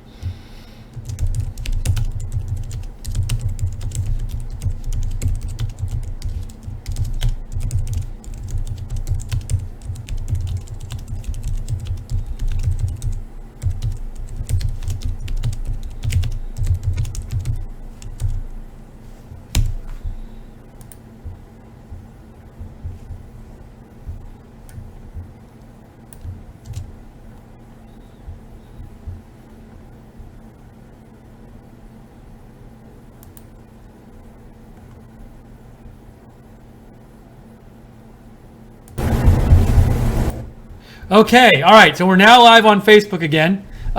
So as an update to everyone, you might think this election has been decided yet, but it's not. It's very, very early. Right now, the count is, I'm going to go to the count here. So if you look on the right there are 650 seats. Labour has 49, Conservative has 25, Scottish National Party has 5. So most of the seats have not been called yet. And also, most of the seats that are in so far have been holds, have been the Labour and the Conservatives, who are the two biggest parties. They've pretty much held the seats they had from last time. So it's still highly questionable who's going to win this election, or either side. We don't know if Labour or Conservatives will get a majority.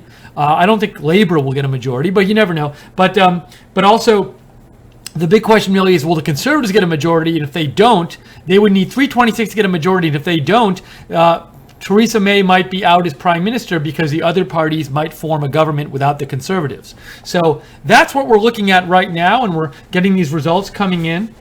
Okay, so I just saw this message here that just popped up on the Reddit feed that says recount likely in Peth and North Perthshire and Hastings and Rye and Aberconwy. So it looks like there's two seats where they are so close there's a recount possibly. And then we have, let's see, it's Peth and North Perthshire and Hastings and Rye. Let's look at let's look those up. Let's look up Peth and North Perthshire. See if we can get the results there. Oh, Perth and North Perthshire. That's it. All right, so there's no actual votes in. So I'm wondering if maybe they didn't announce those seats yet, and they didn't announce because the results were so close, and they're waiting to announce the seat because they want to do a recount first. That might be what's happening. So, and here are some more results there. We have Labour holding a bunch of seats there, giving them 52 total. The DUP, that's Northern Irish Party, holding East Londonderry, giving them 3 total. Conservatives hold, giving them 28 total. And if we go down a little more, here's a little thing which is important. A quick update on where we're at with gains, it says. And Labour has 3 gains while the Conservatives have 2. So remember, Labour had a majority in the last Parliament. It had 330 representatives, members of Parliament in the House of Commons. And for Conservatives not to get a majority, they would have to lose a net of 5 seats. So right now, the Conservatives have gained 2 seats and lost 2 other seats. They're net even right now. So a lot still needs to be determined here to see what's going on with this election. Most of the seats are still out. I want to give you some update. I'm shutting off the mic for 2 seconds and disappearing for 2 seconds just because I'm going to eat a couple more bites of my cucumber pieces. So hold on. And I'm going to find you a couple more things to show you right now too.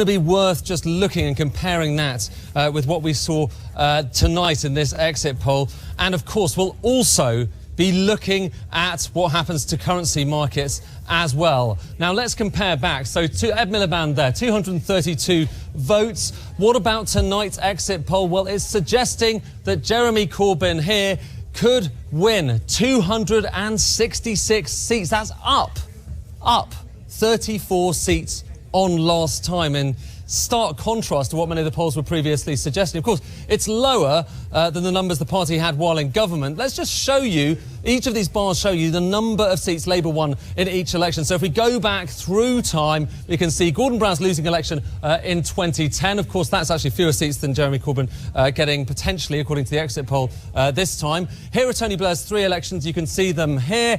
And if we scroll back through the 90s, we can see the peak of Labour's performance. So there you have it, 1997, 419 seats in that famous landslide. And note, that was basically the peak. So go back past 1992 into the 80s, and you can see Labour's seats falling and falling down to that post-war nadir of 1983. Michael Foot winning just 209 seats. But, of course, the exit poll is suggesting Jeremy Corbyn is on course for a much better night than that. OK, for now, thanks very much indeed.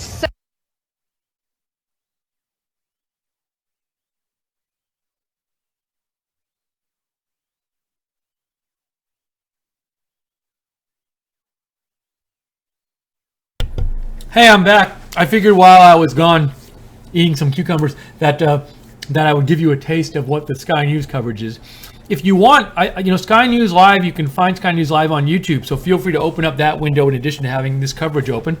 I don't mind, have a lot of windows open. Okay, so let's see here. I want to do a quick look around. I haven't read your messages in a while. I want to see if you've sent me anything lately. Al Park says the betting odds of 15-1 for Corbyn means if you lay out 1, you get 15 back for a win. Was that the original betting odds or the current betting odds? That would seem high for current betting odds. That would seem like very good bet if you lay out 1, you get 15 back. If that's the odds now for Corbyn, because it seems like you would have a better shot than that. A name sent me a tweet that said, Labour reckons they're close to taking Stockton. Oh, this is from Britain Elects. Let me show you. I'm going to show you this tweet that a name sent me. So hold on one second. I'll pull that tweet up.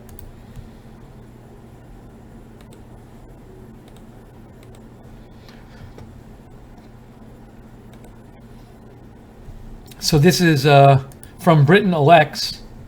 And it says, Labour reckons they're close to taking those 4 seats from the Tories. And I wanted to see the first comment under this tweet is pretty funny. It's a meme of Jeremy Corbyn.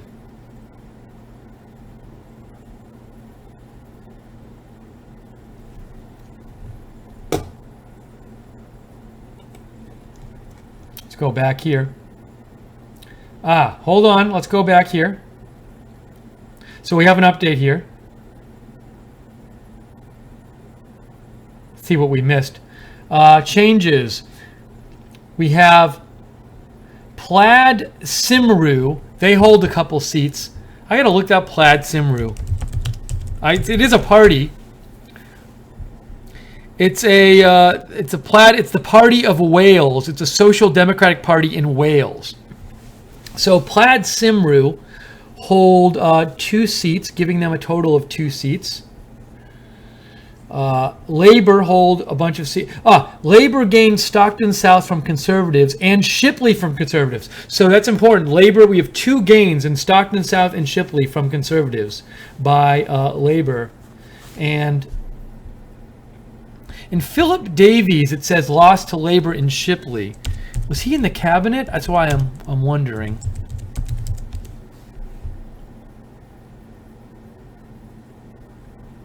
No, I don't think he's in the cabinet. But he lost.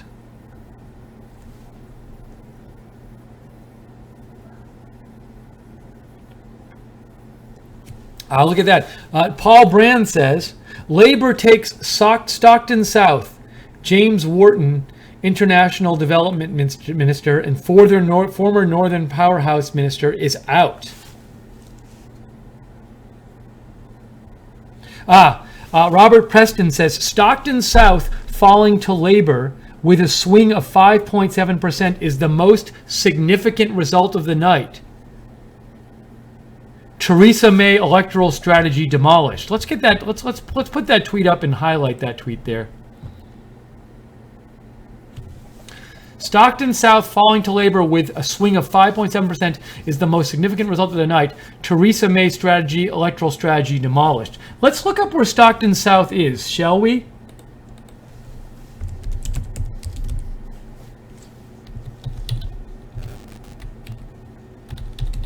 Actually, I think there's an easier way for me to do this, but let me go to my map. Let's look up Stockton South. So this is the one we just saw that Conservatives previously had, and now the Labour won it.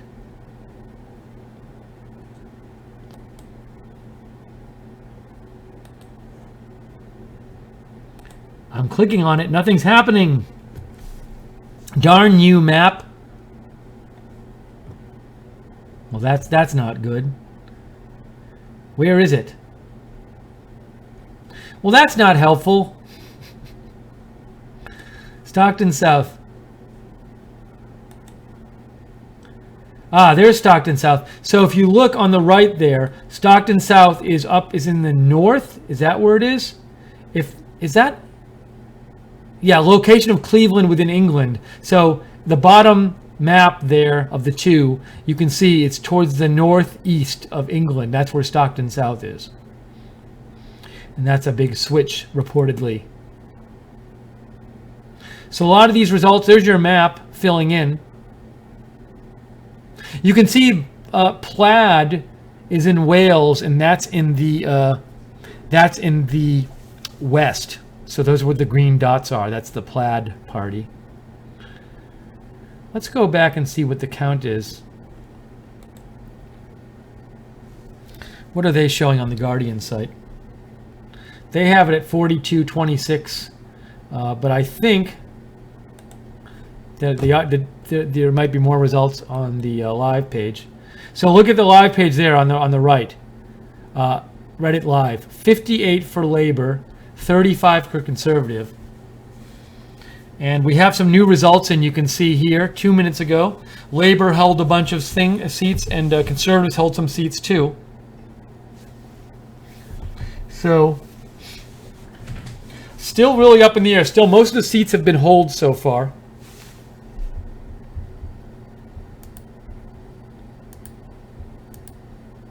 Al Park says the original odds on against Corbyn being prime minister were like 15-1, so you'd bet 1 and you could get 15. A hung parliament was paying 7, Tory majority 115. Oh well, so Corbyn, you know, he might not. I don't know if he's gonna get. I think it's doubtful he'll get a majority, but a hung parliament was 7-1. A Tory majority was $1.15-1. So wow. So right before the election, you had to. If you bet $1 on a Tory win, on a Conservative win, you'd only get $1.15 back.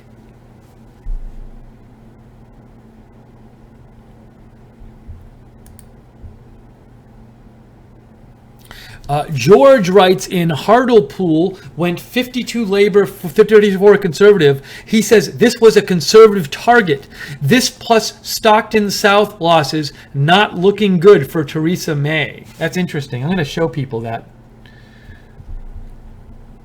This is from our viewer George, who's been sending us some helpful updates. And let me show you what he sent. This is courtesy of George. So George said, hey, Labour won in Hartlepool. This was a Tory target. Tories are Conservatives. This plus Stockton South losses not looking good for Theresa May. Thank you, George.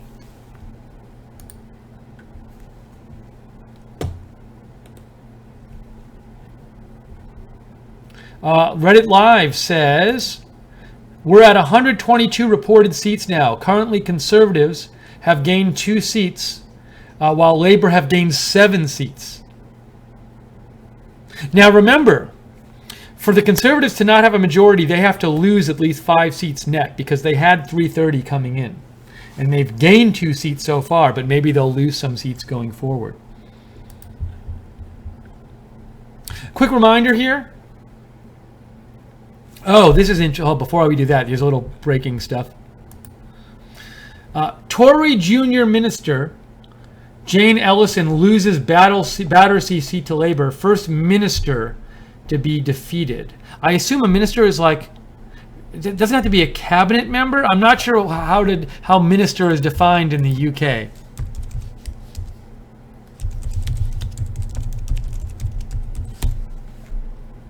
A minister is a politician who holds a public office in a national or regional government. So I guess she's one of the Tory officials and she lost. I guess maybe it's something similar to like when a representative, like a cabinet member could lose their seat. So like when Eric Cantor was Speaker of the House and he lost his seat, he couldn't be Speaker of the House anymore. Oops, sorry. There's all this stuff coming up. Let's see what they just posted on the site. Torbay was a Conservative hold. And Sky News says this was a key seat in the election, and the Conservatives held it with a sizable majority. And then election changes, Conservatives hold a bunch of seats, DUP holds a seat, Labour holds. Labour gained Burton from Conservatives. There's the game there. You can see Labour gains Burton from Conservatives. And the SNP held 2 seats. Just a reminder, this is Right Side Broadcasting. We are bringing you this coverage, this live election results coverage of the British election. And we are viewer supported. We rely on viewer support to stay on the air and be able to cover events like this and give you an alternative to the mainstream media. So we'd appreciate it if you did consider donating, because your donations really allow us to stay on the air. And if you want to donate, you can go to rsbn.tv/donate, rsbn.tv/donate. Or you can go to the YouTube chat room.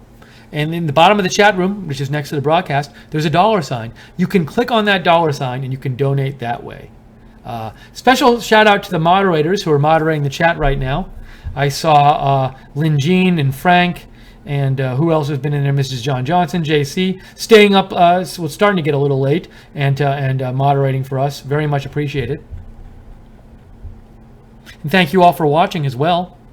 Appreciate you all watching.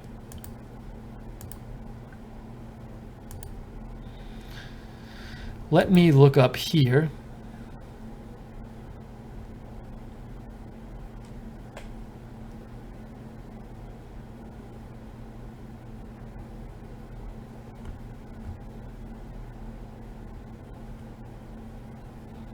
Just trying to get some news updates here about this.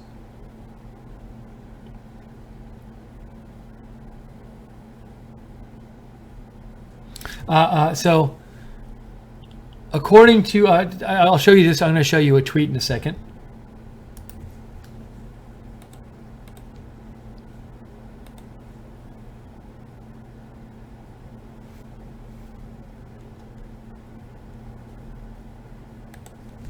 So Tucker Carlson just posted, Nigel Farage says Theresa May could have made an historic mistake by calling this election. She could have waited to 2020. She called this election because she thought she was going to really increase the number of conservative, the size of the conservative majority, but she might not even have a majority now.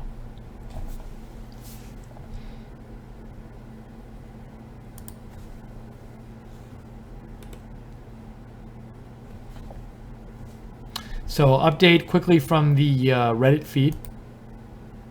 The first UK government minister to lose her seat tonight is Jane Ellison. I'm going to disappear for 1 second. Just have another couple pieces of cucumber. Excuse me while I do that.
Okay, I am back. And I want to answer a question. Chase Sanders had wrote in, is May winning? I really don't understand. I don't really understand the UK election. So the way the election works is the prime ministers don't run themselves. There are 650 seats in the House of Commons. And you get to be prime minister. Well, the first way you get to be prime minister is if your party wins a majority of seats. So if the Conservatives win a majority of the 650 seats, or the Labour wins majority of 650 seats, then the leader of that party gets to be prime minister. That's what happened in the last election. The Conservatives won 330 seats, and so Theresa May got to be, well, it was David Cameron who got to be prime minister, and then he resigned after Brexit. So right now, Theresa May, she called this election for this year. She could have waited till 2020, but she called it for now because she thought she was going to do really well and she was going to increase the number of seats that the Conservatives had way above 330. But she might not even get a majority. And if the Conservatives don't get a majority, if no one gets a majority, then what happens is that the parties have to get the different parties have to try to form a coalition government with other parties. And the conventional thinking is that if the Conservatives don't get a majority, the other parties are going to form a coalition government without the Conservatives, and then the Labour leader, Jeremy Corbyn, would get to be prime minister then, because Labour would be the largest part of that coalition. So Theresa May right now, based on projections, is not winning because she's not projected at this point to get the Conservatives are not projected to win a majority of the seats. And if that holds, she might not end up being prime minister for that long, because it looks like if they don't get a majority, they're not going to be able to form a government, and Labour will form a government instead, and that would let Jeremy Corbyn be prime minister. So that's what's happening right now. So what we're really looking at is, can the Conservatives or Labour get the first question is, can the Conservatives get a majority or not? Or are they going to lose their majority?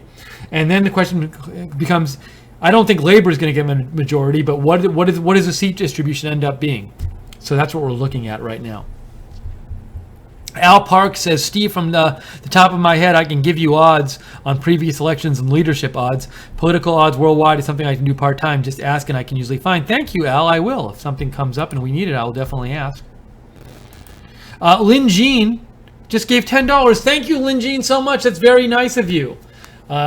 Lynn Jean donated to help us at Right Side. We're viewer supported.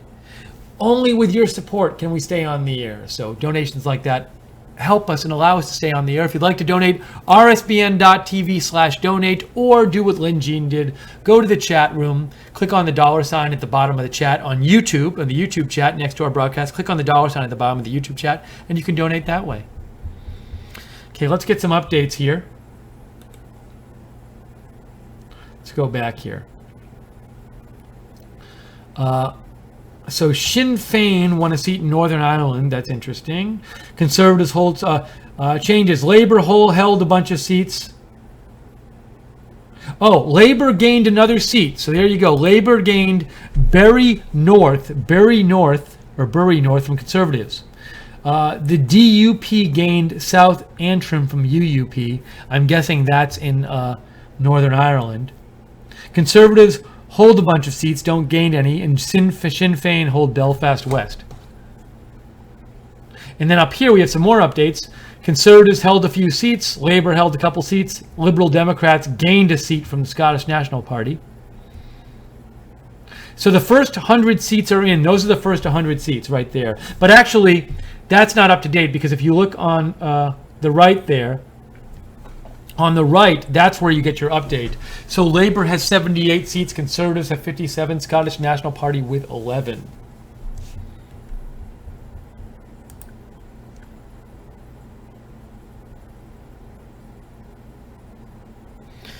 Britain elects, a name sent me a message that says, Britain elects says Conservatives gain Moray from the Scottish National Party. Angus Robertson out. George, I'll show your tweet in a minute, George. Tripfield says, about your question regarding the parties not being united on Brexit, Prime Minister May was a Remainer. So Prime Minister May, she didn't want Brexit. And she says the lines were not always by party. Trip Field says the lines on Brexit were not by party only. Thank you, Trip Fields. Al Park says, as a point of interest, in 2015, a Conservative majority was paying $7 on a $1 bet. So don't always trust betting markets, because the Conservatives ended up winning. Hyper Carry says, I was out for a bit, so I don't know if anyone saw this, but I think they put Conservatives on its own side because they need the majority. Oh, you're saying like the reason on the Guardian page you're saying the reason on the Guardian page they put all the other parties on one side and Conservatives on the other is you're saying that the idea is that they think the Conservatives are the ones most likely to get a majority, and so they don't think that the seats on the right are going to add up to majority. Well, their concern is whether Conservatives get a majority or not. So that's the real main concern. That's why they're showing the graph the way they are. That could be. Thank you, Hyper Carry. Let me show real quick. We got a message here from our viewer, George. And George says, Ealing Central and Acton. Labour won by a lot, 25%. It was the number 2 on Tory target list. The Tories are Conservatives. Tory plan not looking too good right now. Thank you, George. Let's go back here. Here's our map. Igor writes in, thank you, Igor, for writing, and says, a cabinet minister in the UK is like a secretary in the US. Cabinet ministers in the UK are also members of parliament, just like the prime minister. Since she lost, she'll not get her job back as minister. That's what I was wondering is, if you lose your seat and you're a minister, if you have a cabinet job, a cabinet minister, do you lose the cabinet ministry job? And the answer is yes. This isn't by law, but by custom, like many things in the UK. That's interesting. Thanks, Igor. Last time a non-parliament member served in the cabinet without first being made a lord was during World War I. That's very helpful. Thank you, Igor, so much for that. I was wondering about that frequently.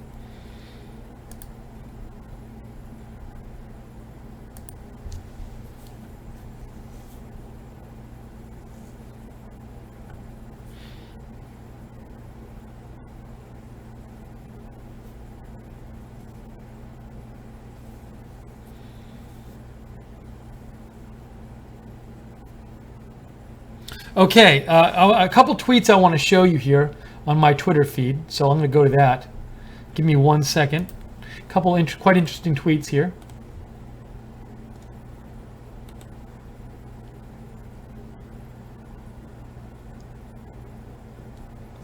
Let me first open up this one. So Nate Silver says, here's the average swing by constituent country. Conservatives making big gains in Scotland, but losing ground to Labour in England and Wales. So it looks like the Conservatives are only gaining in Scotland, but losing ground in England and Wales to Labour. Now I also wanted to show you. Oh, and then down here we have, this probably underestimates the swing we'll eventually see toward Labour in England, because there isn't much of London in so far, and London will go more for Labour. Okay. Also, there's this.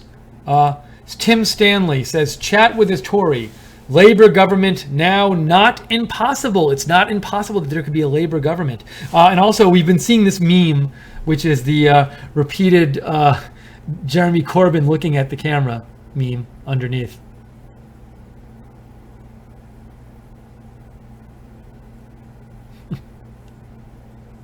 I find that amusing. Got a couple more updates here. Look at this. Breaking. BBC forecasts Conservatives to hold 322 seats. That's up from 314 in the exit poll. Labour 261. That's quite interesting. That's really big news if that happens. So for a majority, they need 326. My question is, if Conservatives only get 322, will they be able to cobble together like 4 other seats from other parties to work with them? That's a question. I don't know the answer. That's if this is correct. This might not be correct. This is a BBC forecast right now. But that is quite interesting. So the BBC is forecasting Conservatives to hold 322 seats. Now they hold 330 as of the start of this election. So that would mean they'll lose 8. But we'll see what happens.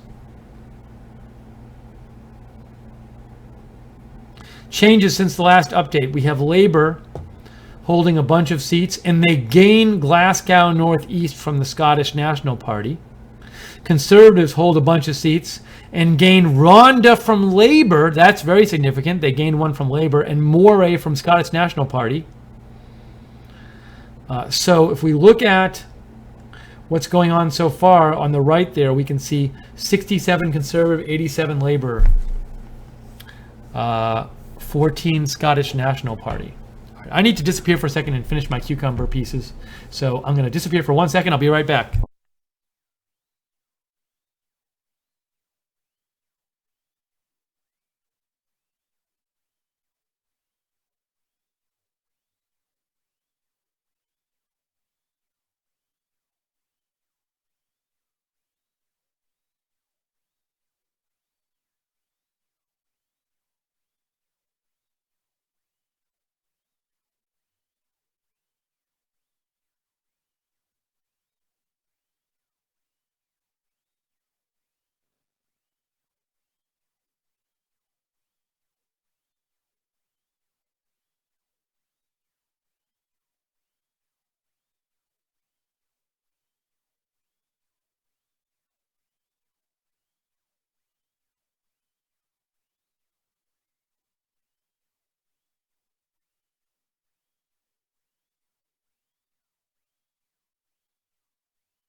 Hello, I'm back. I just want to point out, so on this Guardian page, it's nice because it shows you how many gains or losses in seats the different parties have. And if you look at what a really key number to look at is that Conservative.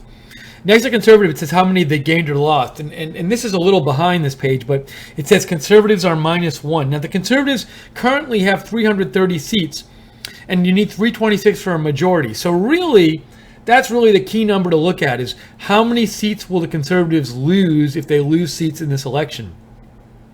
If they lose 4 or less, they still have a majority. If they lose more than 4, they don't have a majority. And then they have to try to, and at that point, I'm not sure, even if they're a few short of a majority, I'm not sure, can they form a government or not? I don't know the answer to that question. Like, what if they end up getting 322 seats? So I don't know. But wanted to throw that up there.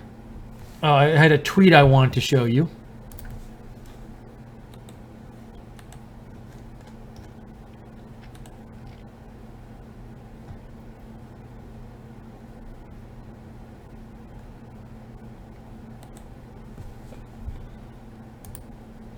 Ken Clark, who's a British politician, says this is one of the most extraordinary elections he has ever experienced.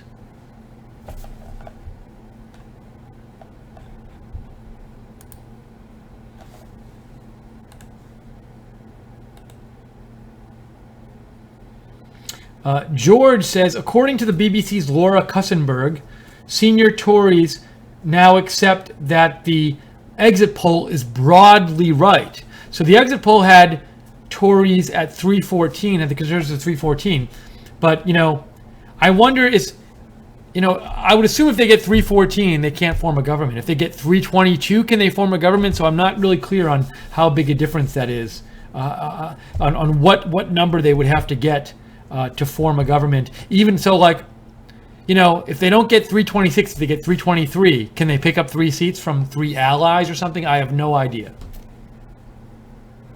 Trip Field says, I could see the Union Party from Northern Ireland maybe going in with the Conservatives. Liberal Dems are probably out of the question. Thanks, Trip Fields. George says Boris Johnson is looking like the favorite to become the next Conservative leader. Because presumably Theresa May would no longer be the leader if they didn't get a majority in this election? Is that what's going on? I'm not sure.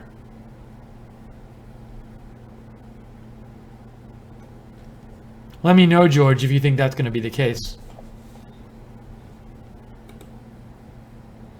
So there's this going to...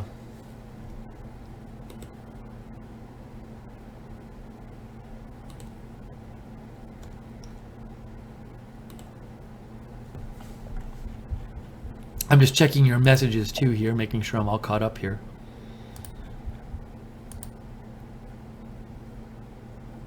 Brian says, that Brian posted something about Comey from before.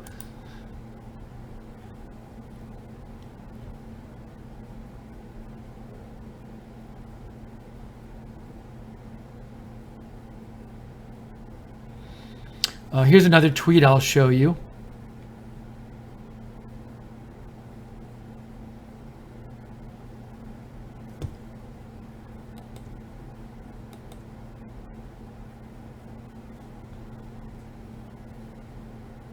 Oh, there's a bunch of new tweets here.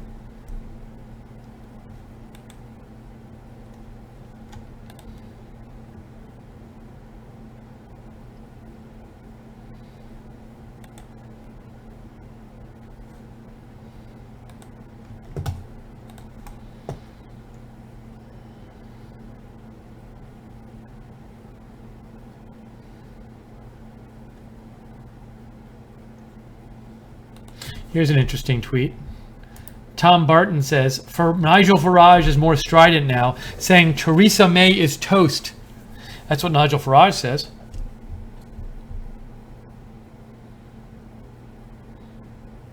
So I'm wondering, it sort of sounds like maybe even if the Conservatives come up a few seats short, they might not be able to form a government. That's that's the message I seem to be getting from these what people are saying.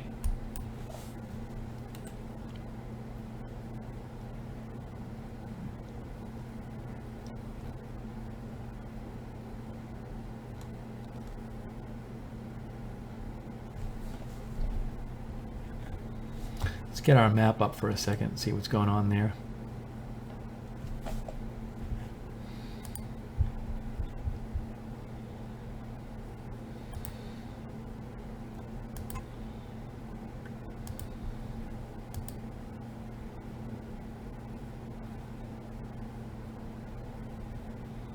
So once again, we have this news that the BBC is forecasting Conservatives to hold 322 seats. That would not be a majority. They need 326 for a majority. So, and I'm just not sure if that happens. If I lived there and I knew more about the situation there, my big question is, if they get 322, can they not pick up the 4 extra seats they need to form a government? And would they no longer be in power? I don't know the answer to that.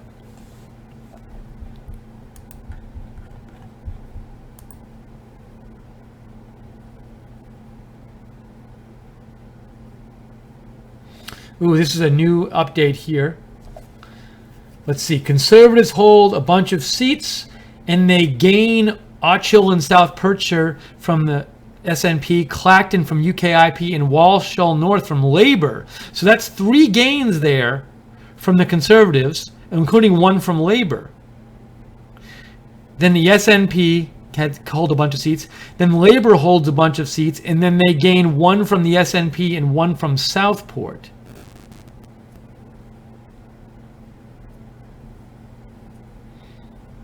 So, at least right now, it's early, but the Conservatives haven't lost that many seats, maybe one seat or no seats or something. And the question is, how many seats will they overall lose in this election?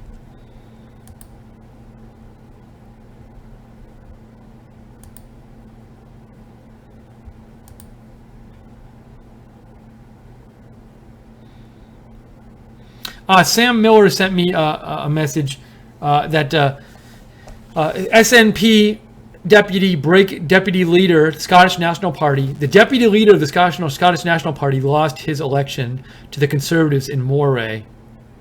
Let me show you that real quick.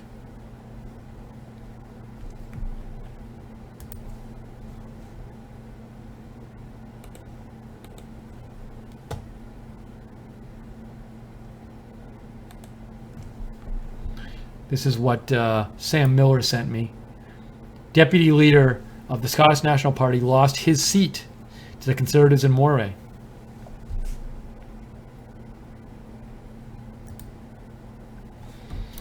Let's see what else is up here.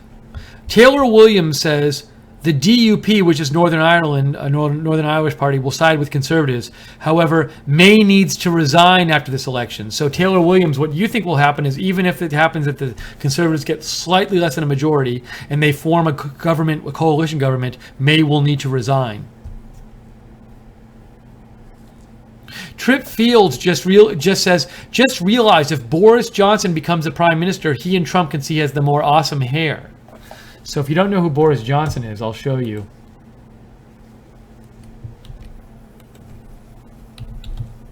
So I guess the idea is if May resigns as a result of the election, you could have a Conservative prime minister, but it won't be Theresa May. It'll be somebody else, maybe Boris Johnson. And here's a picture of Boris Johnson.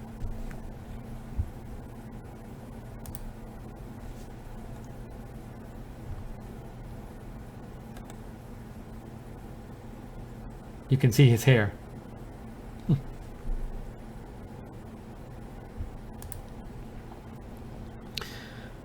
Let's see. George says it's becoming evidently clear that May failed the Tories, and even if she maintains a majority, the party has lost faith in her.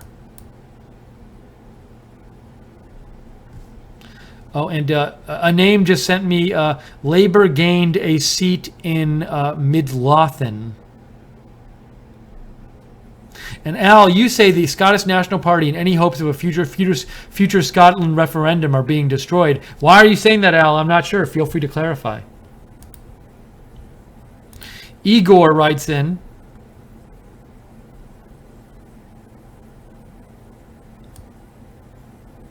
Igor sent me a long message with just information about the different parties. Thank you, Igor. I'll check that out.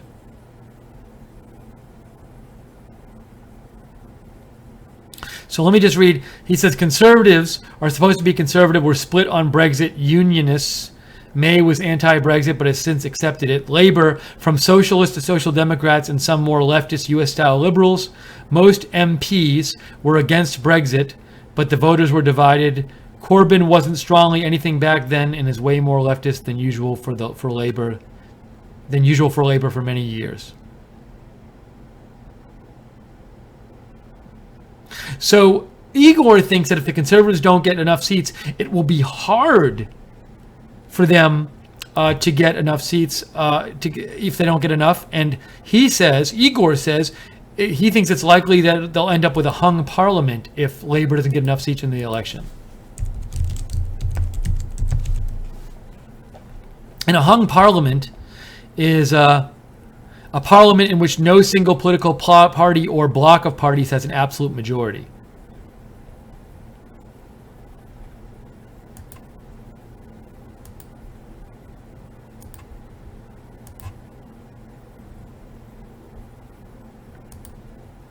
Okay, let's check up and get some more updates here.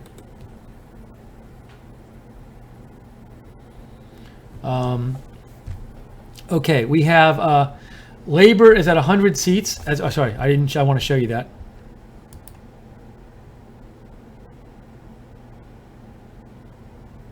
So that the latest up there is up top. Labor is at 100 seats. I need to take a quick break and get another little snack. So I'm going to leave this on and let you look at it. Hold on, let me see.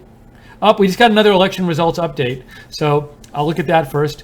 DUP, they hold Belfast East. Labour hold a bunch of seats. Conservatives hold a bunch of seats. So no change seats there. So let me take off for a second. I'll be back in a minute.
Hello, everyone.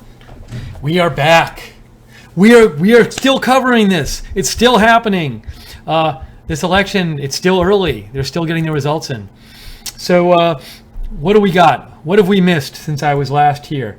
Oh, I'm looking at this update here. So it says there was a, hold on, I'm confusing myself a little bit here. Get this out of the way. Correction, the Southport, Labor held some, Labor, so I'm looking at the top there and it says Labor gained 1 seat from Conservatives Ipswich. So, trying to make sense, I wish, the one thing about this site, when they list on the right how many seats the different parties have, I wish it told what gain or loss they had from the last election. And that you can get that at the Guardian site. So if I click on this and I redo this. So right now, again, as of this point, the Conservatives have only lost 1 seat. So the Conservatives, if they're not going to get a majority, they have to lose more than 4 seats. And they've only lost 1 so far. So that's really the big number I'm looking at. And right now, they've only lost 1 seat.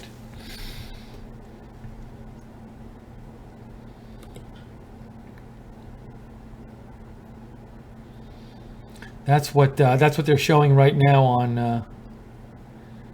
on Sky News.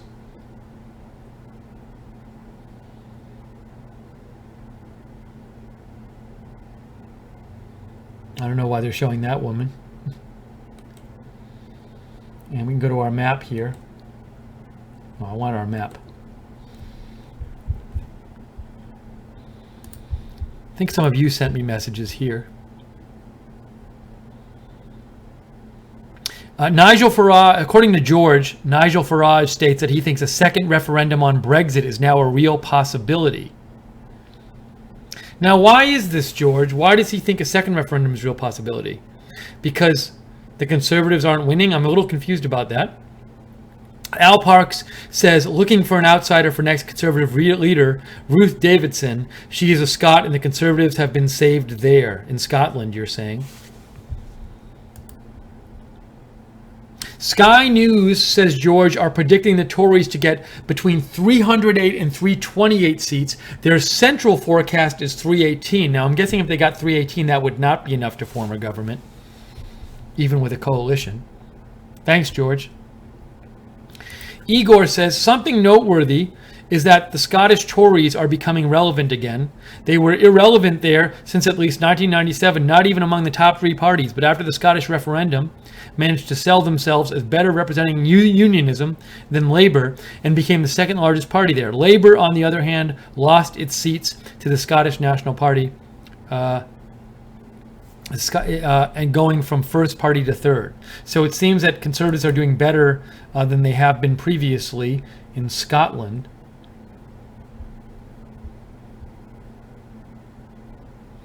And I think we might have a little more news coming in. Let me just check my Twitter feed as well.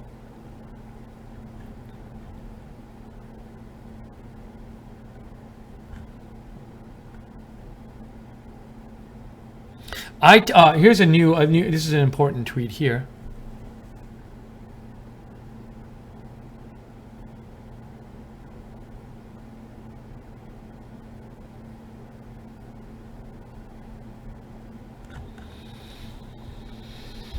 Give me 1 second. Let me pull that one up.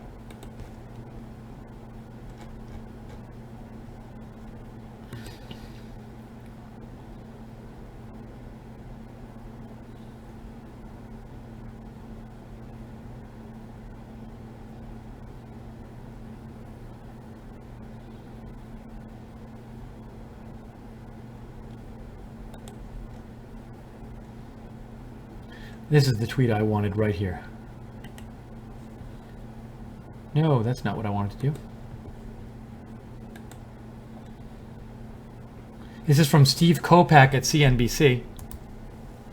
ITV joins BBC in forecasting Conservatives at 322, up from 314 in exit poll, but still short of a majority. So we've heard a couple 322 predictions. Sky News reportedly from George, our viewer George, said they're predicting more like 318. We'll have to see how it turns out.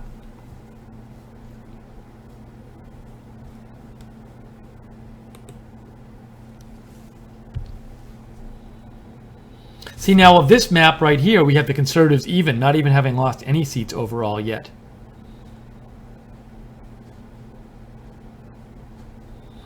Let's see what's new here. I have a couple updates here. 3 minutes ago, Conservatives hold a bunch of seats and gain East Renfrewshire from the Scottish National Party. So here again we have the Conservatives doing well in Scotland. They gained East Renfrewshire from the Scottish National Party. That helps them. And Labour holds two. And later, Labour also gains East Lothian from Scottish National Party and High Peak from Conservatives. So they gained a Conservative seat there, High Peak. That's important. And then some other Conservatives hold a couple seats. Labour holds a few seats. DUP holds a seat, and SNP holds a seat. So I'm really looking at to see when parties gain a seat. That seems especially important.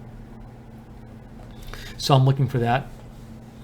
Okay, let me disappear for 30 seconds. I need to take a bite of my snack here. I have a little popcorn here now that I made for myself. So I'm trying to eat in between, just a little bursts. So give me about 30 seconds. I'll be right back.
Thank you for letting me take a break. So we just saw this post actually here that Nick Clegg, the former leader of the Liberal Democratic Party, that's the they're going to probably come in third in the election. Well, in terms of vote percentage, I thought they were going to come in third, but maybe I'm wrong about that in terms of percentage of votes. But he lost his seat to the Labour Party.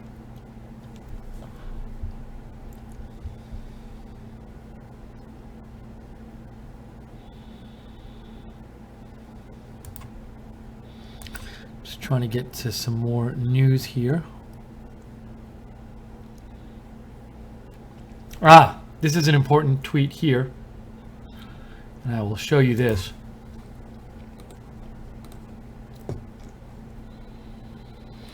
So it looks like this is going to be really close because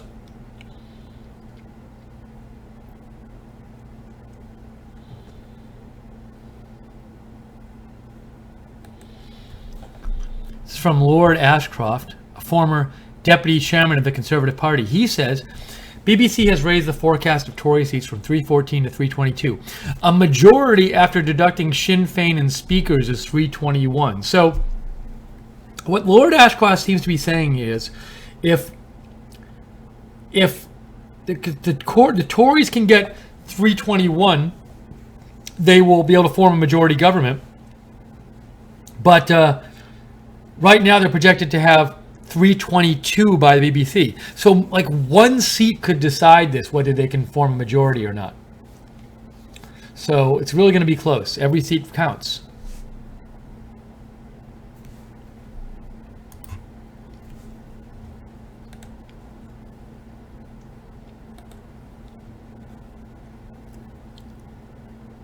JC says, Steve, we won't know till tomorrow. And spoiler alert, Russia influenced the vote. He, RSBN Mod Squad. Thank you again for the moderators just for staying up and moderating the chat during this broadcast.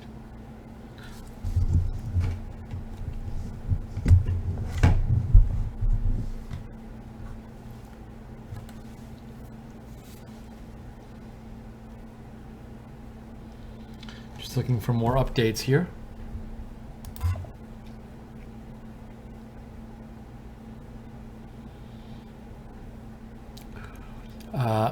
A name sent me Labour gained Sheffield Hallam from Liberal Democrat. Nick Clegg out. Okay. George says Nigel Farage said if May loses in her bid to retain a Conservative majority, we may well be looking down the barrel of a second referendum. Trip Field says unless the momentum changes soon, the Tories had better start courting the DUP. That's the Northern Irish Party. A name says Conservatives, Liberal Democrats gained a seat, Twickenham from Conservatives. That's a Conservative loss. And George sent me a story about Nigel Farage and maybe a second referendum. Let's see what this story says. Let's see, I'll show you this story. I'll show you what I got sent by George.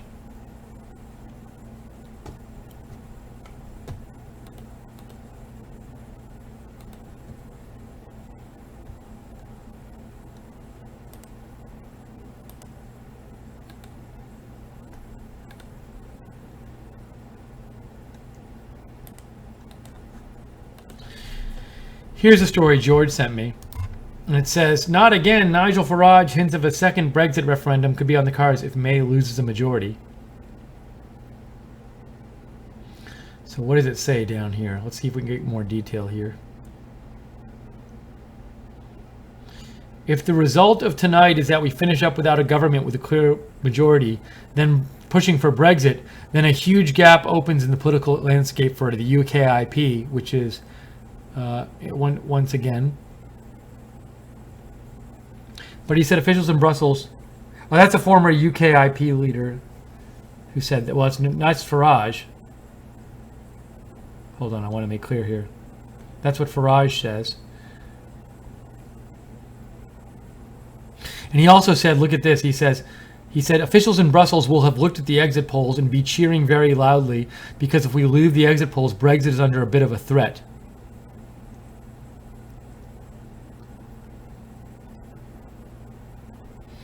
Okay. Thanks, George, for sending that in. Had a little update there. Election results update. Oops. So we have on that one 2 minutes ago, just a bunch of held seats, no changes. And then on that one there, we have a bunch of held seats, no changes. So still really up in the air here what's going to happen.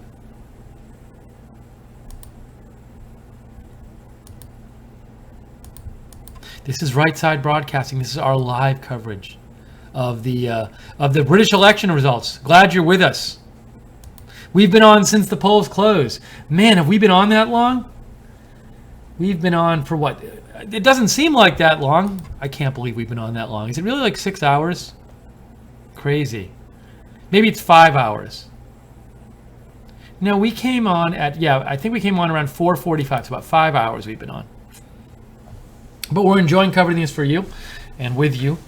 Feel free to write in if you have any comments or if you see any cool tweets or something you want to share with our audience. And also, feel free to donate to Right Side Broadcasting, because Right Side Broadcasting, we are viewer supported. We couldn't stay on the air without your support. So if you'd like to donate, we'd really appreciate it. At rsbn.tv/donate, rsbn.tv/donate, or in YouTube, there's a chat room right next to the broadcast, and you can click on the $sign at the bottom of the chat room. If you click on the $sign, that lets you donate. So hope you consider donating. All right, let's get back to, I haven't checked your email in a while, and I want to make sure I'm not ignoring anything there. John Stanton writes in, Steve, Boris Johnson during his tenure as mayor of London was the one leading the pack for the unveiling of the recreated Palmyra Arch in that city. The original arch was destroyed by ISIS forces the last few years. The reconstruction was sponsored by Oxford, Harvard, UAE, and UNESCO primarily. No way Boris can be a conservative if he promotes an Illuminati symbol. That's from John Stanton. Okay, and we have, I'm looking at those results there. Just now, Conservatives hold some seats, Scottish National Party holds some seats, Labour holds some seats. Up another gain. So Labour has gained Portsmouth South from Conservative. So that's another gain for Labour. Every seat matters here too. Those gains and losses really matter. So what are they showing here? I'd like it if they updated this page. All right, so this is a little different. According to this count at The Guardian now, the Conservatives are -3 in seats. Remember, they had 330. So if they finish -3, they'd be 327, but presumably that might go down a bit more. So we'll keep an eye on that. That big number is what happens to the Conservative seats? How many do they lose?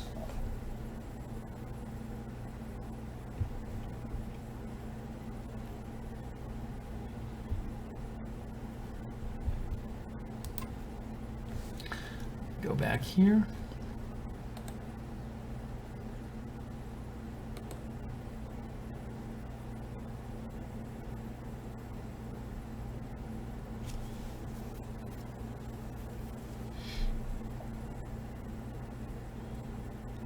Here's an interesting tweet from Tom Barton. Tom Barton says, very important point raised by Peston. Labour in the manifesto, and that's like their platform, committed to leaving single market as well as EU, just like Tories. So Labour had said that they're going to, even if they won, they would leave the single European market. So they were not. So that's in theory what they would be negotiating for if they win, or if they can form a government. Let's see. Go back to me for a second.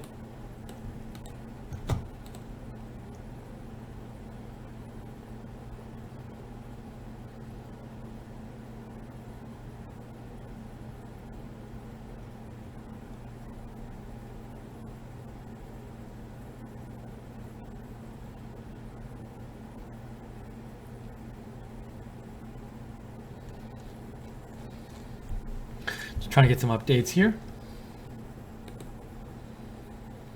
Got some more seats coming in here. Conservatives hold, and they gained Copeland from Labor. So Conservative gained one from Labor. Then Labor hold a bunch of seats. That's significant. So if you look on the right there, we have Labor with 144, Conservatives with 119.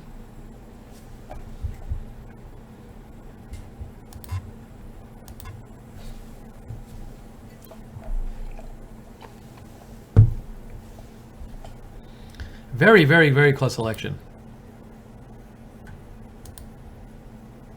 Trip Field says it will be the height of irony if the Irish parties save this for the Tories.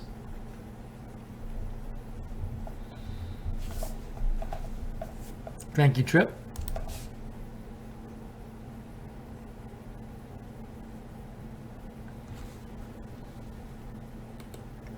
Our map is slowly filling in.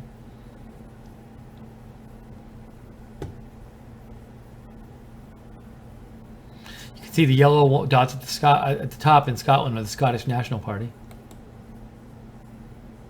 More updates. They're coming in faster now. Conservatives hold a bunch of seats. Sinn Féin holds a seat. Labour holds a seat. And Labour gains Bristol Northwest from Conservatives. So they gain one back from the Conservatives. And Liberal Democrats gain one from the Conservatives. So in this latest update, the Conservatives lose 2 seats. They lose Bristol Northwest to the Labour, and they lose Twickenham to the Liberal Democrats. Now, I presume that the Guardian page is not updated just yet. All right, so now you can see, according to the Guardian page, which I don't think the count is updated fully yet, but as of that point, it was -4.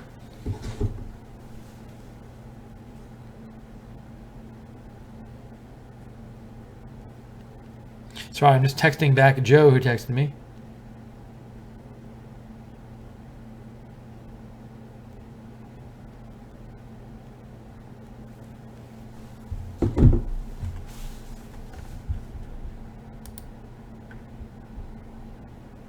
Again, that page, the Reddit live stream page, would be perfect if it just on the right here said how many seats like the Conservatives have gained or lost, or Labour has gained or lost. Like that's the key number, and it doesn't say that on here. And they got it's the greatest page, but they don't have that. So that's kind of annoying to me. Now this, do they have it up there? Oh, okay. Maybe I should be looking here. So Sky News, they're more up to date. They're more up to date than the Guardian page. And underneath, you can see. So right now they have it 144, 121. What does the Reddit Live have it? 147, 121. So they're a little more up to date on the Reddit Live page than the Guardian, the Sky News page. But Sky News at least tells you the gains and losses. So that key number really is that the Conservatives, how many will they lose? How many will they lose?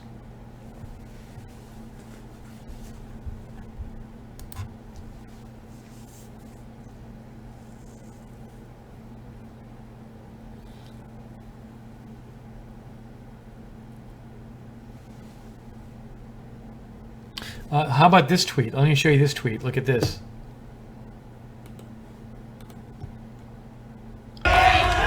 Whoa, what just happened there?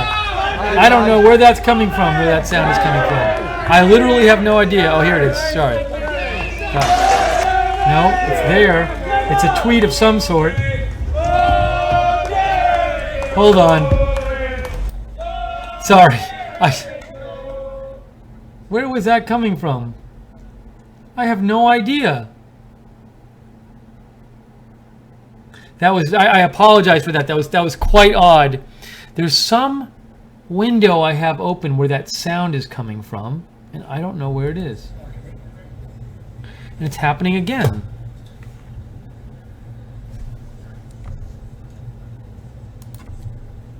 Sorry, folks.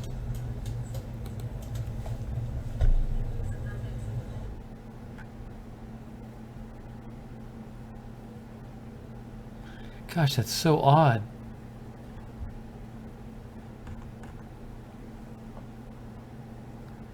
I literally don't know where that sound was coming from.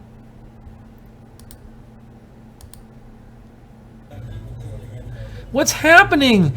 Where is that? Sorry, folks. I will... There's a little sound coming through, and I think I've turned it off, but I'm hearing it here, and I got to figure out where it's coming from because it's driving me absolutely nuts.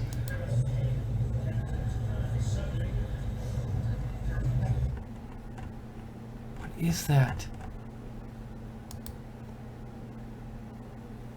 Yeah, I know. It's the problem is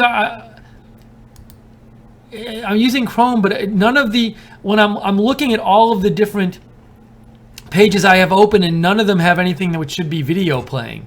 So that's my problem. Now maybe Twitter is playing something.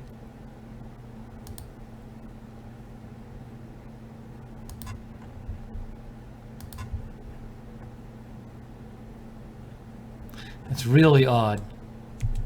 So I apologize. I think hopefully you guys are only hearing me now and not anything else. So that would be the idea.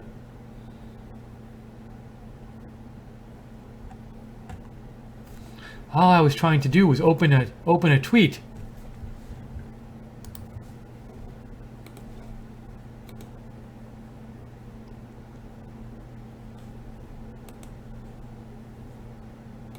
Here's the tweet I wanted to show you.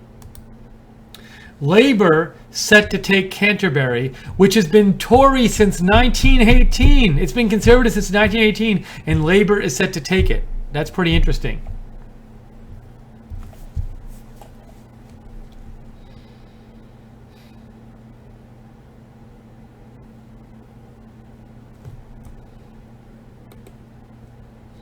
Okay, the latest...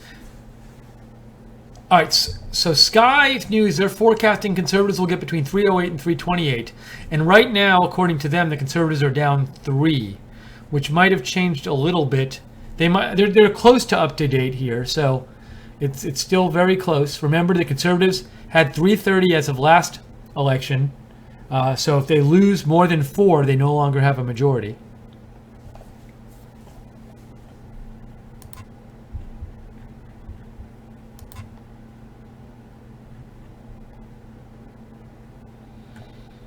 George says, the monster raving loony party now has 667 votes, with the pirate party coming in at 616 votes.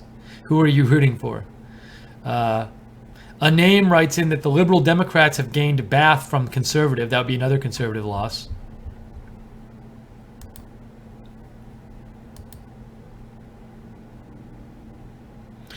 Igor just sent me some data from the BBC, but I think I think the Sky News I have here is a little more up to date than that even.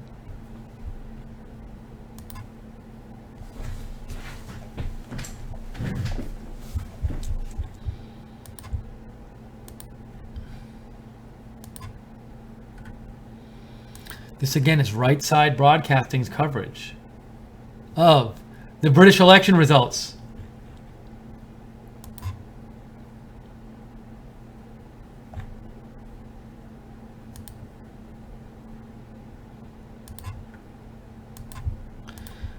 Close this here.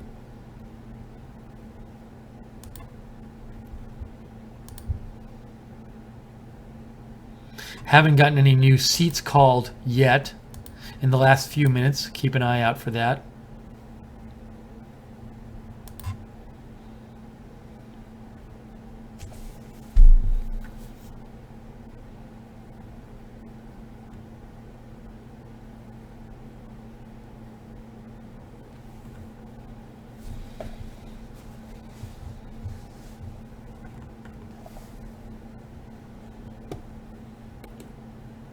Okay, another update here. Labour holds a bunch of seats. Conservatives hold a bunch of seats.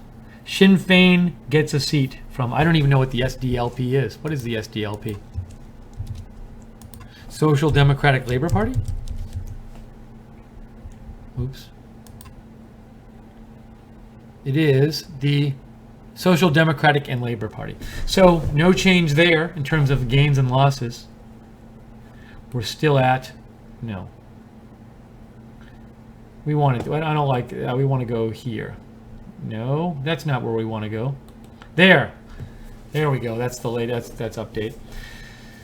So Conservatives still down 3. If they only lose 3 seats, oh, now it's updated. Conservatives are down 4. So if the Conservatives lose 4 seats, they would have 326. That'd be the minimum they could have for they need for a majority. So once it gets down below -4 for the Conservatives, that becomes the big issue. So that's what we're really focusing on, is how many seats will the Conservatives lose.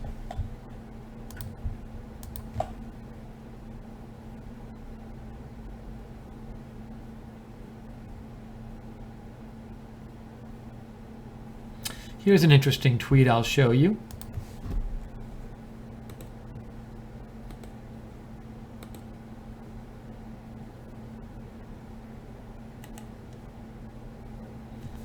So Tom Barton writes, or hold on. Labor gains spread widely across the country. That's from Tom Barton. Hold on a second. And you can see that's, I guess, so the different places where Labor has gained seats, and it's really spread out across the country.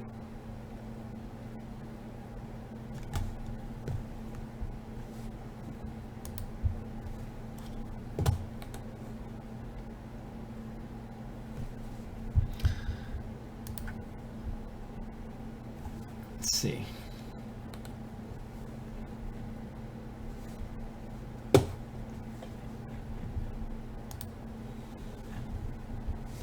Conservatives now, according to Sky News, are at -4.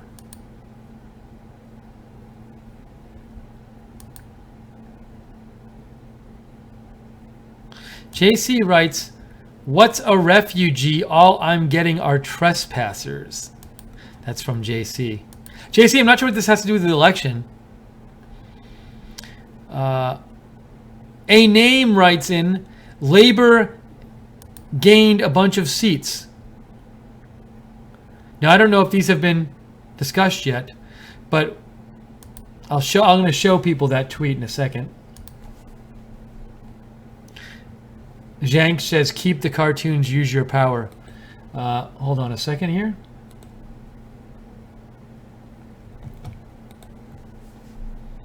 So this is from Britain Elects.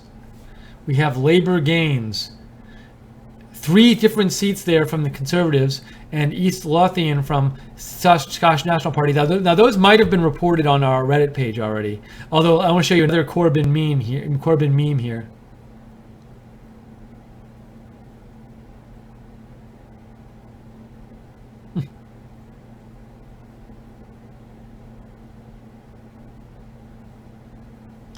All right, so I like the Corbyn memes.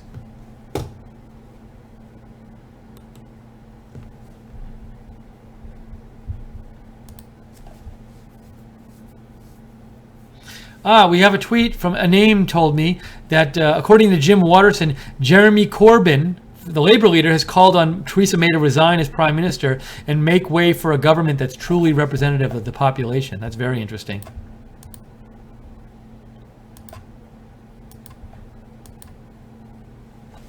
I want to show you that tweet. Thank you to A Name for that one.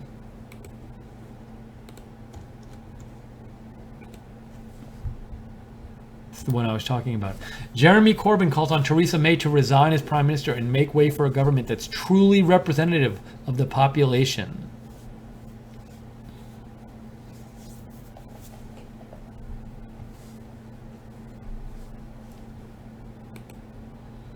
Okay, a couple updates. Associated Press. That's the tweet I just. Now, is he saying she should resign even if the Conservatives win, or even if the Conservatives get a majority? I'm not sure. Or is he saying she should resign if they don't get a majority? Okay. Most recent update: Conservatives hold a few. They gain 1 seat from the Liberal Democrats, and they gain 1 seat from the Scottish National Party. So that's 2 gains from the Conservatives. Then Labour, we see, gains a seat from the Conservatives. So we have the Conservatives gaining 1 and Labour gaining 1, according on this latest update.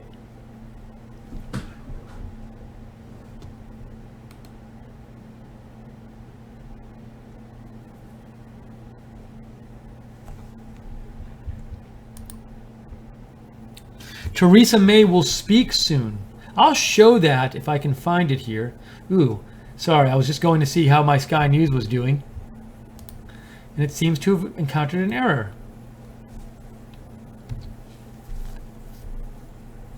Ooh, I think May might speak. I'm going to see if let me see if I can get this on the air for you to watch. All right, hold on, folks. I'm going to try to get this on the air for you.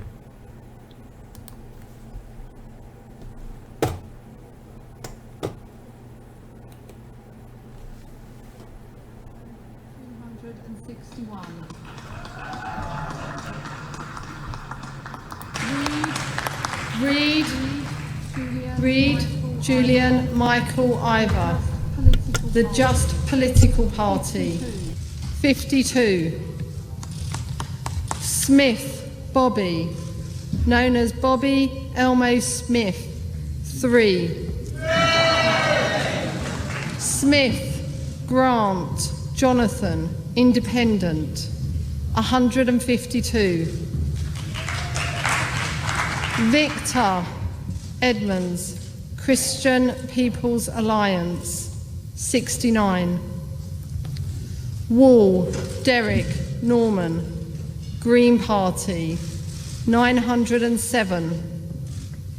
The number of ballot papers rejected was as follows. Want of official mark, 0. Voting for more candidates than the voter was entitled to, 19. Writing or mark by which the voter could be identified, 3. Being unmarked or wholly void for uncertainty, 86. Rejected in part, 0. Total rejected votes, 108.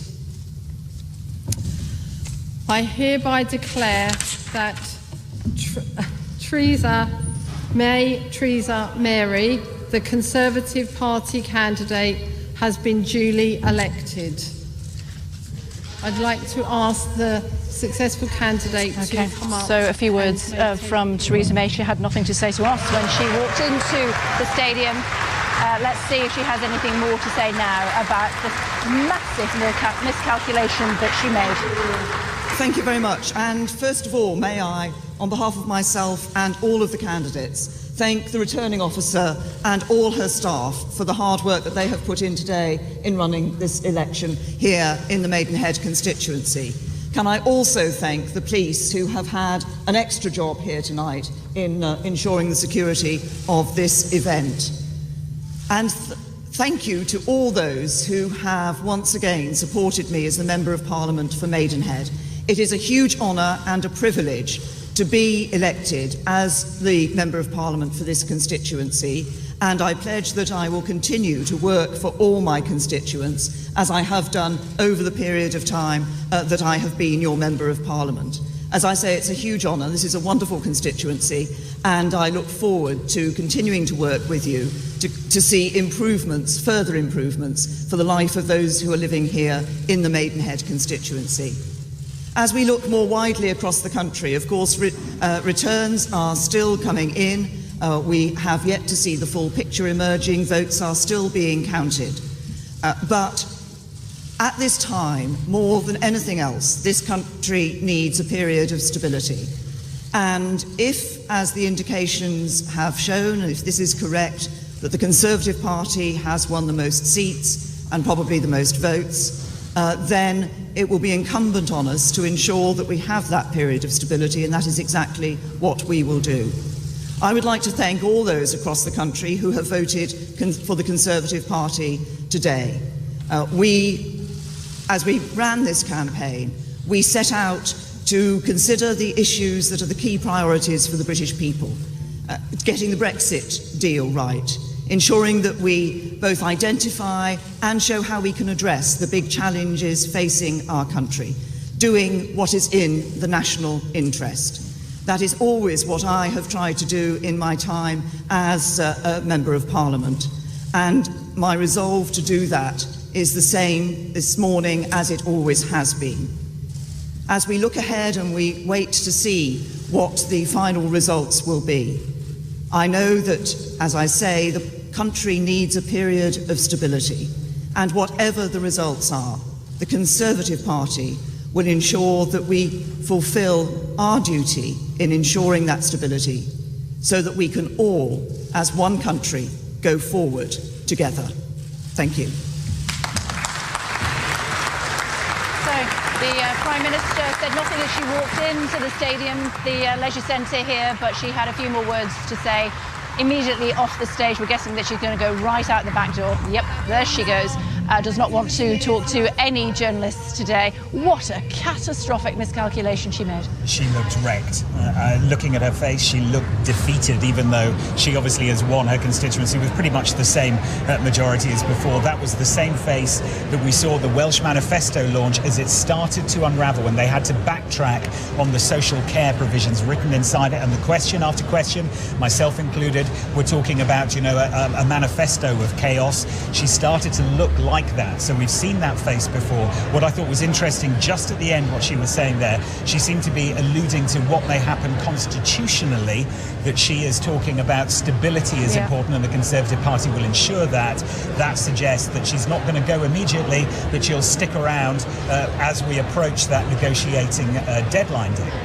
If that's her choice. I mean, she talks about a period of stability, but the Conservative Party, before the exit poll, thought they were going to have a 60, 70 seat majority. That has completely fallen away. There'll be a lot of people within the party who want her gone, and gone quickly. There will be. There will be some who will view her as damaged goods. Okay, I am back. We're going to go back to the election results. That was Theresa May. Sorry, there's a little confusion because she had won her local seat. She's running for one of the seats, but she didn't win the election. To win the election, her party needs to win the majority of seats. So she had won her local seat, but it might have looked like she had won the election, the whole election. All right, let's get off of this and go back to this.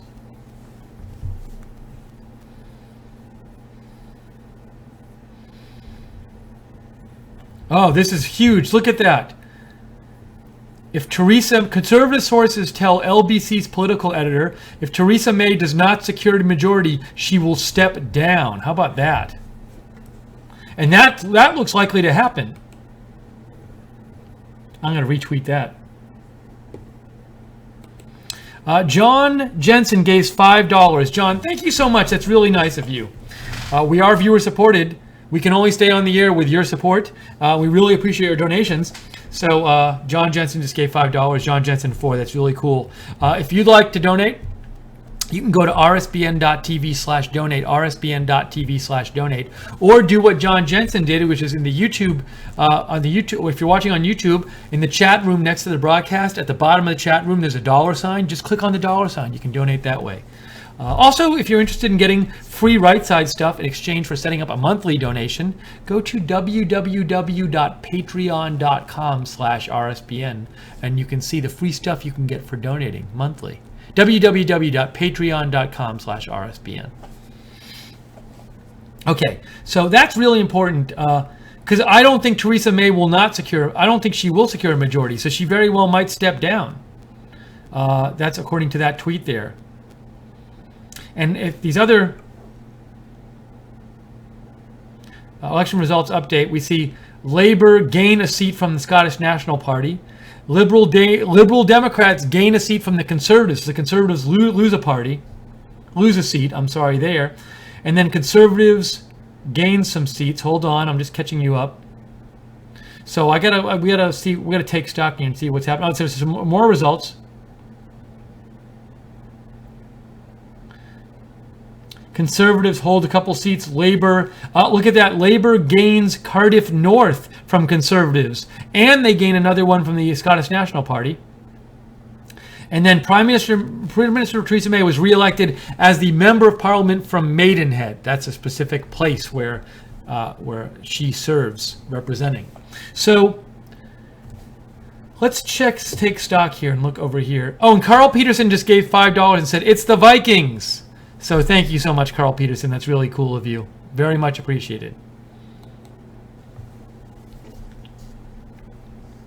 Okay, here's the latest. All right, so in this latest results from Sky News, and I don't even know if this is fully up to date yet. I don't think it is, because let's see. On the live page, they have 175 to 155, and this has, so this really is up to date, because look, this has 175 to 155, and this page has 181 to 164. So that looks like the most up-to-date page there. And the Conservatives, as of the Sky News count, have lost. Okay, now it's weird though. They just had one. I don't know if this is like changing, because before they had 181 for Labour. Now it's 176. Am I right? Anyways, they have the Conservatives, losing 5 seats at the moment, and 5 seats would be enough so that they would no longer have the majority. So we'll just keeping an eye on that.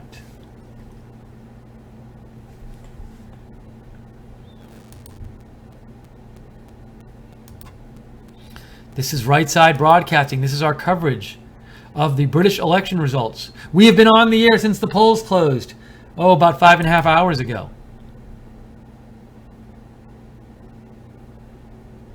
If you'd like to write in and you have any comments you'd like to make, we're happy to say them on the air. Write to me at Lookner on Twitter, at Lookner. Feel free to follow me if you'd like to. Follow Right Side Broadcasting at RSB Network. Or you can email me, steve.lookner@rsbn.tv. Igor says, seems like Conservatives will need the DUP, the Northern Irish Party, to form a coalition. Earlier today, a senior member from that party said they wouldn't have any difficulty joining May to keep Corbyn out. Keep in mind, Corbyn is not only very leftist economically, but he has supported the IRA and is friendly with Sinn Féin, both positions that are completely against everything unionists believe in. And by unionist, you mean like union between Northern Ireland and England, I assume. Or and the DUP is Eurosceptic. The DUP is Eurosceptic, but in many of the seats where they're winning, people voted to remain in the EU, not by a large margin, but still. Thank you, that's very helpful, Igor. And the DUP, just to clarify, is called the Democratic Unionist Party. So the DUP is a unionist party in Northern Ireland, and by unionist, that means they want to have a union with with England and Scotland, as opposed, I believe, to being united with Ireland. If my understanding of all this is right. It's been a while since I studied any of this. By the way, I'm starting having a little bit of a contact issue, so hold on a second. It'll be fine in a second. But I'm small in the corner, so you can't really see that. Let's see if we have any updates here. Current state of the race, we are now with more than half the seats declared in almost 5.5 hours since polls closed in the UK. Serious gains for both of the major parties have been shown throughout the evening. We are now counting approximately 175 seats have been declared for the Labour Party, with them holding more of a quarter of Parliament, and 155 for the Conservatives, controlling more than a fifth of Parliament, together about 376 seats. Conservatives with 10 gains, DUP with 2 gains, Labour with 19 gains. News. Many recounts around the UK are happening at the moment while seats are continued to be declared. Moments ago, Jeremy Corbyn called for Prime Minister and leader of the Conservatives, Theresa May, to resign from her post, saying the Prime Minister called the election because she wanted a mandate. Well, the mandate she's got is lost seats, lost votes, lost support, and lost confidence.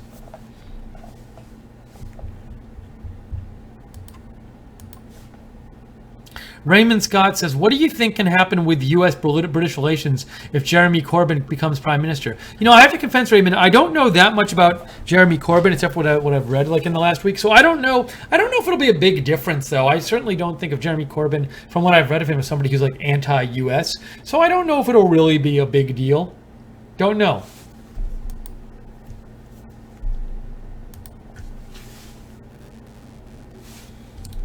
Yes, unionist, Igor. Unionist is against separating from the United Kingdom.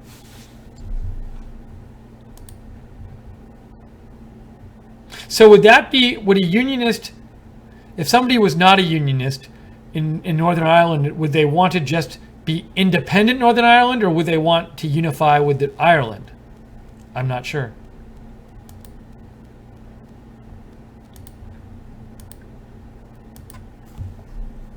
Let's go to our map over here, or our latest numbers.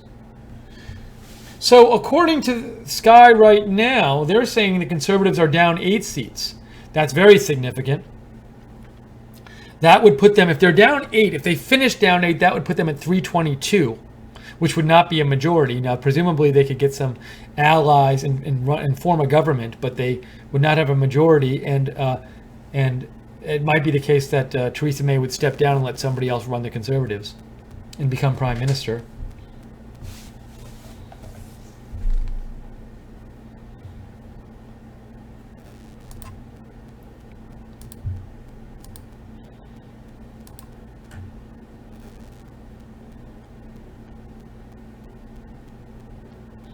So Taylor Williams sent me a screenshot of a Jeremy Corbyn tweet thanking Hugo Chavez. Now I don't know, when is this from? Do you know when that's from? I don't think it was recent, Taylor Williams, but I'd like to have a little more information about that tweet.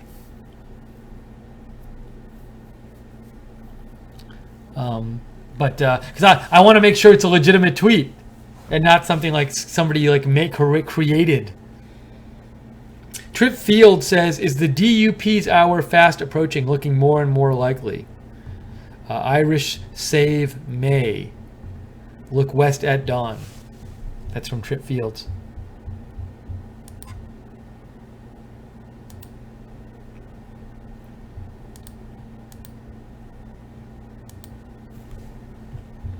Let me check this.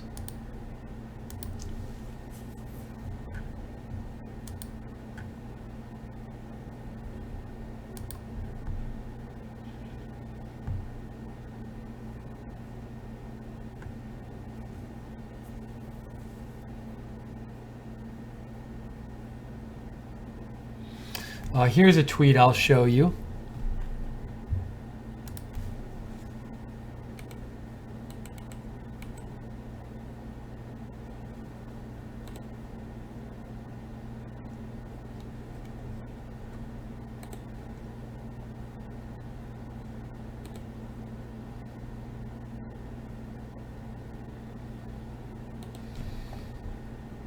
Here's this tweet from Paul Waugh. He says, whoa, a Dutch member of parliament, I believe it is, sums it up.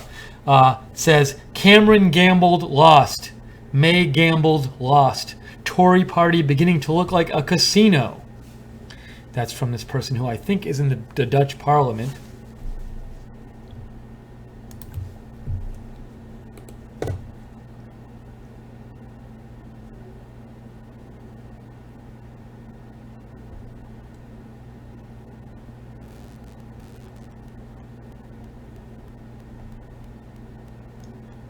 Just looking for some updates here.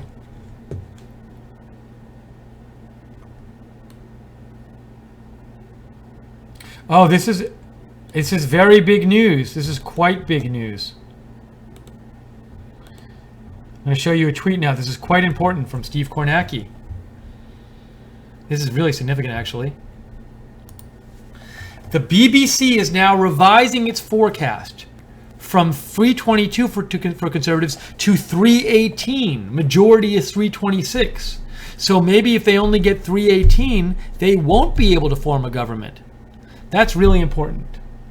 I'm going to take, by the way, with that important tweet up there, I'm going to take a couple seconds and just eat a little more of my popcorn here so I don't starve to death. So I'm going to disappear for a second, but I'll cycle through some of the other pages while I'm disappearing, so you'll be able to see them. I'll be right back.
Okay, we're back.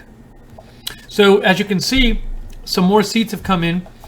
And right now the Conservatives have lost 9 seats.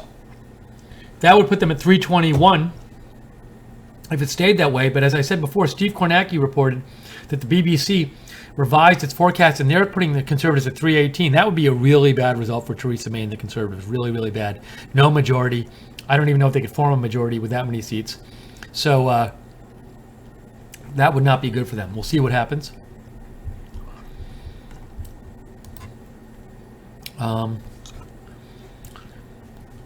Igor says, in Northern Ireland, they want to join the Irish Republic. In Scotland and Wales, non-unionists just want. In Scotland and Wales, the non-unionists just want to be independent. Okay, that makes sense. Thank you, Igor.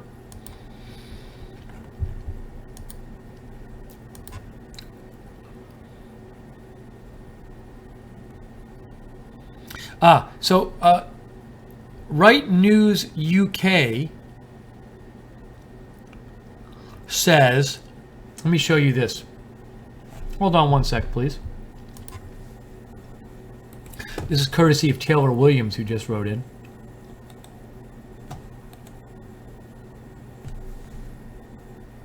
Ooh, this has a naughty word in it, so I can't show you. But Right News UK says, Conservatives now forecast for 318, but need 326 for majority. The Unionist Party in Northern Ireland, the DUP, have 8, so the Conservatives would get through. But that, so it seems like they would need, if they get 318, they might have exactly enough to form a majority government because they could work with the 8 from the DUP. But one seat either way could really affect this. So let's keep an eye on it.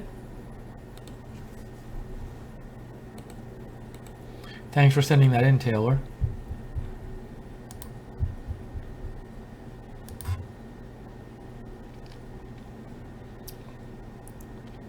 Taylor Williams says that tweet is from March of 2013. So I'll show you that. Taylor Williams sent me what he says is a tweet from March of 2013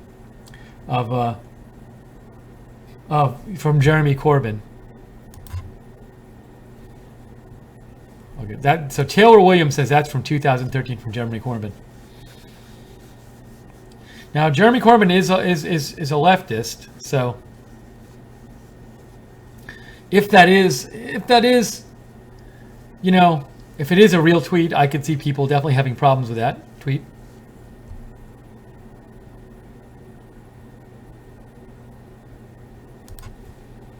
Thanks for sending that in.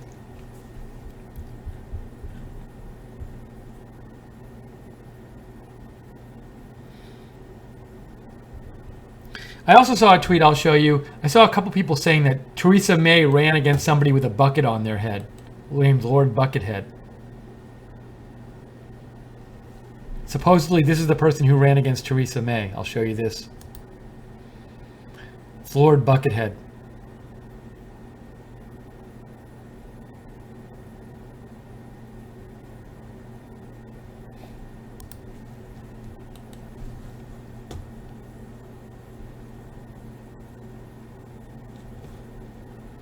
Okay. We have another update here from the Reddit feed. Conservatives hold a bunch of seats and gain a seat from Labour and a seat from the Scottish National Party. Okay, there's that. Labour, hold on.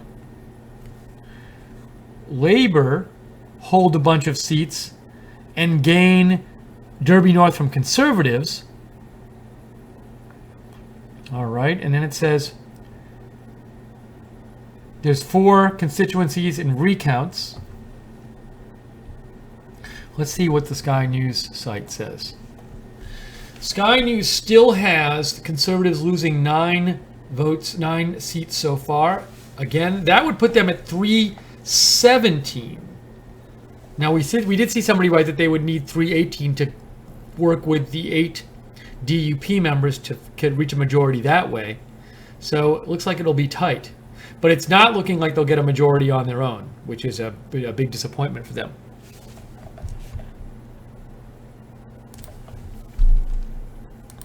Roy Blevin says, hey, thanks for your coverage tonight. I'm learning a lot. I live near Auburn and my family is big fans of you. I want to come see the Right Side Studios. I'm actively trying to find it, but the address you gave us is for a UPS box. Where are you located? So, Roy, that's really kind of you. Our policy is to not do studio tours just because we do want to keep, for various reasons, the studio. Well, first, one reason is that we're working there, and so we worry that like once we start allowing studio tours, it get in the way of work. But another issue is that we do think it's good just for like safety's sake to just keep things private. And really the only way to really keep it private is to not let other people come there. And, you know, it's not the 99% of the people would be great to have there, but, you know, if the 1% tells somebody else and they tell somebody else and then somebody who knows why they come, they don't like Right Side Broadcasting. So unfortunately right now we're in a position where we don't really give studio tours. And we've had that question before. I'm not just saying it to you. And it's something we wish we could do, but that's really our policy right now. So I apologize, Roy, about that. I wish I could give you a better answer than that. However, I will say, you know, if you're in the area, you could always message us. You can email us. You can email me actually, or email us at feedback@rsbn.tv, and perhaps at some point we could, you know, meet you out somewhere else. You know, especially for fans of the network, we're happy to do a little meeting. So you know, reach out to us that way. I think that's probably the best way to do it. Let's see. I got a text here.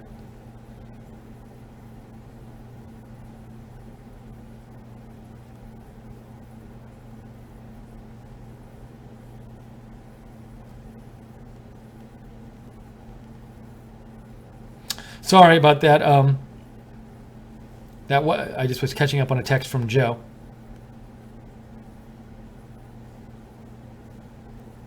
But thank you, Roy, for watching. So if you're interested in like maybe doing some sort of meeting outside the studio, feel free to shoot us an email.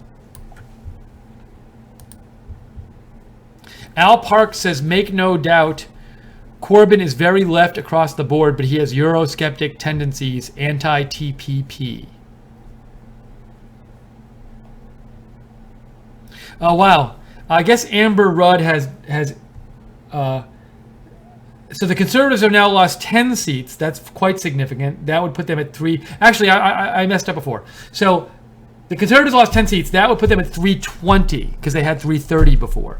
So right now they'd be at 320. Which would not be a majority, but maybe they could form a majority with other seats. And I want to show you real quick. Amber Rudd is a minister, and she is at risk of losing her seat tonight. But here's what she said. Hold on.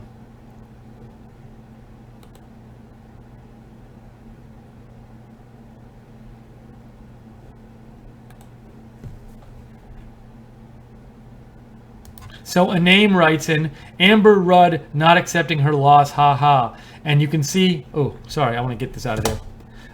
And TFW, that feel when Amber Rudd has demanded a 5th recount. I guess she's demanded a 5th recount. What is this GIF? Why is the GIF not playing? Oh, I love this GIF. We've seen this one a few times.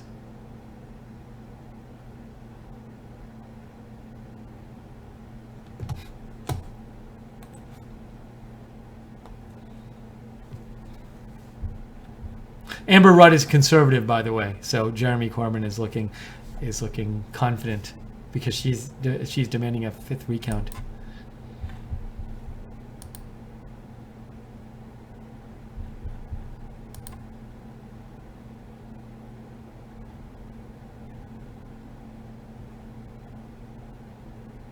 What is this post here?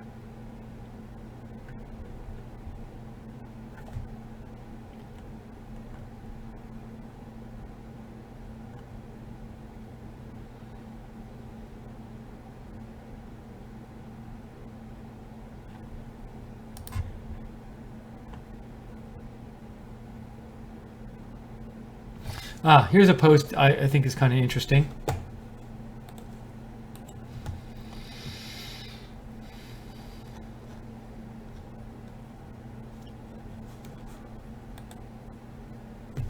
From Nate Silver. Boris Johnson now surging in next prime minister odds. So Theresa May was at 85%. She's now at 50%.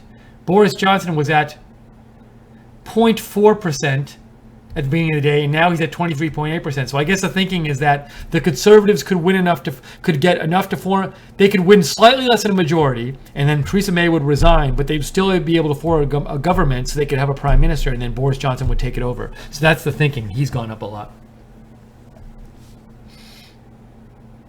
Because she has said earlier tonight, if she didn't win a majority, she would resign. And if she doesn't win a majority and they win close to majority, they still could form a government. But she said she's going to resign if she doesn't win a majority. Let's go back here. Conservatives still down 10.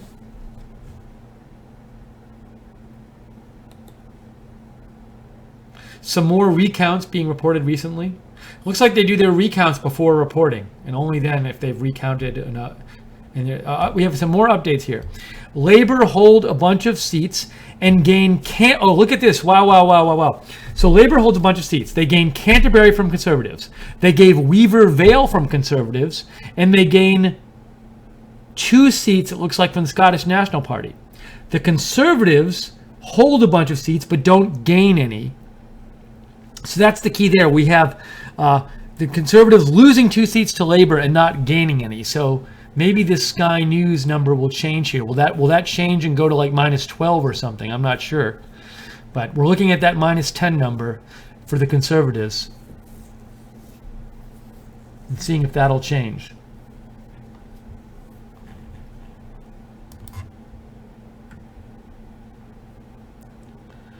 Webster Maven says, Steve, you mean I can't come down to RSBN and kick up my feet on Joe's desk and crack jokes? Look, we're not saying these things don't sound fun. It's just we have to have this policy, unfortunately, right now, Webster.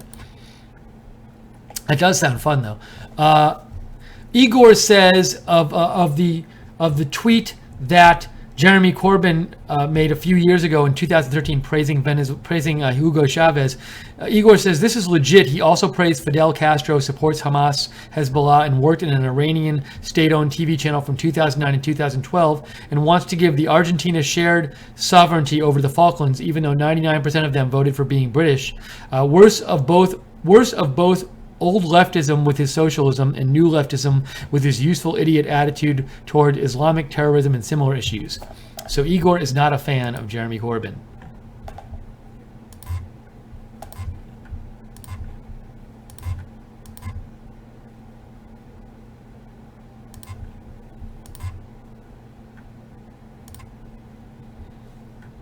Conservatives are down to -11 seats. That would put them at 319. 326 need them for majority. They have 330 before this election, but if they're -11 now, so this does look pretty disastrous for Theresa May. It's looking more and more like whether or not they can form a government, she'll have to resign. That's pretty amazing.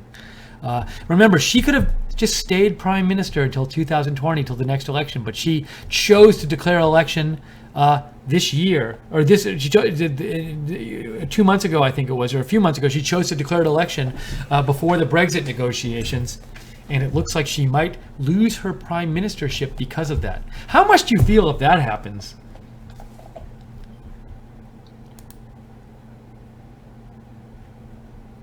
Oh, you know what, though? So I guess in her speech, I was doing some things while she was speaking, and she said she defied calls to step down, and she said if the Conservative Party has won the most seats, it will be incumbent on us to deliver this period of stability. But maybe she'd eventually resign. So it's unclear. A big question right now being talked about is if they don't get a majority, if the Conservatives don't get a majority, which it looks like they won't, will Theresa May resign? Maybe it depends on how badly they do in the election.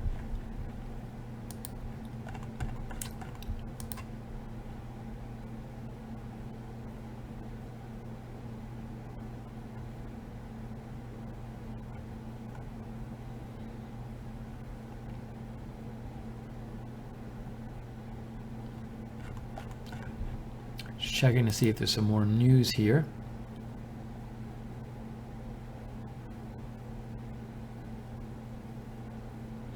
Interesting tweet from Nigel Farage that Sam Miller just sent me.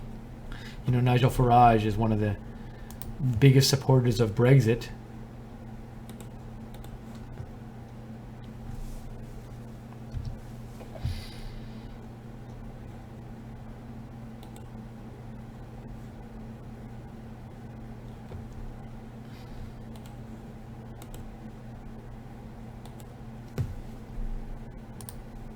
Nigel Farage says, Article 50 had been triggered and we were on our way. May has put this all in jeopardy. Even David Davis is now making Brexit concessions. So I can't claim to be an expert and understand all of what he's saying there, but Nigel Farage does seem to think that a poor showing from the Conservatives could put Brexit in jeopardy.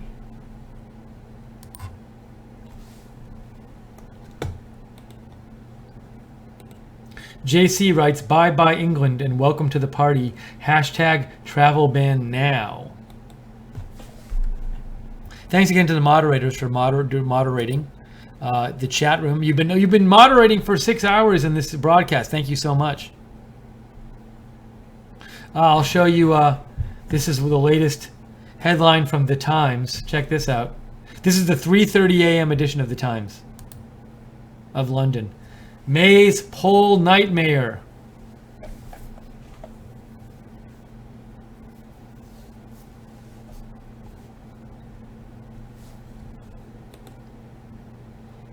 Sky News has Conservatives down 11. That would put them at 319. Up minus 10 now. That'd put them at 320.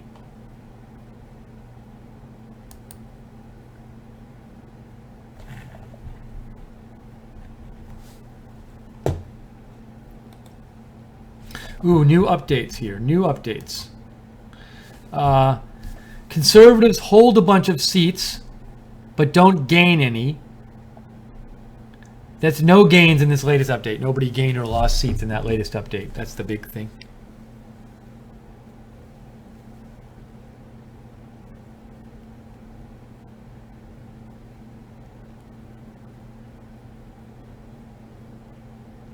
Jake just texted me.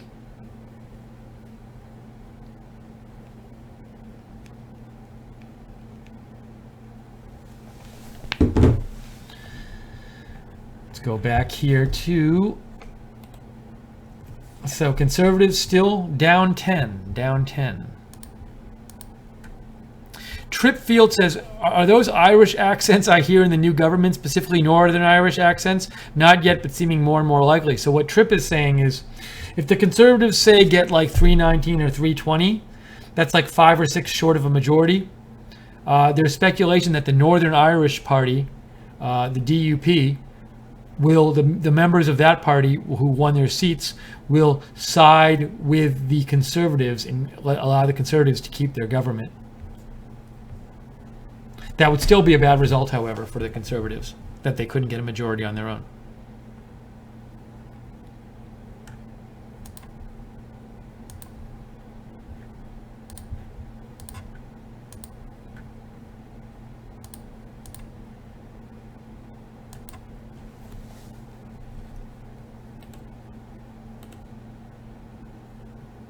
Oops, sorry, I was clicking around there.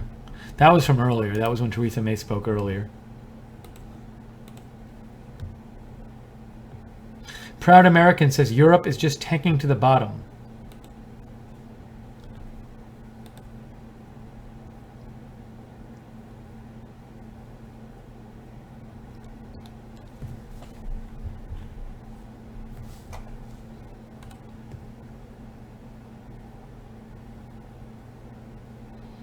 Here's a little summary of the results so far in different form.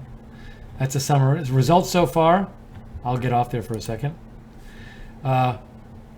Conservatives have lost 10 seats. You can see that.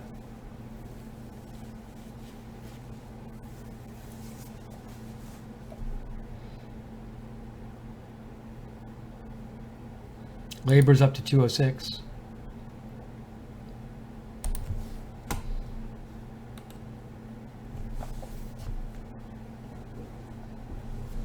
Labour up to 250. And I wonder how many seats Labour had previously.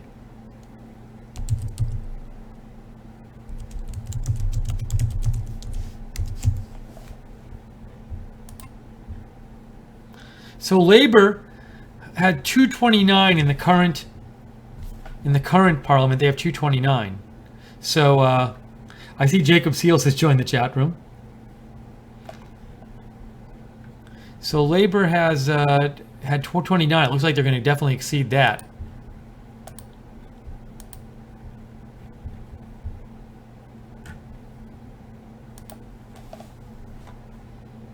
See if we can get some more updates here for you.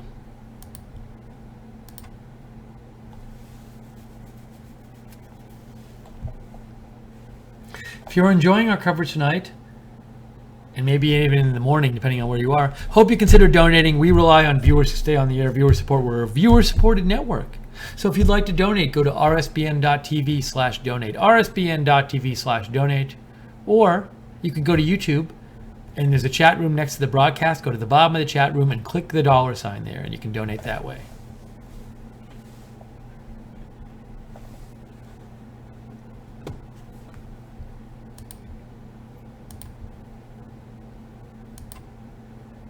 So, by the way, just so you know, what time is it right now in the UK?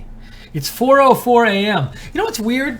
It's too bad, you know, if you're in the UK and you live there and you want to follow your election, think about that. You had to stay up till 4 a.m. and it's not even over yet. So you might have to stay up till like 7 a.m. or something in the UK to follow your own election. That's too bad. Because it's fun, you know, if it's your country, it's fun to stay up and watch the election. What if you have work tomorrow? Maybe you skip work, I don't know.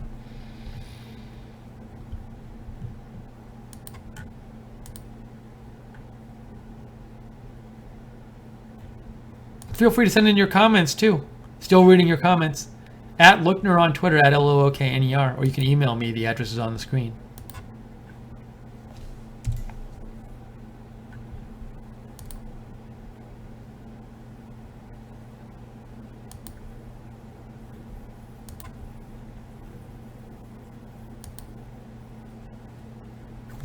See what we have here.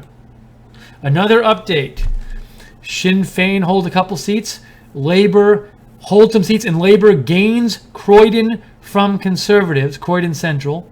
Conservatives hold but don't gain any. So in this update here, we have the one gain is Labour gaining one from Conservatives. So let's see where that puts us. I don't know if they've updated it yet here, but maybe they will. The numbers here are 214, 215. Here it's 219, 220. Very soon there'll be a bit of a milestone where Labour passes the amount they got in the last election, which was 226.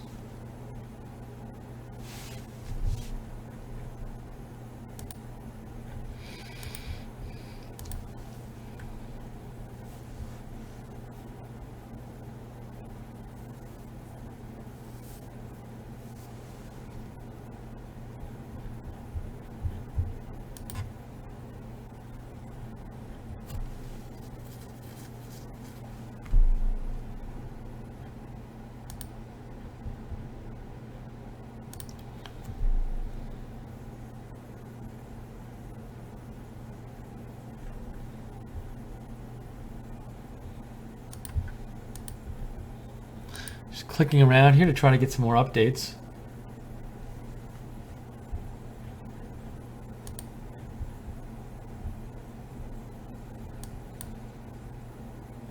I think I'm going to take a 1 minute break right now. Take a 1 minute break. While I do that, maybe I'll put on a little Sky News for you. Let's run Sky News while I take a break. So I'll be right back, okay? Still the Prime Minister by the end of the week. There are people in CCHQ seeing her come in the door, probably sharpening up the knives, ready to plunge them into her back any minute or over the next few hours. I mean, this has been an utter disaster. She's failed from the off. You know, a hard Brexit that's clearly been rejected by a lot of people. Corbyn's put forward a people's Brexit, putting sort of jobs and money in people's pockets as a clear bread and butter offer to people that's clearly been massively popular. Has that been a clear Brexit offer from Jeremy Corbyn?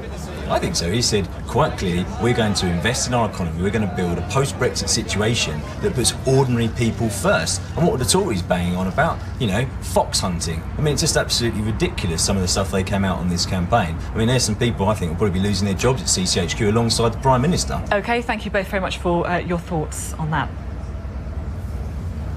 Well, there's been a lot of reaction on social media to the events of the last half hour or so, most specifically Theresa May and her speech. Let's take a look at this. Theresa May in Maidenhead, the country needs a period of stability. Do you want to tell her, or should I? Theresa May is finished, and it looks like she knows it. That's from the comedian Matt Ford. The need for a period of stability was the reason Theresa May used to give for why she wasn't going to go for an early election. And from Alistair Campbell, even her voice sounds weak and wobbly now. Kevin Maguire from the Mirror, May after Cameron's turning losing tactical politics into a Conservative habit. Now, there's been a lot of reaction throughout the night from the different parties. The Labour Party, Hackney Abbott, she's not been very well, has she, Diane Abbott? But she now says, if correct, polls to say the biggest ever surge in polls during a general election campaign. This is about popular policies and leadership. Jeremy Corbyn, we've of course heard from him, but whatever the final results, it's all about a positive campaign which has changed politics for the better. Paddy Ashdown doesn't agree. He says if the exit polls are right, Britain is more polarised than ever in my lifetime. Really time now for the centre to get its act together. The Lib Dem press office, they've been getting a lot of calls about whether or not they would go into a coalition government with the Conservative Party. They say, let's be clear, no coalition, no deals. Let's just have a quick look at some of the numbers that we've had throughout the night and some of the things people have been searching online. This is the latest searches between 2 and 3 a.m.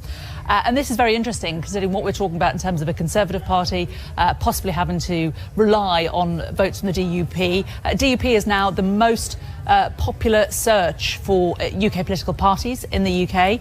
Labour Party, SNP and the Ulster Unionist Party up there as well. So people are out there wondering about how that might affect the political landscape. Let's just leave you with a few of the pictures from this evening. Quite a cute picture. That is Hannah Flint. That's Caroline Flint's daughter. And she tweeted there that her mum first came into Parliament when she was 9 and she is 29 now and her mum is still doing it. We've also had this one which is from Tom Watson's children. Vote Daddy, also known as Tom Watson. And of course, this is very much going viral on Twitter. Bit of a boob from Jeremy Corbyn there, but at least it gave all of us a bit of a smile. Jane, thank you very much indeed. Well, a lot going on tonight. Just look at these figures at the bottom of your screen.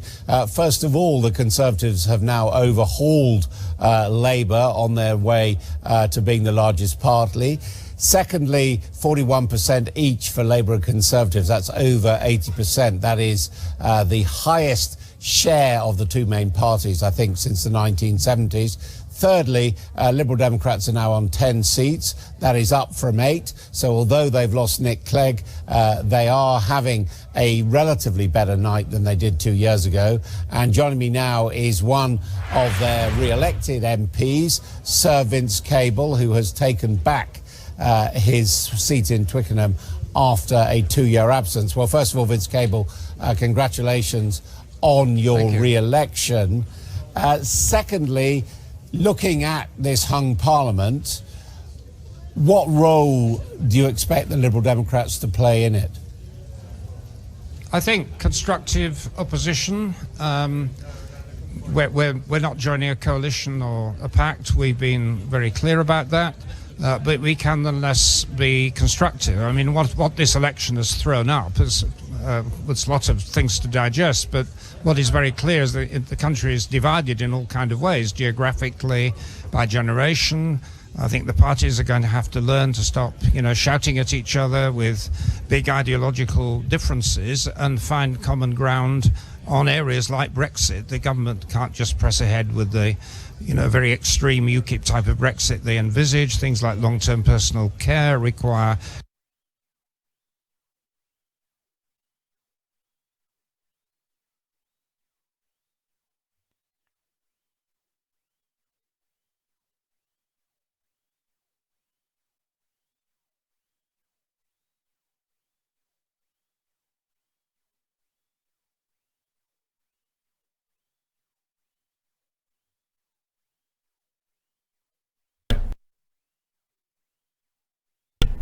Now the volume's on. Sorry, you couldn't hear me for a second.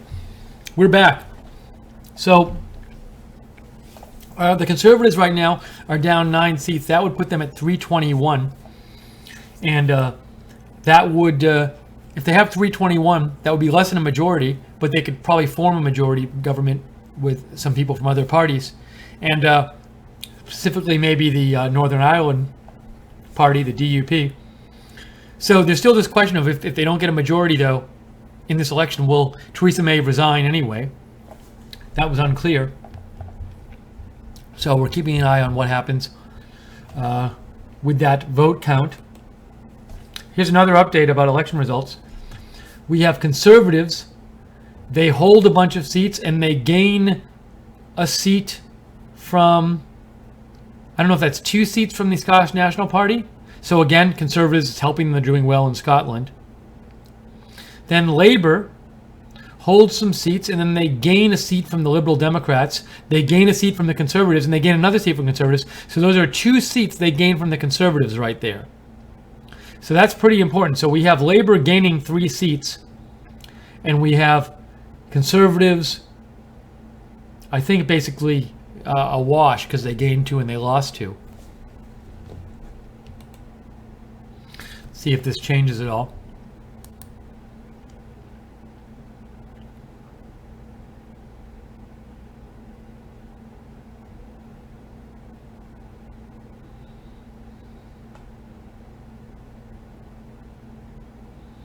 And it looks like, by the way, I just got word that President Trump is supposed to hold a joint press conference with the president of Romania on Friday, which is tomorrow. So I assume we'll carry that on Right Side Broadcasting. I'm just emailing my colleagues that information so they know.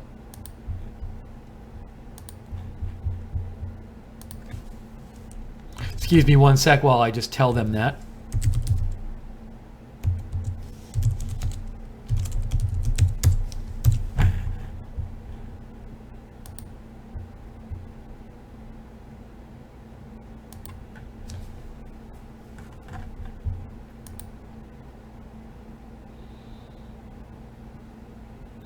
John Musk says, Steve, have a call-in show for these types of news events. Of course, you will need call screeners. Yeah, John, we'd love to do it. It's just we have so little staff at our place, and this broadcast is just me. Like, I would have to screen the calls. We don't have anyone else. We're a very small company. That's why we ask for your donations, because we need all the money we can get just to stay on the air. We have such a small staff, and just to pay the very small staff we have, that you can count on one hand, that's a challenge. And so we'd love to one day be able to do more phone call stuff, believe me. Speaking of money, if you'd like to donate and keep us on the air, because we rely on you to stay on the air, we rely on your support, you can donate at rsbn.tv/donate, rsbn.tv/donate, or go to YouTube, the YouTube chat next to the broadcast, go to the bottom of the chat and click on the $sign. You can donate that way.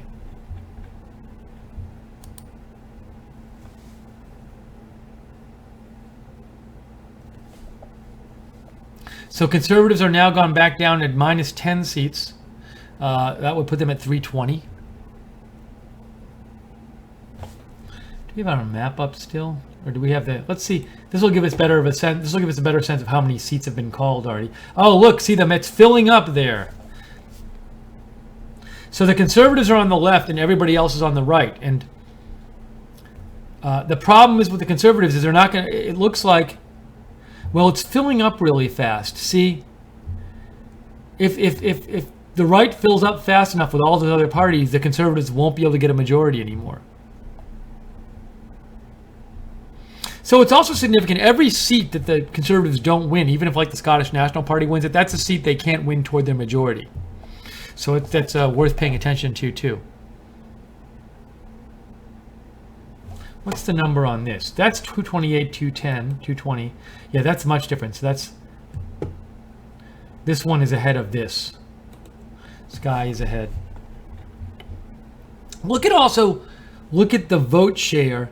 Labour has gained, we'll go down a little bit. Labour has gained more votes in this election than the last one. So Labour is up 9.4% over last election, whereas Conservatives are only up over 6%. So bigger gains for Labour than for Conservatives. And if you look at the overall vote, you have 41% for Conservatives, 40.6%, 41.4 to 40.6, pretty even in terms of total vote, at least for now.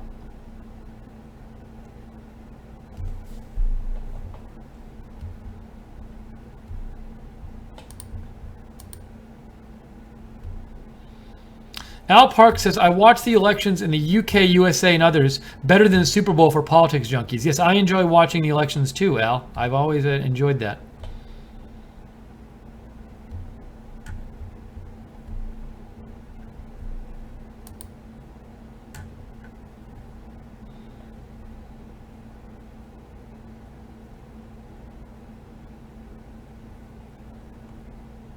Okay, just looking to get some more information here. And it's worth noting that, the Conservatives do have more seats than Labour right now. But I think that was anticipated.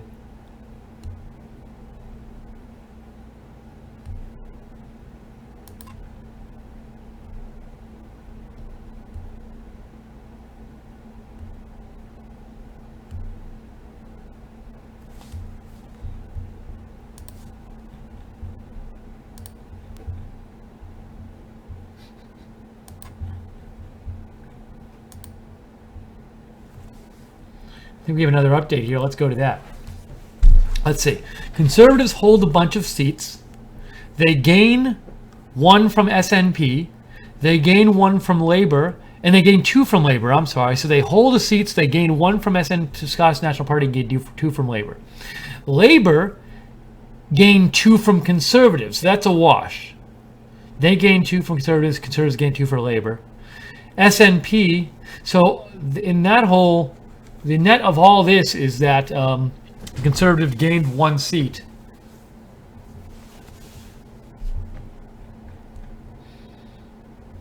And Labour, so just the Conservatives gained one seat. That's the net effect of all that.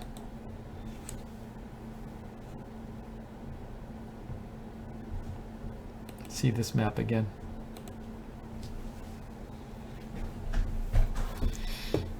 So that's not as up to date as this one.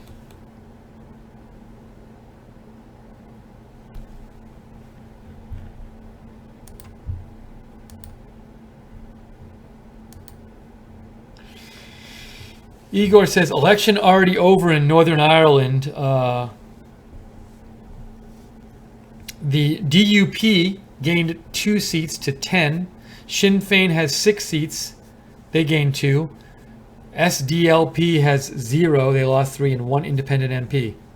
Small majority possible in case they form a coalition with the Tories. So the DUP has 10 seats in Northern Ireland, and it's possible that they could form a coalition with the Conservatives. And so if all 10 of them sided with the Conservatives, all the Conservatives would need was 315 to form a majority government. But even in that case, you might see Theresa May resign. So perhaps what will happen is Conservatives won't get a majority, but they'll have enough to form a government, which isn't as bad as not being able to form a government.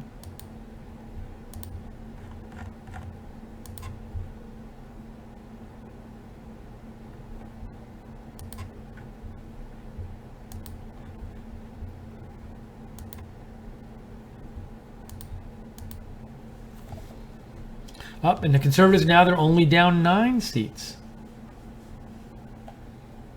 So we saw these forecasts before of like 318, 322. Those seem to be around the area which this is heading toward.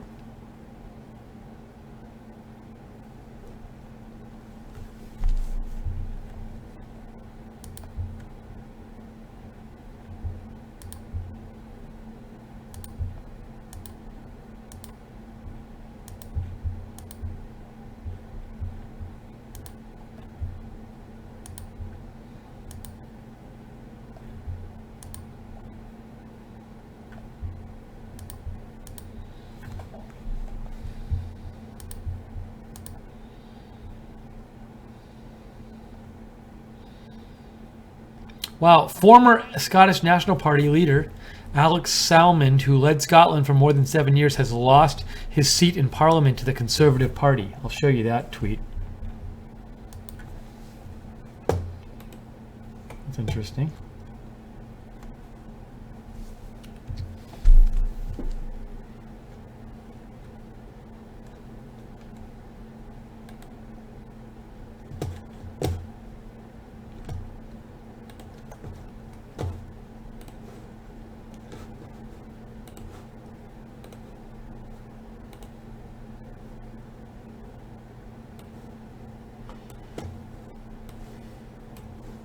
That's the one I was talking about right here. Who led Scotland for more than 7 years, lost his seat in Parliament tonight.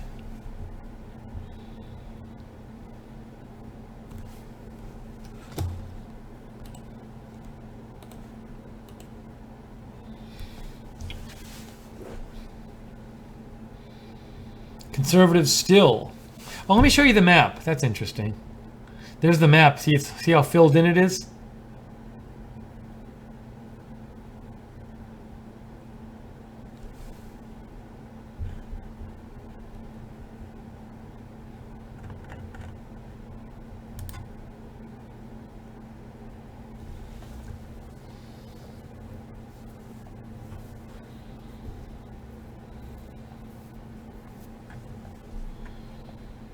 Okay, it looks like there's another update here.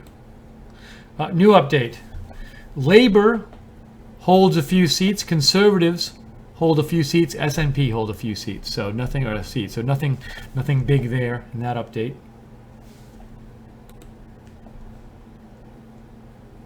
Conservatives now down 10. 10 down 10 again. Now down 10 again.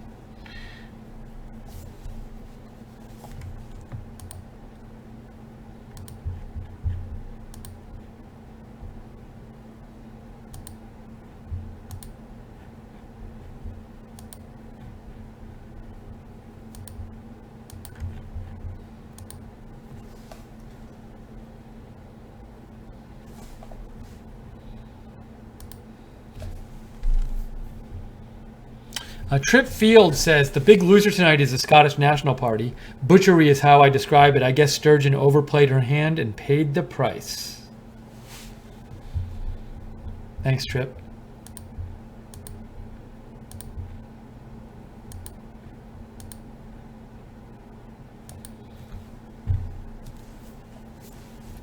Let's look at this map here. See, filling up even more.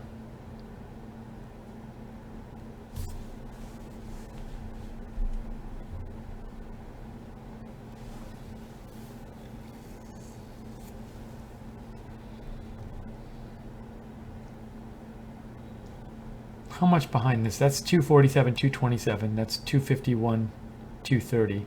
So this is a little bit ahead.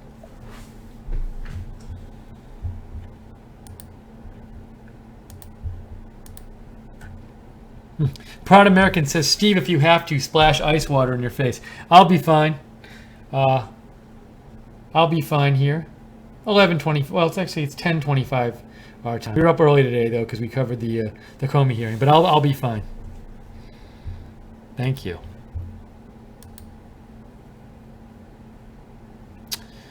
Fox News just sent out an email that says, with 500 of the 650 results in, Sky News projects that Prime Minister Theresa May's Conservatives will win between 315 and 325 seats, falling just short of the 326 required to keep their overall majority. So it looks like they're not going to get a majority tonight. This is BBC updated forecast. Tories 318. Labour 267. Now we saw, I'm trying to figure out when did they update that. Let me see if I can figure that out.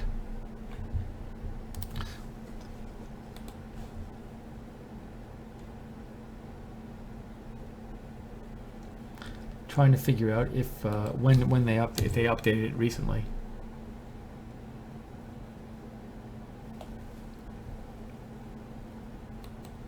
And that page isn't loading.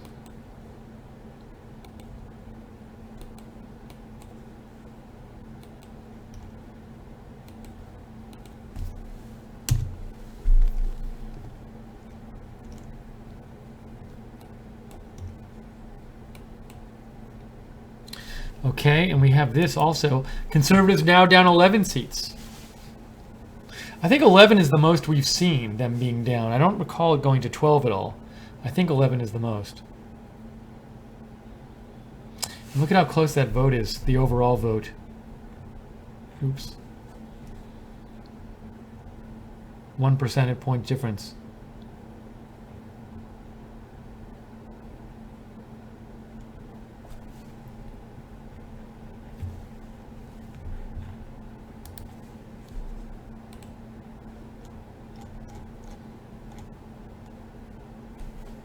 BBC is still forecasting Conservatives to win 318 seats, by the way.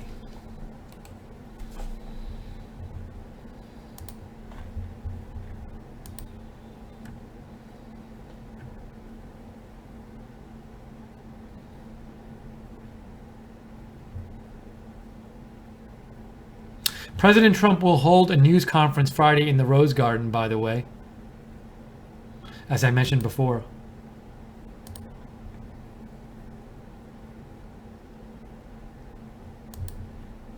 Now I wonder if he'll talk about the Comey hearings or not. But we will cover that in some way, shape, or form. We will bring that to you at Right Side Broadcasting.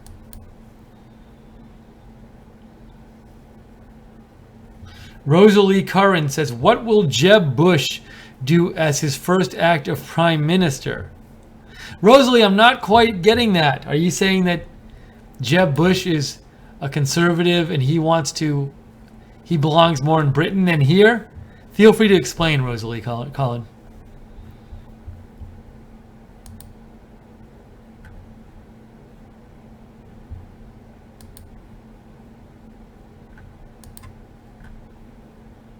So George, you say the BBC updated their projection. I believe you said a half an hour ago.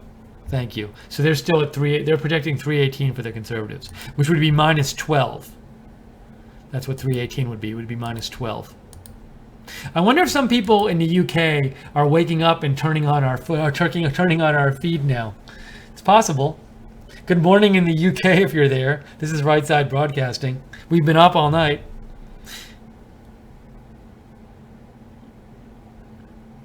Oh, we got an update here. Conservatives gain 1 seat from the SNP and win some seats. Labour holds some seats and gains 1 seat from Conservatives. So that's a wash for Conservatives. Oh my gosh. How about this? Look at this, guys. The second recount for Northeast Fife underway. It was over 3 votes. It's now down to 2 votes. So it's a seat in Northeast Fife. It's a parliamentary seat, and I guess the totals are 2 votes apart for the top 2 candidates. Crazy, crazy. I want to give that a check mark, that tweet.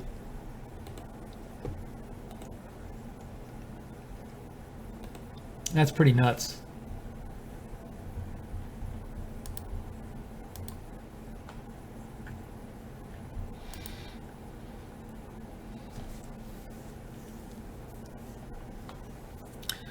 Labour gained a seat in Plymouth, Sutton, and Davenport. Maybe we already have that here. Is that listed on here? Yeah, it's down there from 6 minutes ago. They listed it.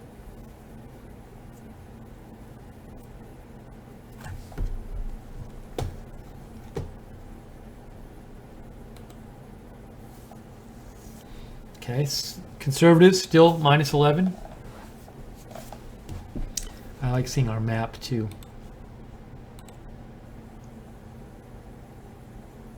This is on the left, we have Conservatives. On the right, we have everybody else. A couple more seats. Conservative hold 1, Labour hold 1.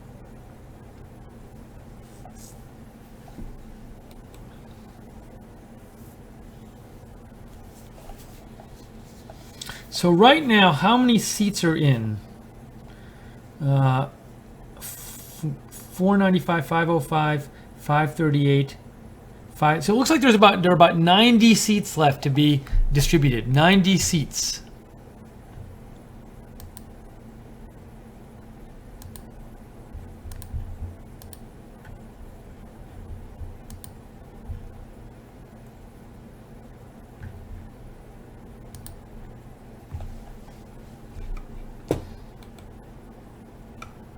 What's Sky News showing right now? Oh, they're talking about stuff.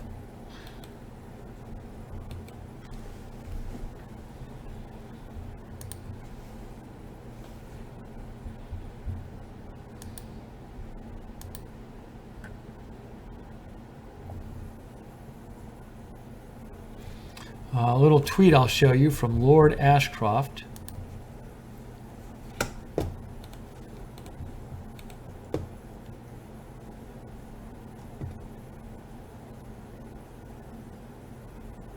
First of all, here, let me show you the latest results. Conservatives minus 11. Labour plus 27. Big gains for Labour. And then I also want to show you this. Lord Ashcroft says, right, quite stunning that under Ruth Davidson, the Tories, that's the Conservatives, in Scotland have increased from 1 seat to 10, with possibly more to come.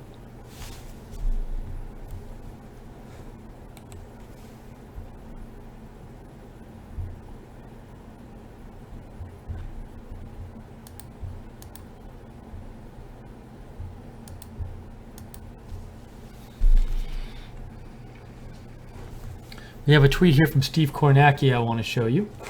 Oops.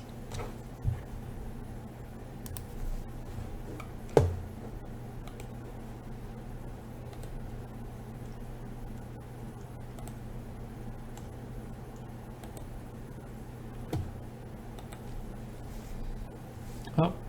Steve Kornacki posted a tweet about the projected vote share and he deleted it, so I don't know if he changed his mind or what.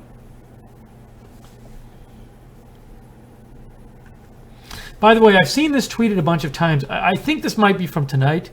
It looks like it might have been from tonight. It's Jeremy Corbyn, I think. I'm not sure, but I'll show you. So take it with a grain of salt, but I've seen a bunch of people tweeting this. It's been making the rounds. It now has almost 18,000 likes, and it's called Worst High Five of All Time. Ready? Here we go.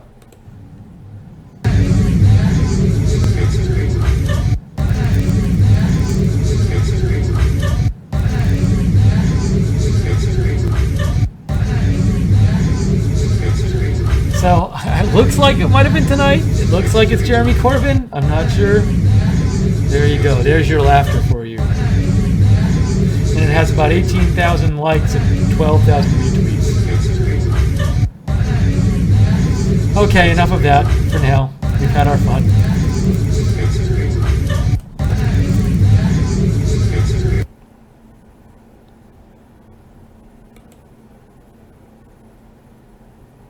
Updates. A second recount in Ceredigion.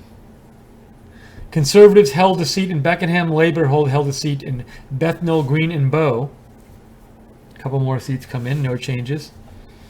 I now see the people in the chat room watching that clip.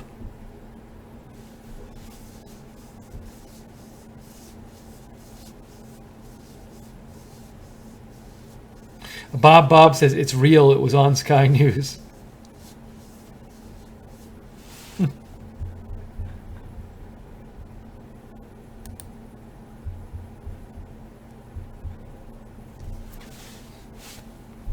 Roy Blevin says, Steve, the only thing that would be better about this broadcast is if you could do your best British accent. I refuse because it'll be so bad.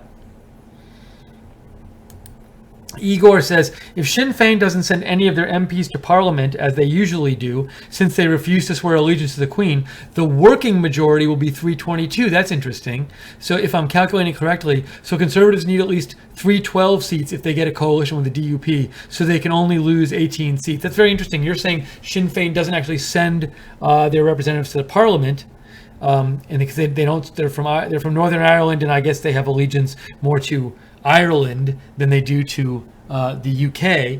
So the real majority they need is 322. The working majority they would need. So it looks like they'll be able to form a government, at least the Conservatives, even though they won't have a government. They'll have to work with another party to do so. Thank you for sending that in and clarifying.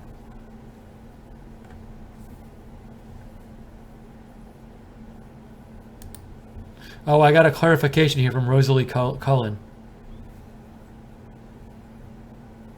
Let's see, what did she say?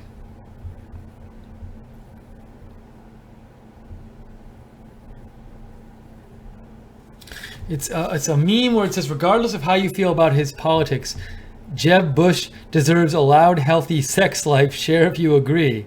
I'm not getting this. I don't feel like this is a reference I get. Was there some sort of story about this that this is referring to? Rosalie sent that to me. So feel free to clarify again, Rosalie. Okay, what do we got? What do we got on the numbers here? Conservatives still down 11 seats. I think, do we have any updates here? Check out our little map here, or not our graph. So it's filling up.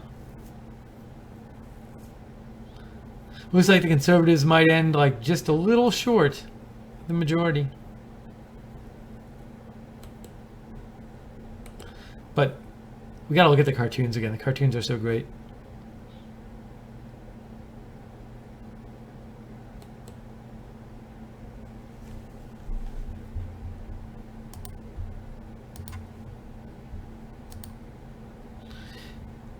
Igor says they're Republicans and they always do this. You're talking about Sinn Féin not going to Parliament.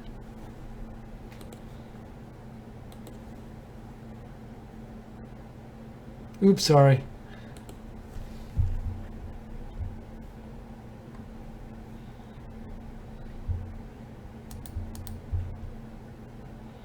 Japoop Kubert writes, when do you think Theresa May will acknowledge that nature is a white supremacist myth? I don't get this. I don't get this reference. Maybe I should know this, but I don't get the reference here that's going on, Japoop. So feel free to clarify.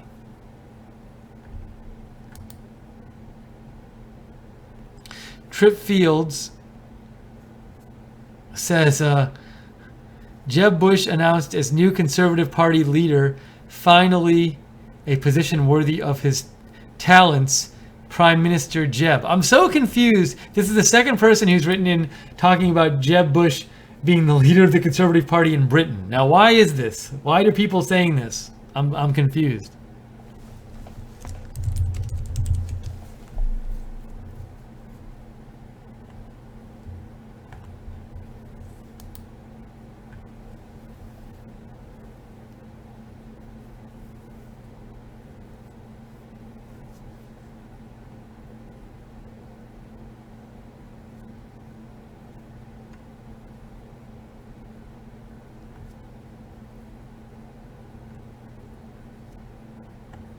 And I see a bunch of people posted like memes about this Jeb Bush winning the election in England, and I'm not getting it.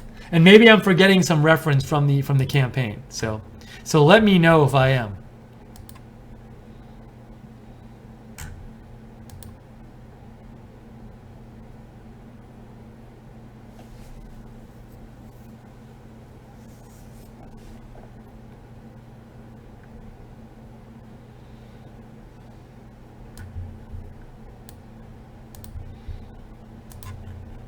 Hold on, I just have to send an email about that press conference with President Trump tomorrow to my colleagues.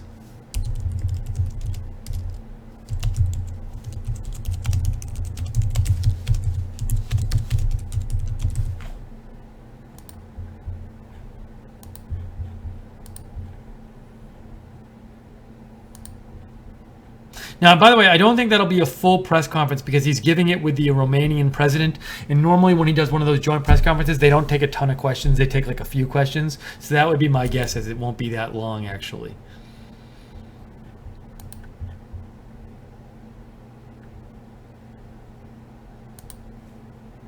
Conservatives now only down 10. Mackenzie Murphy says, please clap. Now, I get that reference. I get that reference to Jeb Bush. But apparently there's some kind of Jeb Bush British election meme of some sort that I was not clued in on. So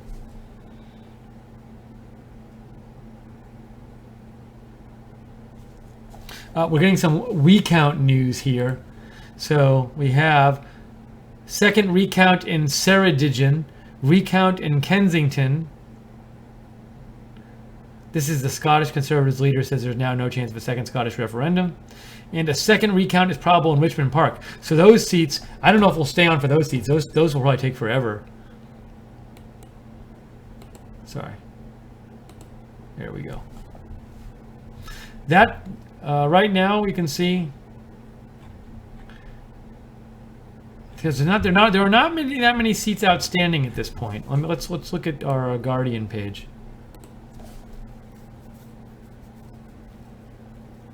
Maybe about 50, 60 seats outstanding right now.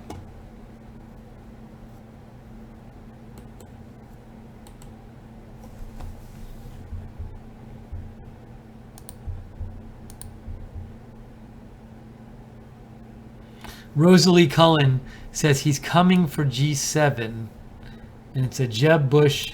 I'll show you what she sent me. So I'm just not getting the meme. I was not clued in on this. Oops, that's not what I wanted to do. So all these people are sending me Jeb Bush memes having to do with this election. So for example, this is one I got from Rosalie Cullen, where she says he's coming for G7, and it's Jeb Bush looking up at the results of the French election, and it says he won the French election. But once again, somebody else please explain this to me, if you want to explain it. Maybe I should Google it.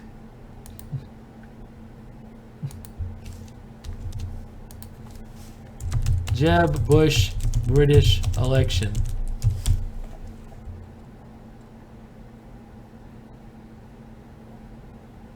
I don't see anything about it. Don't see it.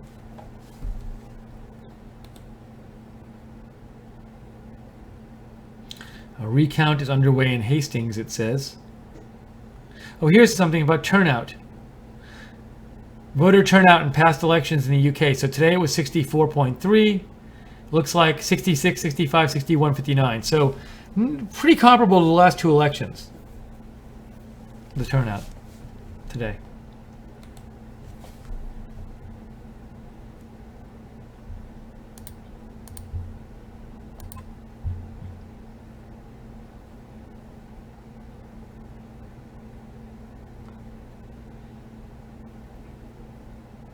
Let me show you this tweet here from Tom Barton.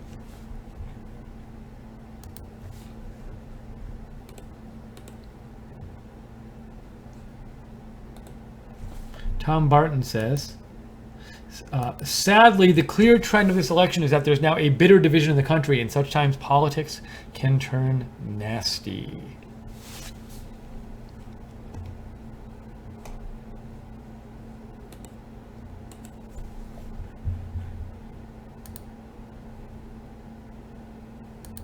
Candy Ogburn says, Steve, please show the seat chart. It's easier to understand. Well, I'll go back and forth between the two. So there's the seat chart right there. Not as up to date as the other one, though. Well, we got an election results update, I think, right here. Labour holds some seats. They gain Enfield, Southgate from Conservatives and Brighton, Kentham from Conservatives. So they gain two. So we have Labour gains 2 seats from Conservatives. And Conservatives gain 1 from Labour. So that's a net of 1 gain for Conservatives and 1 loss for one gain for Labour and 1 loss for Conservatives. So let's see where that puts us if we can get it.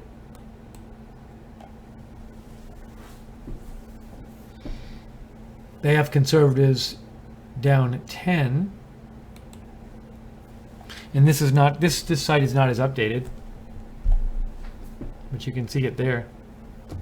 But that's 270, 270, 36, and this is 280, 241. Oh, we have another update here.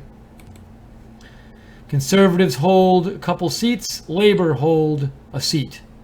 Couple just holds there. No changes.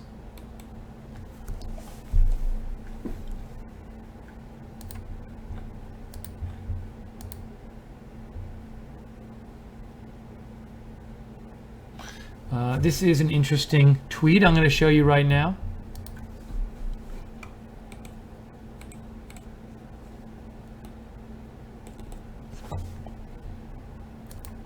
Nate Silver says, polling average showed Conservatives +7. So this would be a 4-point polling error if the Conservatives lead by 3, which is being projected. if the Conservatives win by 3 points, matching the average error in UK elections since World War II. So the average error is 4% in polling, which is pretty big. And it looks like that might be what happens.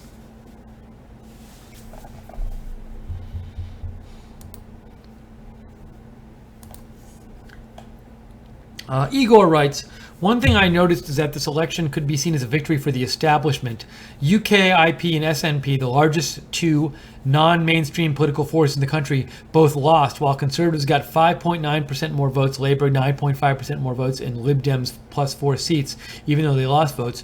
Right now, the united vote of the three parties is 89.3%, while in 2015 they got 75.2%. So perhaps you're right about it's more about for establishment, although I'm guessing Brexit passing made some people who would have voted for the UKIP just vote for Conservatives or Liberals, or Conservatives or Labour. Igor says this goes against the trend so far all over Europe, with non-mainstream parties growing a lot, like in Austria and France, where the two mainstream parties didn't even go to the second round of their presidential elections. Thank you, Igor.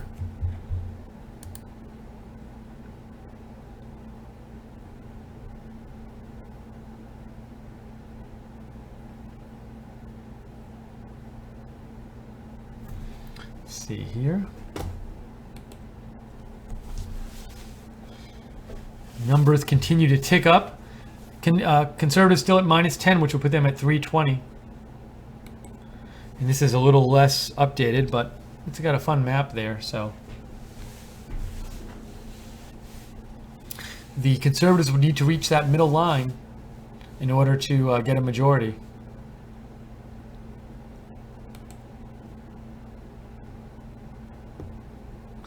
Sky News is reporting that Labour is gaining Brighton Kempton from the Conservatives.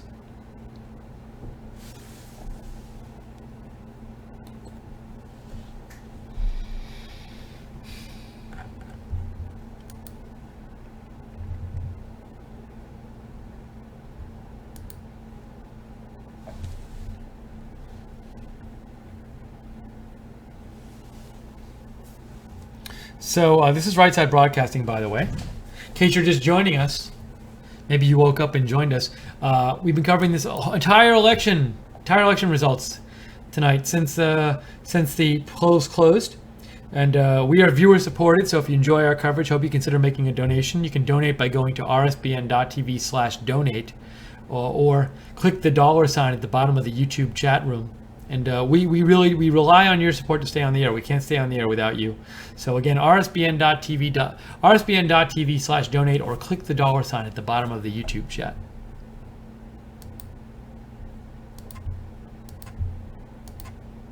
And the YouTube chat is right next to the broadcast.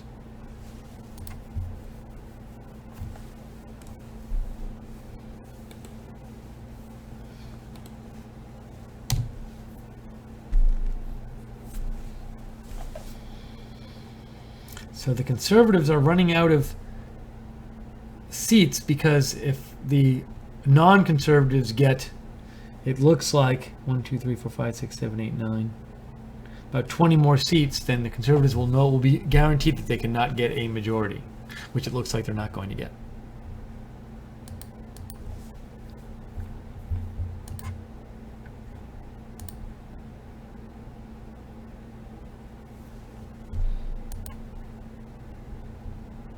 Thanks to the moderators for moderating this whole this whole broadcast.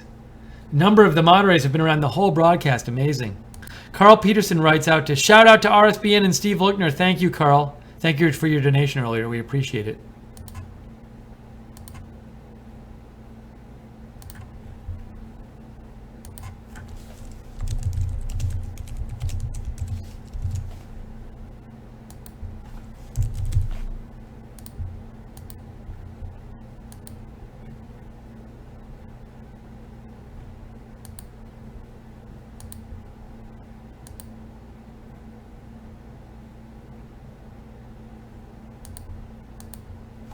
Well, we have an update here. Conservatives hold some seats. Labour hold a couple seats. So those are holds there.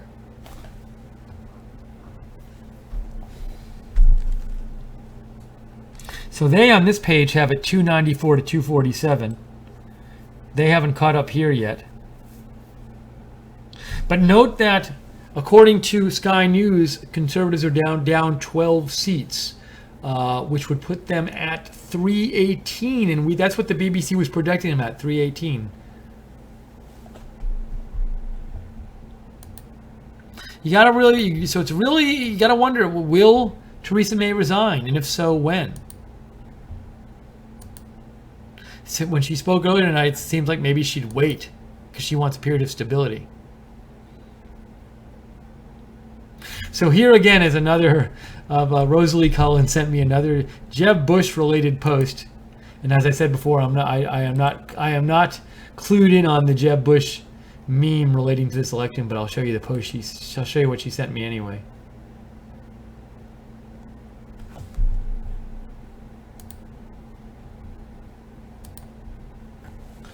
It says there is no explanation, only fate, and there's a picture of Jeb Bush with a hammer and sickle saying no more presidents. I don't get it, but happy to show it.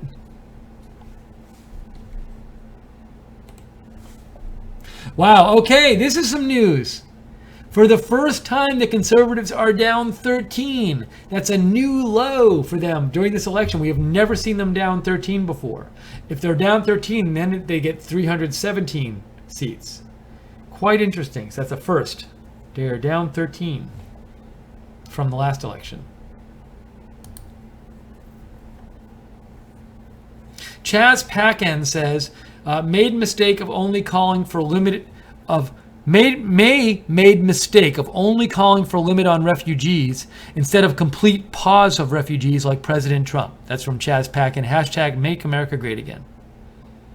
Trip Field says Sherwood voted Conservative, so apparently Robin Hood dislikes Corbyn.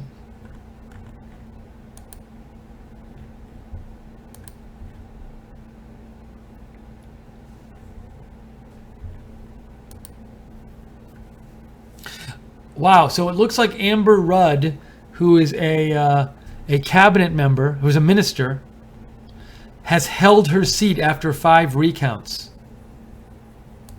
I just saw that reported.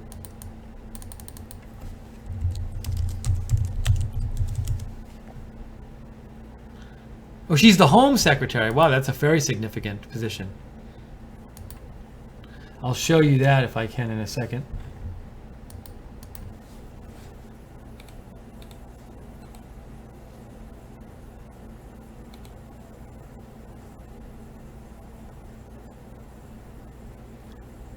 Amber Rudd holds Hastings and Rye.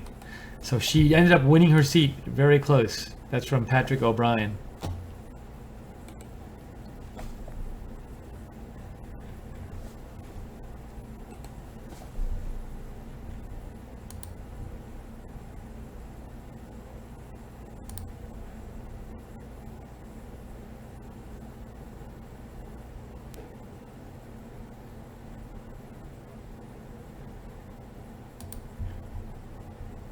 Thanks, Joe sent out a nice tweet from RSBN saying cheers for staying on all day. So Nathan Wurtzel says Conservatives cannot make it to 326 with the seats that are left.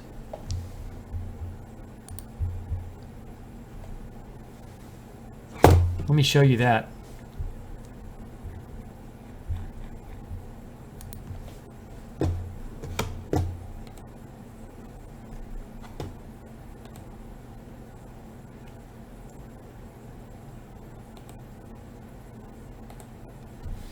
There it is. Nathan Wurtzel says the Conservatives cannot make it to 326 with the seats that are left.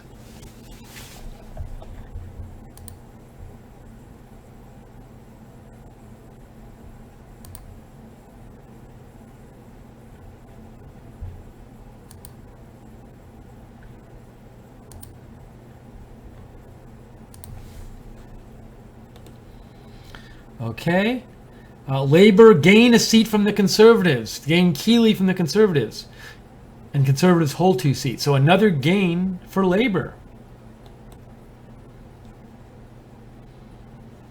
So there's that. Let's see. I'll show you the map here. Not the map, but this. So you can see, looks like the Conservatives are running out of seats to gain a majority.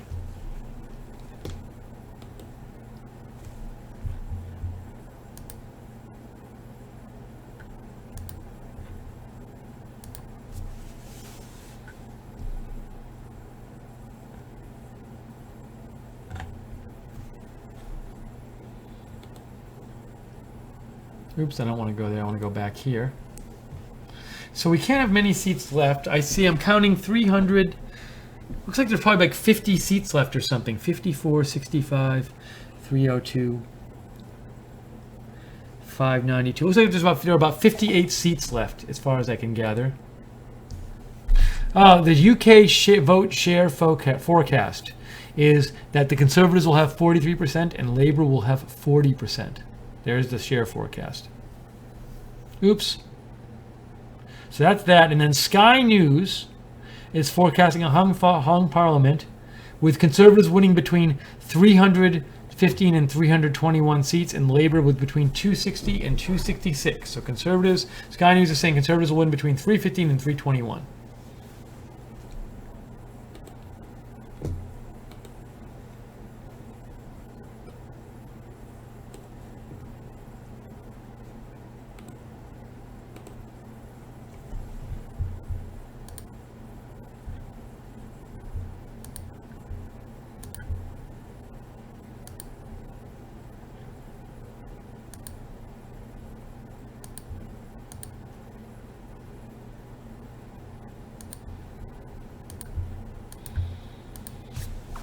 So we'll stay on a little while longer, try to get a better feel for what the final result will be. Although there might be some crazy, like multiple recounts where they go until hours from now. I don't think we'll be on for that. If you'd like to send in a final comment, though, before we get off the air, give me a shout at Lookner on Twitter, at Lookner, or email me, steve.lookner@rspn.tv.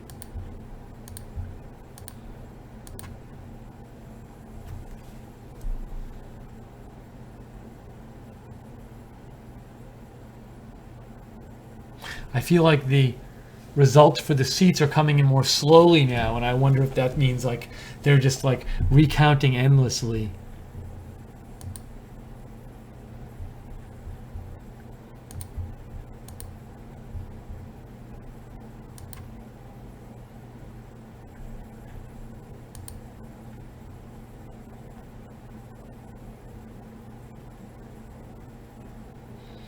T France 24 gave $10 and says, "Thanks for staying on and covering events like this." Thank you so much, T France. Really appreciate it. Yeah, you know, it's we wanted to cover it because I don't think any other American media was covering it, and we think it's something that people are interested in. We're interested in it. We think you are. A lot of people out there like politics, and so we wanted to cover it for you. So thanks, T France 24.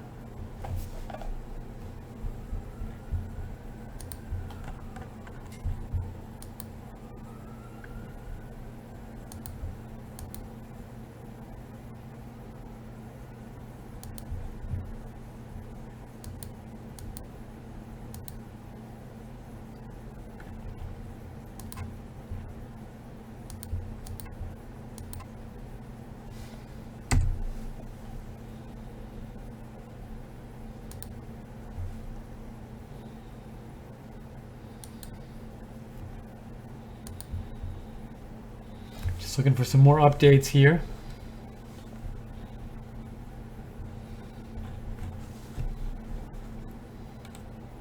Okay, look at this. For the first time, the Conservatives are down 14 seats. They have not been down 14 the whole night. This is the first time we've seen that they are down 14 seats. How about that? So 14 down would be 316. That's what they'd get, 316.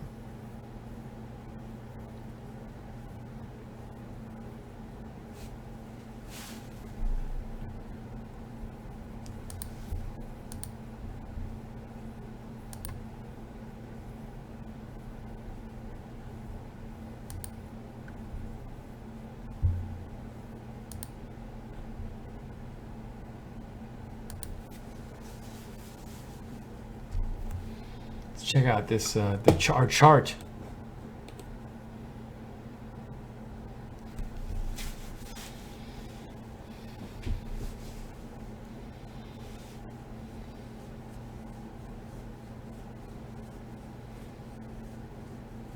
I wonder if they finished with like 317 or something. Will Theresa May will that force her to resign? Al Park says, "Thanks for coverage. This is almost as big a shock as Brexit." Good point, Al. So this is really surprising. People coming in, even to tonight, the people I had seen thought that Conservatives were going to get a majority, and so this is pretty shocking that they are not going to. Thank you guys for all of your contributions tonight. A lot of great contributions from a number of our viewers helping us cover this election tonight. Very much appreciated.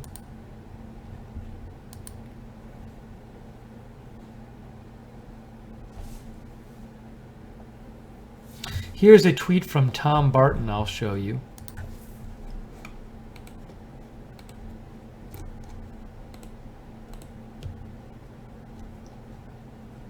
As soon as it loads, I'll show you.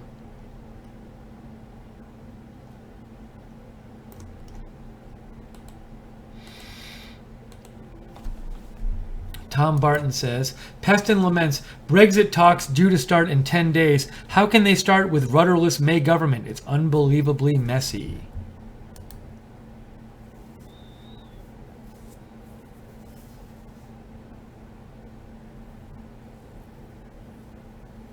And here's a neat post. Let me show you this one.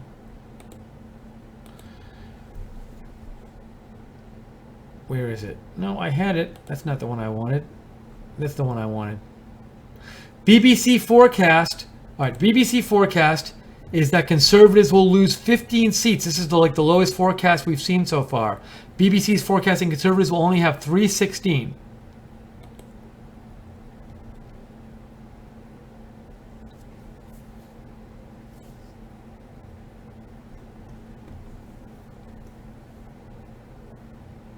Wow, so, and then look at what he says. Tom Wright says, given that proposal, so if you add the DUP to the Tories, they'll have 326, which is a majority of 4 because Sinn Féin doesn't go to the parliament. And he says, a weak, unstable government beholden to extremes and fringes. So if you have a very, very small majority, you can't afford to lose even more than a few of of that majority.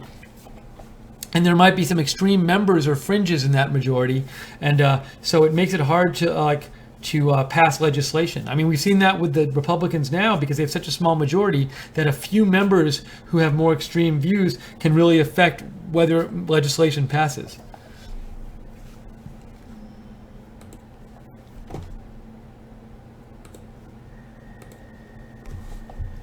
That's at least a projection. We're not sure about that, but mine is 15.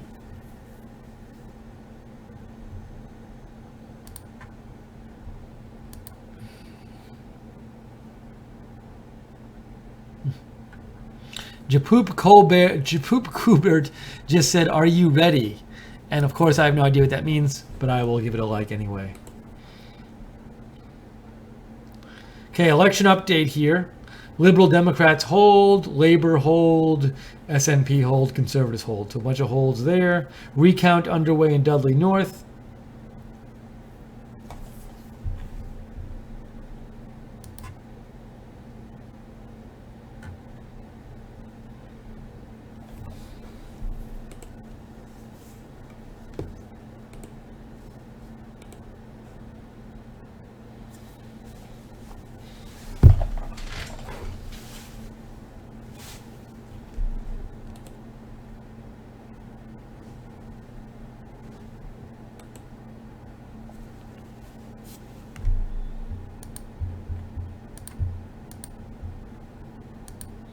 Igor says around 29,500,000 votes counted so far out of 32 million cast, almost over.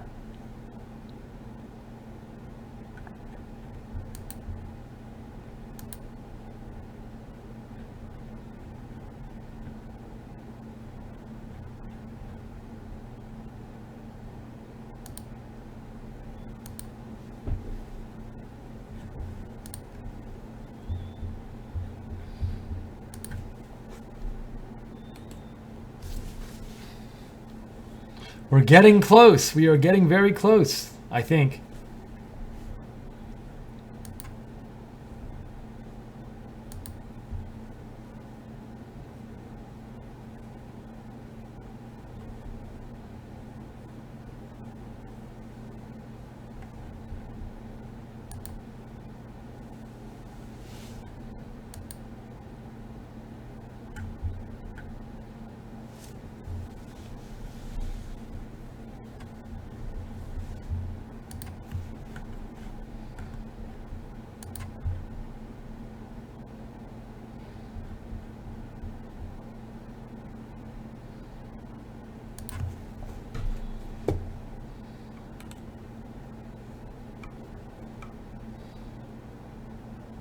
Things have slowed. We'll stay on a little while longer just to get a little better picture here of what's going on.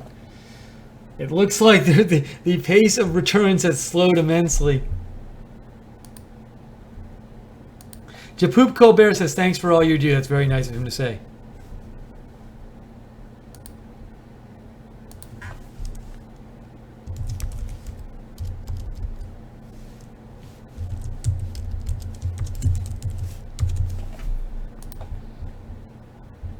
It's just right. I said the name wrong. I said Japoop Colbert. It's Japoop Kubert.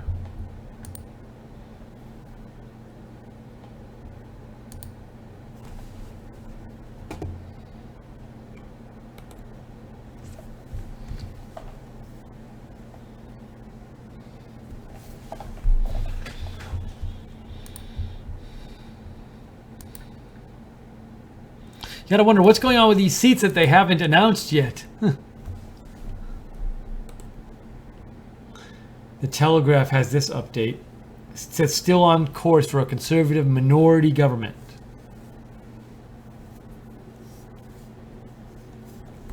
It's 5 a.m. now. It's 5:10 a.m. in the UK.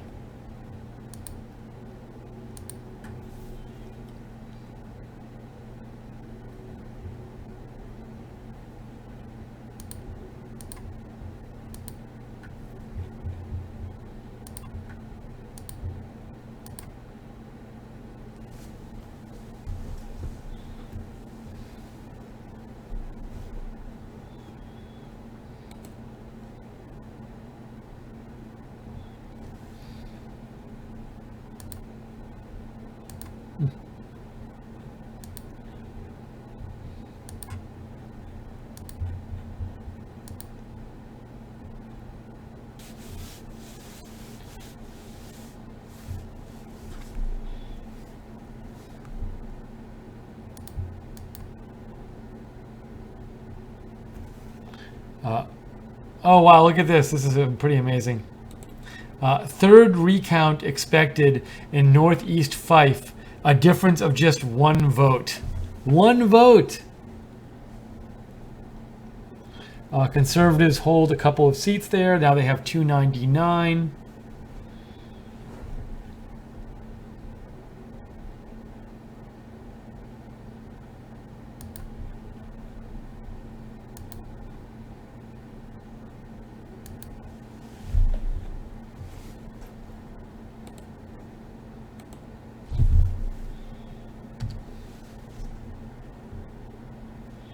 Give me 1 minute. I'll be right back.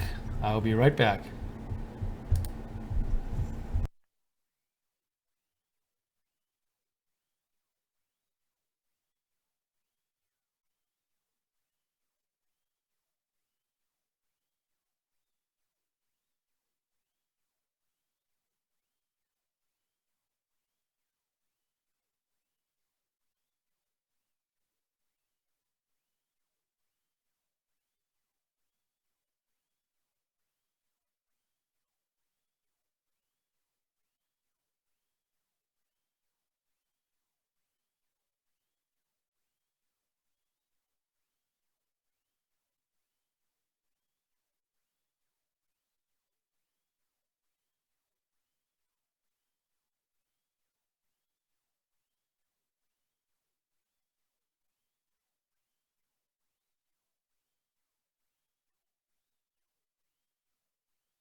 All right, we're getting close to the end here. I'm not seeing many updates. I'll keep checking though. Conservatives gain 1 seat. Now they have 300. So I don't know if we're going to wait till all the seats, because it looks like it's a trickle at this point.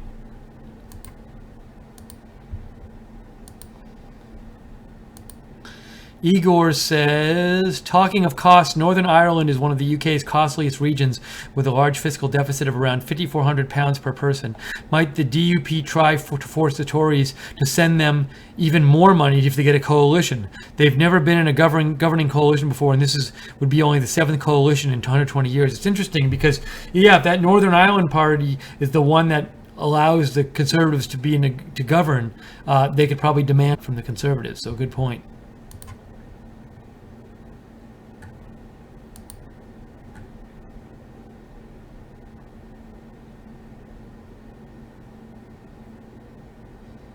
I just got another meme about Jeb Bush from Brady G. I'm getting lots of Jeb Bush memes now.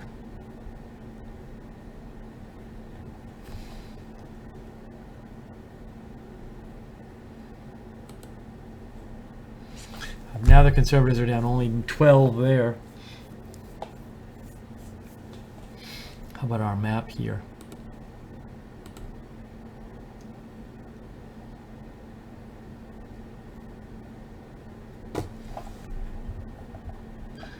All right, I think it might be getting close to that time, everyone, because we're not really getting many new results now.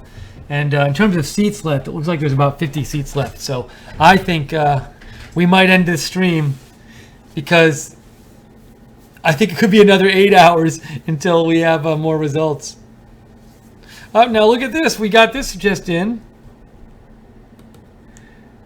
Stockton South, Labour gains from Conservative. How about that? Very close seat. Look at that. Only difference of 900 votes there. So very close seat there. Stockton South.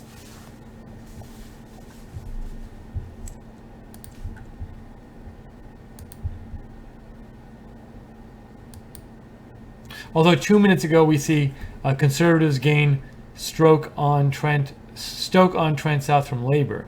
So.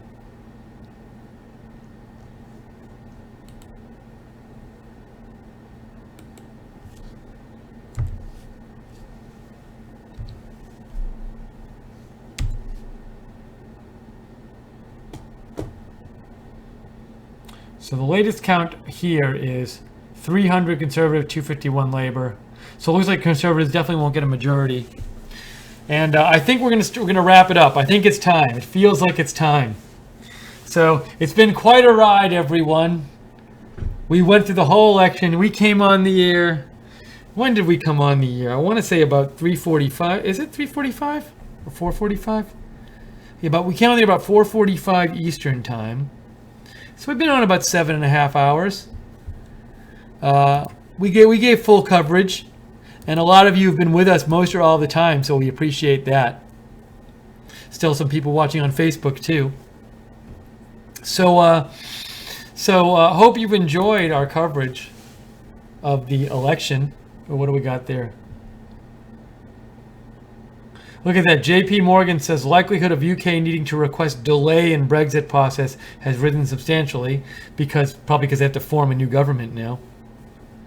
So, hold on.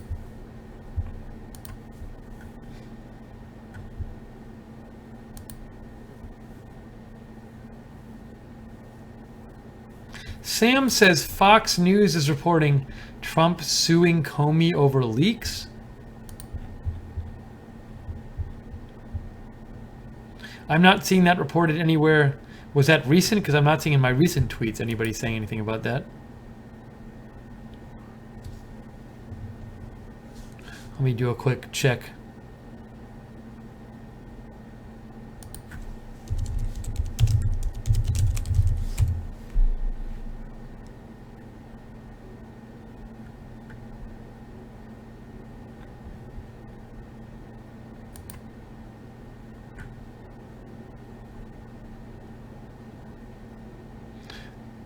I am not seeing that anywhere. That report. Anyways. What's our last thing here? Yeah, the numbers are pretty much stuck right now. So, had a good time. Hope you've enjoyed it. We have been here covering this election, and we'll do it for a future election. I don't think there usually won't be this long. We're supposed to, on June 20th, we're supposed to cover the Georgia special election. That's for Tom Price's seat. That's supposed to be a very close election for Tom Price's House seat. So that's going to be our next election coverage. I don't think it's going to go on as long as this one did. But we will be on for as long as it takes. And big thank you to all the moderators in the chat room. Moderators stuck around the whole time, a lot of you, so we really appreciate it. And JC was there, and Mrs. John Johnson, Lynn Jean, and everybody else who worked in the chat room today, and on the moderators for the website too as well. Thank you. Thank you all for watching. Very much appreciated. And what else? What else can I say? Oh yeah, please consider donating to Right Side if you haven't, because we are Right Side Broadcasting. It's a viewer-supported network, so we only can do this coverage thanks to you. That's the only reason we're on the air, is because you guys support us. So you can go to rsbn.tv/donate. That's the easy way to do it. Go to rsbn.tv/donate. You can donate that way. So please consider it. What else? What else can I say?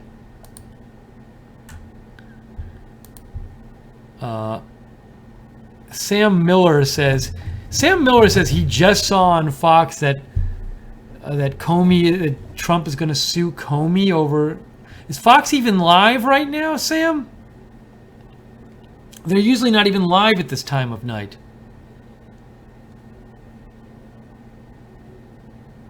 Because special report on Brett Baer would be a repeat. So I have not. I'm skeptical, Sam, because I have not seen that report anywhere.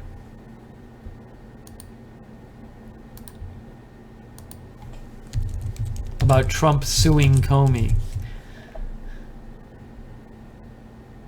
I'm looking on Twitter and no one's mentioning it. Anyways, maybe they talked about it earlier today on Fox. But yes, I hope you consider donating. And let's see if there's anything else here. A few more seats came in, but nothing too new. So we'll see what happens with Theresa May. Will she resign or not? And if so, how soon? So thank you for everybody for watching. Thank you everybody out there for watching and staying with us. Facebook, there's still some hardy souls on Facebook who are still there. Thank all you guys. I'm going to click on your moderators for the website too as well. Thank you. Get the volume off. Thank you all for watching. It'll let me see the Facebook chat if I do this. So the people who just posted were Glenn and Lynn Goodwin and Andrea, Matthew, Chris, Virginia, Brett, Virginia. These are people in the chat room recently, so thank you all for watching there on Facebook. And then who do we got in our chat room here? You know, Jason, Mag, DW, Angela, Toaster, Leroy, Cup of Tea, McLaughlin, Mug. Who else is awake at this time of night? Alan, Zero Tolerance, they're all there. Jacqueline O, P-Cell, Mid-American, DW, Randall German's there. Carl Peterson's there. Ming May is there. Mag May, I'm sorry.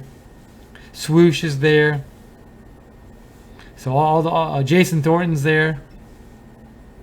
Cool. PS Owns. PS Pones is there. PS3 Pones. Toaster Strudel. Swoosh. So yeah, really appreciate you guys watching. San K is there.